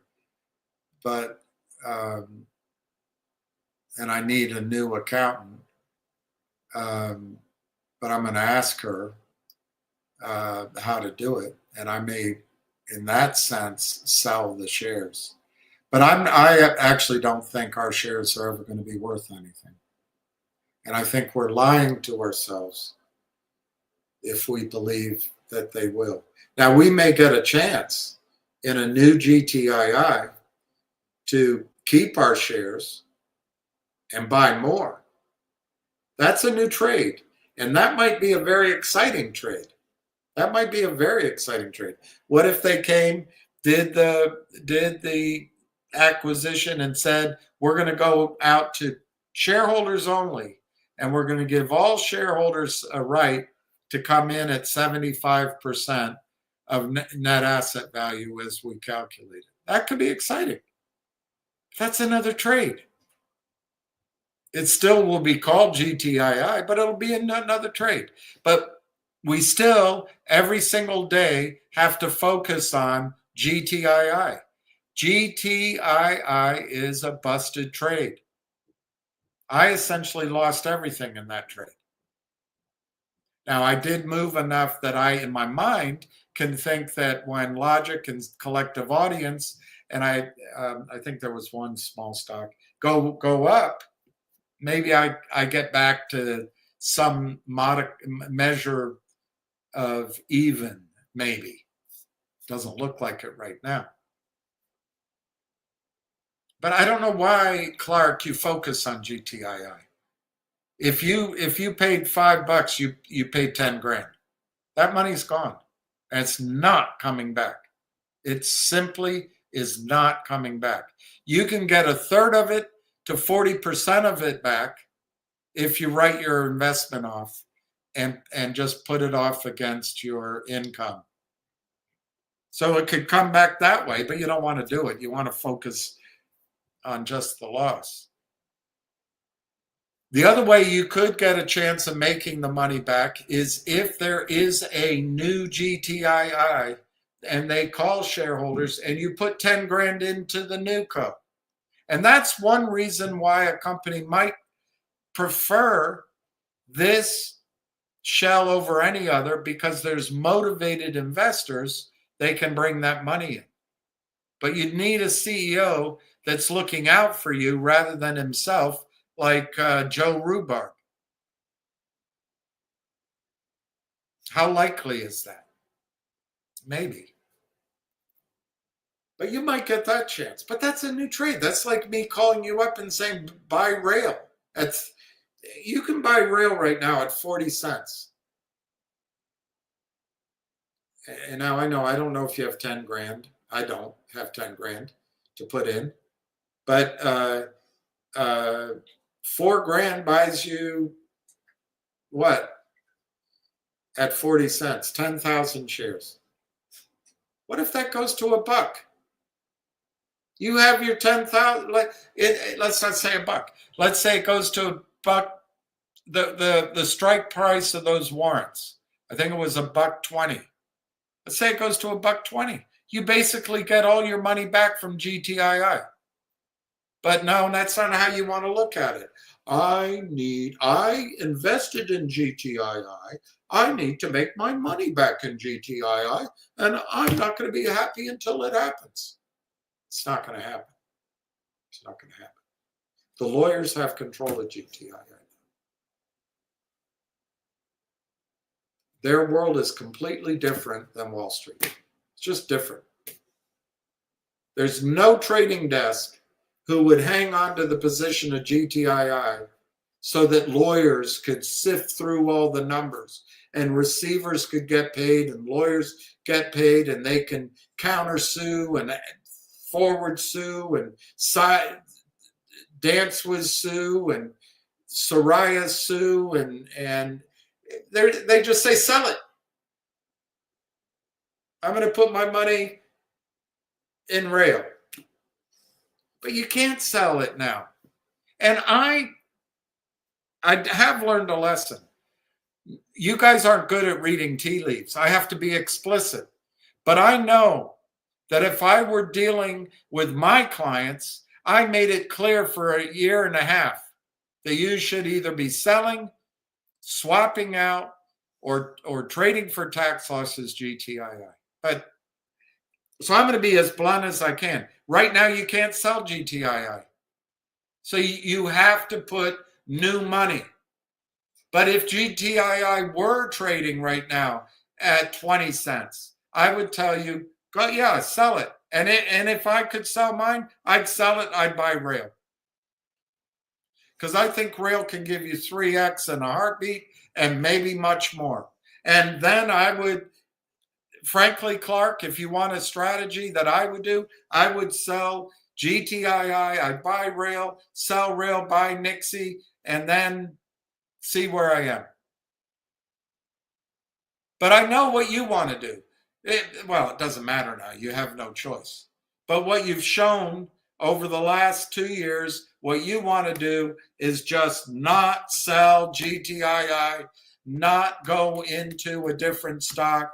I bought GTII, therefore I have to have GTII go up. I told everyone last year, sell GTII. I gave several stocks. Unfortunately, the one I picked as the best one was Logic before Aubrey Advisors FUCK'd everybody, intentionally, in my opinion. They took 100 million out of the market. But I gave some other stock ideas. I will say that there was no January bounce. There were 1 or 2 stocks went up out of the dozen I picked. So I was wrong in that sense. But I think there'll be a January bounce this year. Money is flowing into the market. And if GTII had value Or had you sold it at 20 cents, 40 cents, 80 cents, $1.20, sold some of it, you could be buying one or two of these others. Unfortunately, you can't. GTII, you can't sell it.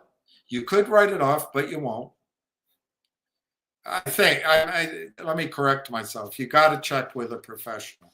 She might tell you you can't, but I believe you can. So you have to use new money.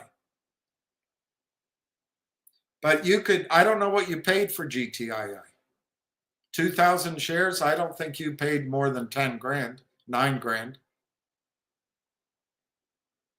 If you have $3,000, why not buy, or 4,000, why not buy RAIL? RLAIF. I can't give you financial advice. You have to determine it yourself. You have to ask an advisor. Do your own due diligence. But let's say you did that. And let's say RAIL goes from 40 cents to $2 or $1.06. Yeah, $2 is 5 times. So you turn your 4 grand into 20 grand. And you get out. Now, you haven't written off your GTII because you won't.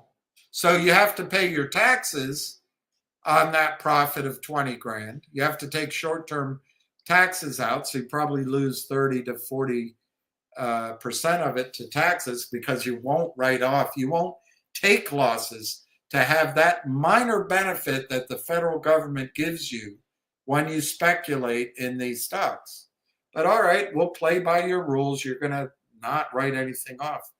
But if you could turn 4 grand into 20 grand, even after taxes, you get your money back from GTII. Now, if that happens, you're still going to come on here and say, what about GTII? Is there any news? I lost everything. Because I'm not picking on you. It's how I experience this collectively. You have to write off GTII. Whether you do it financially, you got to get advice. But in your brain, you should have sold that a long time ago. I don't know what you paid for it. I'm assuming you paid 5. It went to 9. But as it goes to 9 and then comes back down to 5, you got to think about it. Now, I'll tell you what I did. I didn't sell. I didn't sell. Actually, I probably sold, that's probably the price range I sold a tiny bit to get into MMTLP. Because remember, I've told you guys, one of the lessons I learned from Bob Clayton, now you must become somewhat inured towards those losses your clients incur. He was a great guy, elegant guy. He said the only reason to sell something is if you have a better idea. So I think I bought 4,000 shares of MMTLP at the height, $8. So was that a good thing? We'll find out. But basically, I didn't sell because I'm an idiot. I was believing Ham's absolutely convincing story that we were going to squeeze. And looking back on it, I call it, everybody, one woman signed off, I can't believe you're talking about a dead man. Well, I think Lou would, I frankly think Lou would admit that what stopped that was a coordinated effort. Well, they've been at it a lot longer than we have. I've learned. But I didn't sell either, so I'm not criticizing you. Then it comes down to 4. If you paid 5, it's at 4. To get back to 5, it has to go up 20%. That's a huge move. But you didn't want to sell because I'm losing money now. and you didn't, in your brain, you didn't have another idea to go into? I gave ideas last year. Every single one of them had a squeeze potential. So you could get out of GTII, establish your tax loss, buy back in 31 days if you wanted to. And during that time frame, be in stocks that could short squeeze. But no, very few people did anything. So anyway, you pay 5, it goes to 4. To go back up, it's 20%. Then it goes to 3. Then it goes to 250. To go back to 5, it has to go up 100%. 100%. It takes professional managers 7 years, 10 years, 15 years to achieve 100%. Nixie just gave people 100%. But anyway, so GTII goes down from 5 to 250. To go back is 100%. That's just, it's so rare to be virtually impossible that that's going to go back to 5. So you got to think to yourself, what's going to make it go back to 5? A short squeeze? Well, it went to 9 and it didn't happen. They pulled out all the stops and it's going down and there's been a lot of selling. Nothing's happening. I'm going to go ahead and ride it. You didn't think to yourself, it's at 250. Yes, it could go to 5, but it also could go, it's just basically a company that's promised deal after deal after deal that hasn't performed. You didn't think it could go down. All right, I didn't sell it either. So I'm not picking on you. I really was full on listening, believing that this short squeeze, this is a trap, and that, and that, and that, and that. And then it goes to 2. Another decision point. And it goes to 180. It rallies back to 220. It's going, it's going. And then it comes to 170, down to 150. 150, I really wanted to do something. But I talked, I'm in the middle of it. You guys are in it. I thought I can't really sell. Other people, I didn't sell. It goes to 120, 1. But you didn't even think, you didn't think you need that capital to do something else with. These stocks run when they're a new idea. But when it's an old idea, it's hard. It's hard. Now, I believe the Treno Mines. I believe the legal firm. I forget the name of it. And there was one other company. And I thought, okay, these are the things that are going to make it happen. So, I'm not any better. But I did start telling people to start thinking of GTI as a unit. Logic, for example, and I used some other stocks. But I said 1 unit of GTI can buy you, I forget, 8 units of Logic. I think it was, or 12 units of Logic, or 20. I forget. People didn't do it. But what was funny, even after the Aubrey SPAC disaster, the theft from those thieves at Aubrey, in my judgment,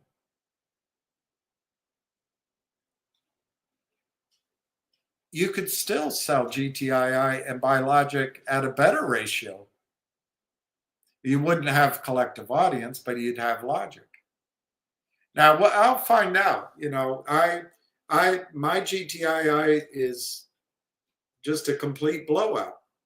And I sit here, I listen to all the pain and suffering and the attacks. But guys, I'm in there with you and in a big way. The thing is, I don't complain about it. I don't bitch and moan about it. I don't blame Ham. I try to look at the evidence in front of me and I say, F-U-C-K. How stupid could I be? But how does that help me?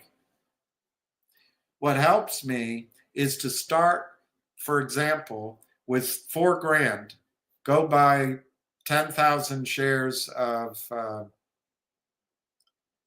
Rail, and it goes to $2. Am I right? That would be 20 grand. Then I have 20 grand. Now, if I've taken my tax losses, I don't have to pay taxes. So I've got 20 grand for the next idea. Maybe I take 5 out, put it in my pocket. I've got 15 grand for the next idea. That next idea, let's just say it doubles. I've got 30 grand. Maybe I take 10 grand, put it in my pocket. I've got 20 grand. Let's say the next idea also doubles. I know that's long. That's really dreaming. So now we've got 40 grand. Now with 40 grand, I decide I'm not going to do one idea. I'll do 2 ideas. And let's say one doubles and the other only goes up by half. So I end up with, I don't know, I can't do the arithmetic. I end up with 70,000. So I put 10 grand in my pocket, I got 60. Now I do 3 deals, and let's say it gets my to 100 grand. Then I decide, you know what? From now on, I'm only putting 10 grand in any one deal. But that's, you got to build it back. You cannot, and I'm saying this, you hear my frustration up and down because I'm talking about my own pain too. Looking back on it, you know, what were we thinking?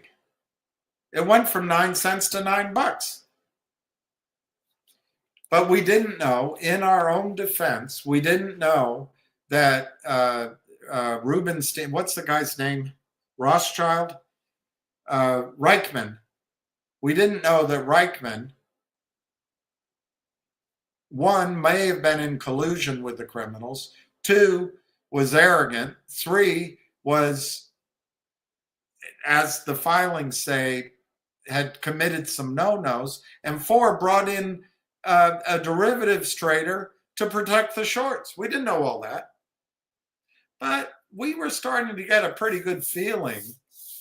Deal after deal wasn't really happening. Blah, blah, blah, blah. So anyway, Clark, for me, what I learned out of GTII is a couple of things. All of these trades, at least for this past period of the market, we should have traded out early. We believe that it's going to go to the moon. We should have taken our quick profits. Well, it's easy to say now, but back then the emotions were high. I just looked at my list while you were on. I wrote down how I was going to spend my money when GTII ran. So that's one thing I learned. We should have taken our profits much sooner. Secondly, listening to him, the idea of selling enough to have the rest riding for free, I've always heard that. But the part that hit me like, wow, that's pretty smart. You can build a portfolio doing that. You can start with one stock, take your original money out, another one, take your original money out, another one, and another one, and your whole portfolio is for free. I don't know why that never occurred. That simple thing never occurred to me until I heard Ham say it a week or so ago. So that's another lesson I learned. The sort of the biggest lesson I learned is I think the resources the criminals have are massive. The Kramers wore down, it wore down everybody's abilities. There were a lot of people at GTII working on your side. There's a couple of people that are in the background. You don't know their names. I do. One in particular. I think he went to work for you and did absolutely yeoman's work to make this succeed. He's still out there. And there may be things that come. But I think the criminals have been through it before. They don't get emotional. They do hundreds of these. If one they're losing in, they're making money in the rest of them. The lawyers are on their sides, and the lawyers lie. The money behind them is backed by big money, like a Stevie Cohen, in my opinion, arm's length. And the documents are written. And as long as the Kramers don't do something stupid, for example, it's all for example, SAC will back them up, make sure they don't go to jail. So they're not worried. So we didn't play it well. My point is, Clark, all advantages are on their side. It's like going to a casino, playing blackjack or playing roulette or playing any of those games. They change the odds so they always win. But there's a moment when you're ahead and you should take your money and get out of the table. That's kind of what I learned. I think GTII is totally not only under control, I think the shorts won.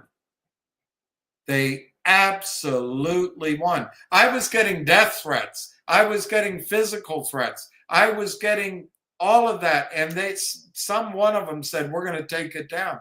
He did. They did it. They did it. They did it. People that made money in all that emotions, those three men, Benedetto, Lou, and Gus Fliakos, they all made money. That guy with the dyed black hair, it's my fight. Roger with three names, with three first names, he made his money. Jeremy Frommer, maybe, maybe not. That guy was so dense. I thought he was smart. I liked him when I met him. I thought he was honest, but dumber than a mule kicked in the ear. He may or may not have put all his money back in his stock, but he destroyed everything. So we got to learn our lessons. I learned a lot of lessons. One of the biggest is Wall Street is not the way it used to be. It simply is not. They don't make these shorts cover. They just don't do it. So the only way I see the shorts happening is when they start losing money and they cover it themselves.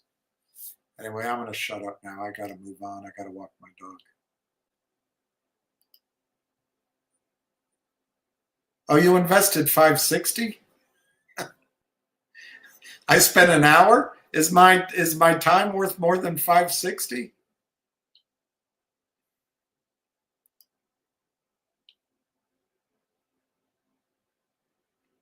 All right, Clark. I'm the one that dragged it out. I'm sorry.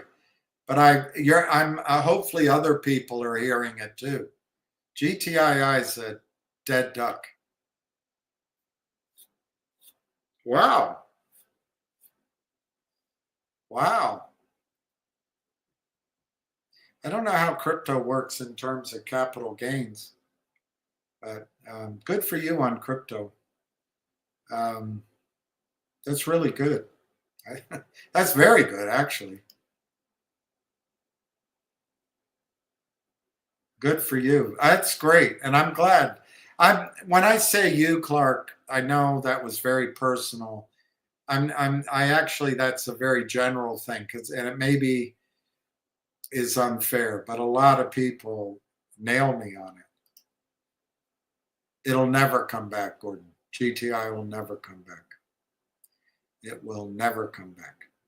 And if you want a more hopeful answer, I'd say 18 months. But if you want an honest answer, you're going to have to put up money to get a benefit from GTII. And that might make sense. But my attitude is, if I'm going to have to put up more money from GTII, why don't I put up more money for a better idea right now? That's my attitude. I'm really glad you're making money. When is NICX going? Where is,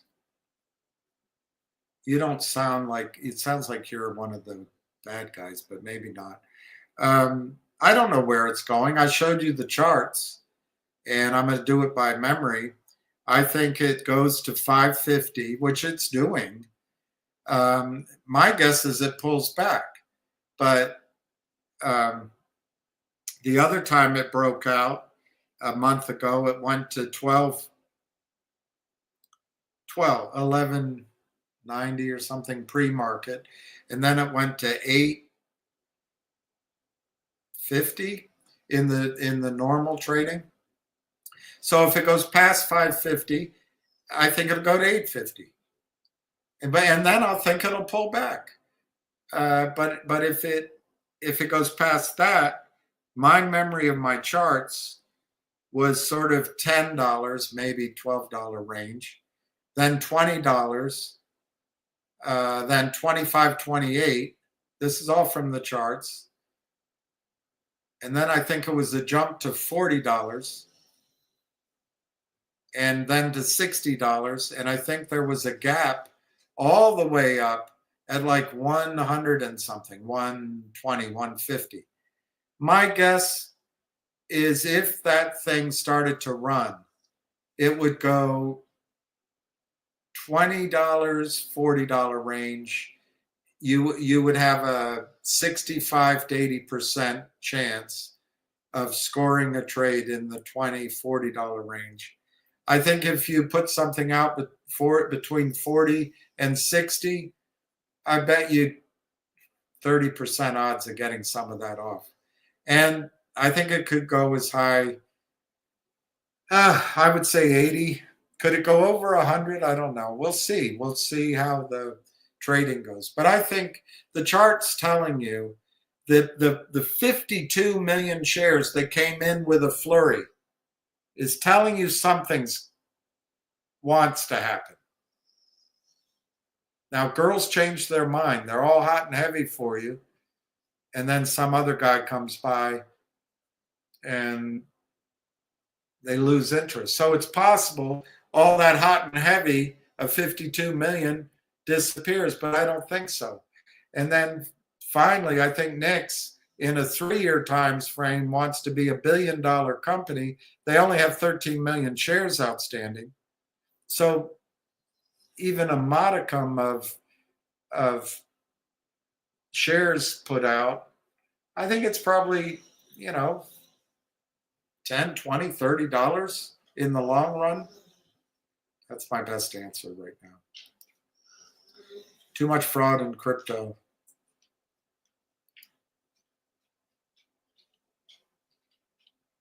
I got to I got to go walk my dog. What makes them different from others? I'm not going to read each of these. XRP at 60 cents. So Lou made you money. I love it. I love it. I love it. I love it. I love it. I love it. It's going to top out at 8.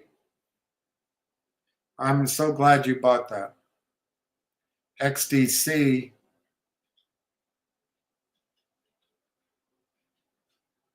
XDC.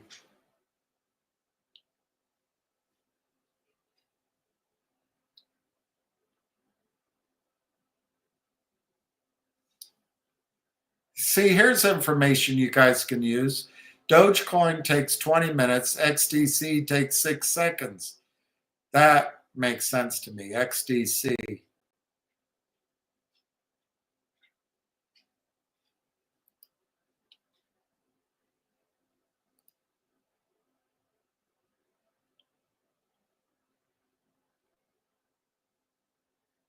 Wow, that's pretty interesting, Raiden. Black Swan, I agree. I sold all my thank Aaron, that's great. Sold it at 8 cents. You took the loss, and you have a little bit of money to put somewhere else. That's great. That's great, Aaron. 100% move is fantastic. That Nixie trade, I can't believe 100%. Wow, it's amazing.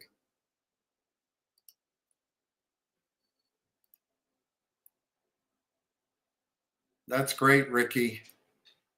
Rail is compelling. Ricky, I hope you've got, so that means you'll have 5,000. I think that's great. SOUN. That makes sense, Aaron. Finger went to 17 before, and I'm not saying it can't. Should we, hey, Thomas, should we expect a huge spike in Finger Monday? I don't think it'll spike, but it could. Look, I'm no genius, but the stock action was really strong. It was really strong. So I'm trying to remember when I looked at the charts. I think it can go to 250. You're going to say, so what? Good answer. And then I think it was 280. So anyway, I think 250, 280, and maybe it gets over 3. That's a nice move. That's a 50% move if it happens in less than a month. That's great. That's great. But yeah, it could go higher. And if you triggered out some of the shorts, the day traders shorts, if they panicked out, it'd be incredible. You'd be amazed. So yeah, it could happen. I'm going to sign out. I'm going to walk my dog. I'm sorry. Clark, I'm sorry that I talked so much about GTII. It wasn't just to you. It was cathartic for me. And it's to a lot of people asking that question. And I've decided to stand in and take the heat on GTII. But at the same time, there comes a point when people have to you just have to look at it logically. You have, as George Jones' song, the cold, hard truth. You just got to accept it. And I love this guy. Clark made all his money back many times. Anyway, peace, and peace to all of you, and peace to the children in particular all over the world. Every child, I pray that every child is given freedom from war and killing, loneliness from their parents, and freedom from sexual predation. Just joy. I pray children have joy before they get into the tough part of life. Anyway, thank you very much, everybody. I guess we'll talk to you at noon tomorrow. Ciao.